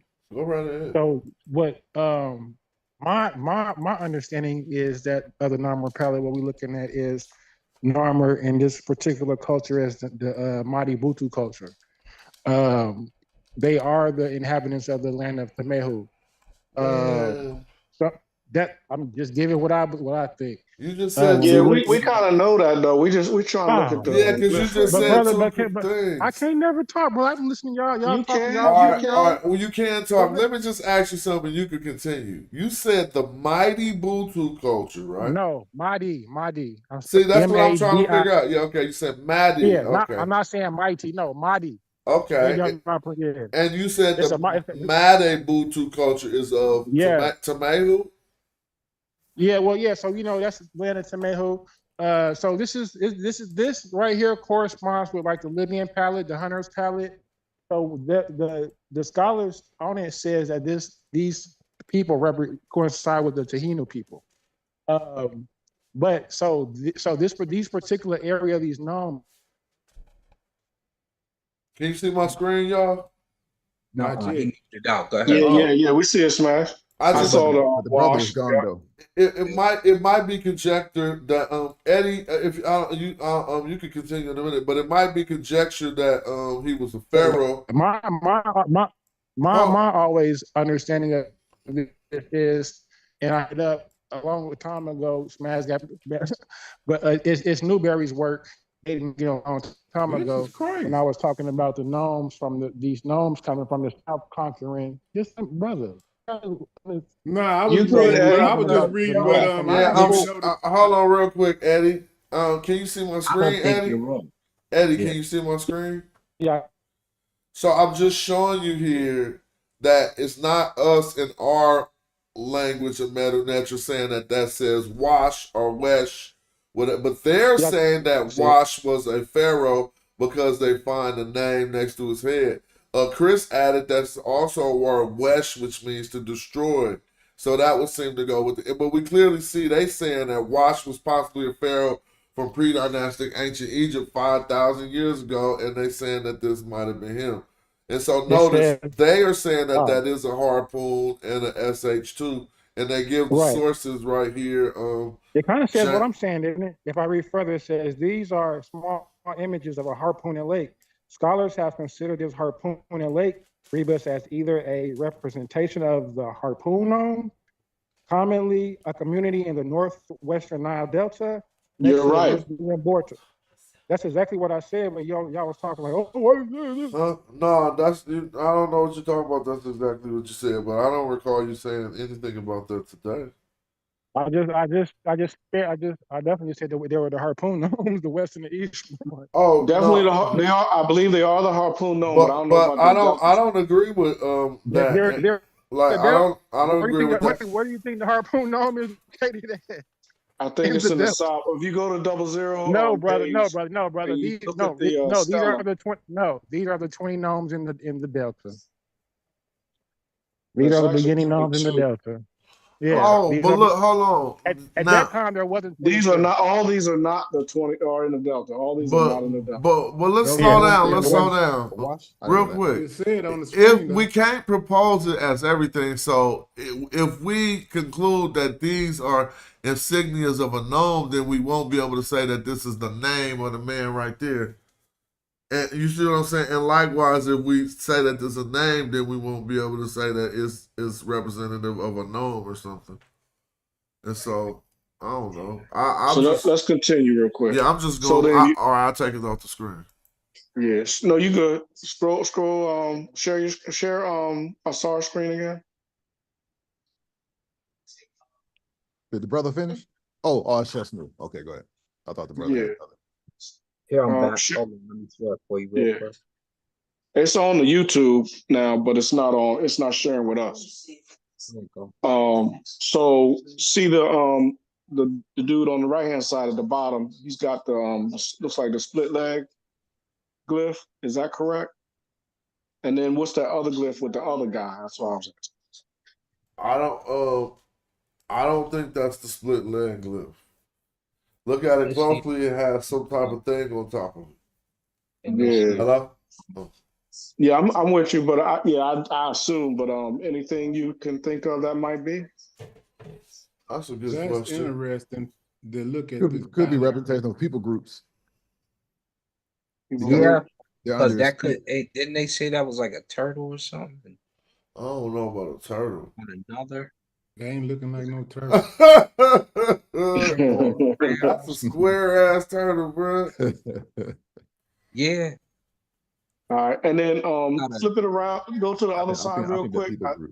because I think that symbol on the right side of the bottom dude ends up under the control of the prince or the dude behind Narmer, because you know how he ended up with they call it a rosette, but I call it a Nile, either the lotus flower or the Nile lotus. So I do remember you saying something about a harpoon gnome, Eddie, but I didn't think that was a Today Show for some reason. Maybe it was. Yeah. It's been 8 damn hours, so shit. It probably was Today Show. You know what I'm saying? And now you got a source that kind of corroborate that. If you want to try to make the hypothesis work, go and do it. Sure. Right there. All right, so see behind Narmer, and you got the little prince or the little priest, whatever you want to call him, but he ends up that's fake, bro. I know. But no, that's the. This a fake Norman palette. Oh yeah, I knew it. Look, you got an ST. You got us looking at an ST Norman palette. Well, you can. I mean, it's got the same stuff on it though. You can. No, I know, but that is fake because they distinguishing things that we need to. So basically, they took the two birds that you could barely distinguish, and they determined that they are these birds, and they drew them harsher in that fashion. You know what I mean? Like we need to look at the original. Hold on, let me go grab all this stuff for sale. I mean, them Falcons was looking so Hey Rui on the top of the Stella. That's how I knew it was fake. I'm like, how they look that damn good? Oh, that was forbidden. Hold on, let me. Yeah, you probably need to go to the wiki. Man, 1,000 Go back pages. to wiki. Yeah, go back to wiki. 1,000 pages. Well, that one will work too. Is that that one will work. That one will work.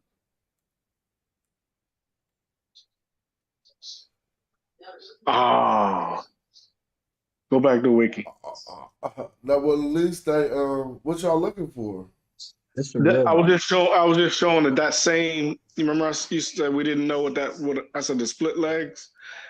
That same and if you look at the pictures or the photos of all those different I guess you can call them stela or rocks, or those rock writings in 00 in the pre-dynastic times, you can see the Harpoon Nation, you can see the double Heru, you can see that Shah, and then see where he's got it circled, that leg thing. I think that was a gnome that or a tribe that got taken over and given to, just like the rosette was given. How you Smash, you said that rosette got a lower, and before it had a higher rank, and then it kind of went down to a lower rank. It's like Narmer gave that rank or that kingship to his son, if that's his son. I'm not sure if that's his son or his priest. And then that also, go ahead. I didn't Also really that, say that it like split that, leg. but finish. Go ahead and finish. I didn't really Yeah. say it like that, though.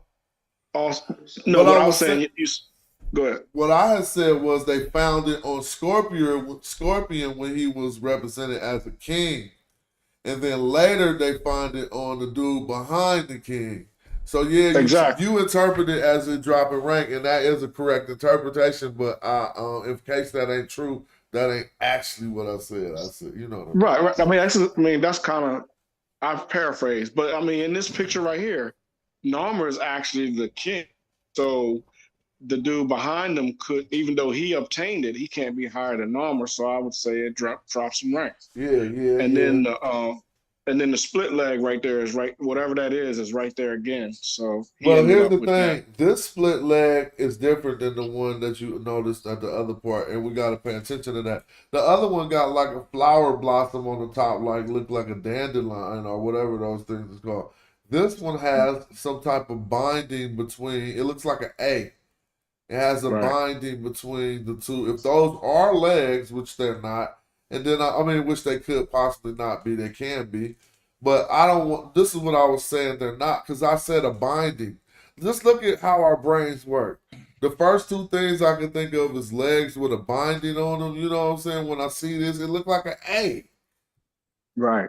And so I'm trying not to taint people with what my brain is doing and using the term binding on these legs. Nevertheless, come on now, they got heads cut off right here. So I'm not trying to romanticize it, but look at the other side. You'll see this is clearly a different glyph. It just takes the same angle. But hold on, before we leave about this part, this side right here, what is the name of that person that's standing right after the standard bearers? Set. No, well, say that again. Set up. Yeah, that's more like it, I think. It's a chat. Set. Yeah. Chet. Yeah, why you say set? Set. No, TCH. Oh, you saying that the rope, so if you got a TCH, the only thing you might lose is either the CH or the T, but it won't change to a Z. You see what I'm saying? Okay. Like sometimes, look, like think about, we say metal netcher or we say metal netter. You notice that? Yeah. Well, we dropping the CH off, and that's qualified because that happened in history. But that would be, or you could drop the T off too when we talk about Shemay. Some people say Shemayhu. Have you noticed when they talk about the Timberhu? Yeah. They dropping the T off just saying Shemayhu. But you don't want to change it to a Z. I think somebody knocked at my door. I'll be right back. All right. And the only other thing I was going to drop is you can see a lot of these kings or these glyphs, the ones we just pointed out, on those other older, I don't know if you want to call them stela, but they're other older renditions of wars, of these tribal wars. And then you can see how, okay, Narmer and the Stork clan, they fought, the Anchor, or not the Anchor, the Or clan. And then the the Lion King, he fought and took over. And then the three of them fought. You can see those battles in those 00 Stela, or whatever you want to call them. I just think that's real interesting, trying to put together the history of those earlier tribes that took place in the South, not in the Levant. But anyway, the interesting part about this palette is that these name associations in front of the people is really kind of like, what is this dated to right here? So if they've already got this type of 3,000. Yeah, just the map they were saying, but if you just think about it from a common sense perspective, BC, if they already got this going on at the beginning of, they put names next to these people. So they already had this writing system prior to whatever they talking about when they give it a date. This is outstanding when you look at the detail and the names that's associated right in front of the people, the standards that they have, which you can see these standards off the military today. Right. Yeah. You see what I'm saying? And And Narmer's the king right there that we call Narmer. You can see the catfish and then the little thing right below it, which is his name. And then down below you can see a city or a town or a village with the bull. Yeah, well, I'm where that's at the bottom. I think he gone.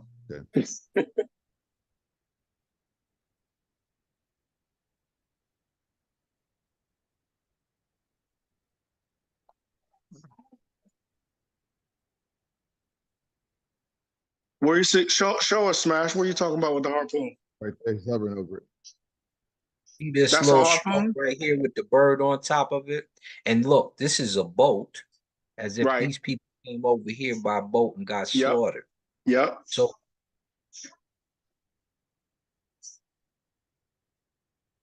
Eddie, maybe that's the one you looking for, that harpoon right there, because it wasn't the one in the name I think they were referring to. But yo, I'm about to go listen to what these boys are saying about us on Sonetta TV, because we got a debate tomorrow. So Yeah, I don't think it'll really be wise. did some real good prepping for the debate. He Man, gonna wait 24 hours is all you need. They can't do better than the Hebrew Israelites. There's no way they can. That's okay. All They right. on Don't some nonsense. underestimate people. I'm not underestimating them. So they got the true God in the book that white dude wrote in 1900s. Word. I'm out though. Peace, Word everybody. up. This Peace. is a good one. Peace, Hey, dog. enjoy. I got Thank your you guys email, for the Brother Flag. inspiration. I'm gonna get at you, Brother Flag. Thank you. Peace. All right, I'm looking forward to that, Smash. Word Bye-bye. up. We're gonna see what's up. All right, cool. Peace. All right, y'all. That was another good show in the books. Just learning and learning together. You know, that's what a workshop is like. I kind of like workshops better than trying to act like I'm the teacher in the front who gonna be impervious. You know what I'm saying? And so sometimes I like to set that format up for us. I got a contribution today, and I want to say thank you to Q for supporting the show. You feel me? I appreciate that. And all the others who've contributed by spending their time watching and spending their time being a member of this channel with the green names. I appreciate y'all. And everybody else. And here go the cash out right here in case you want to buy me a coffee, as they say. Coffees be $5 nowadays. Ain't that crazy? It could be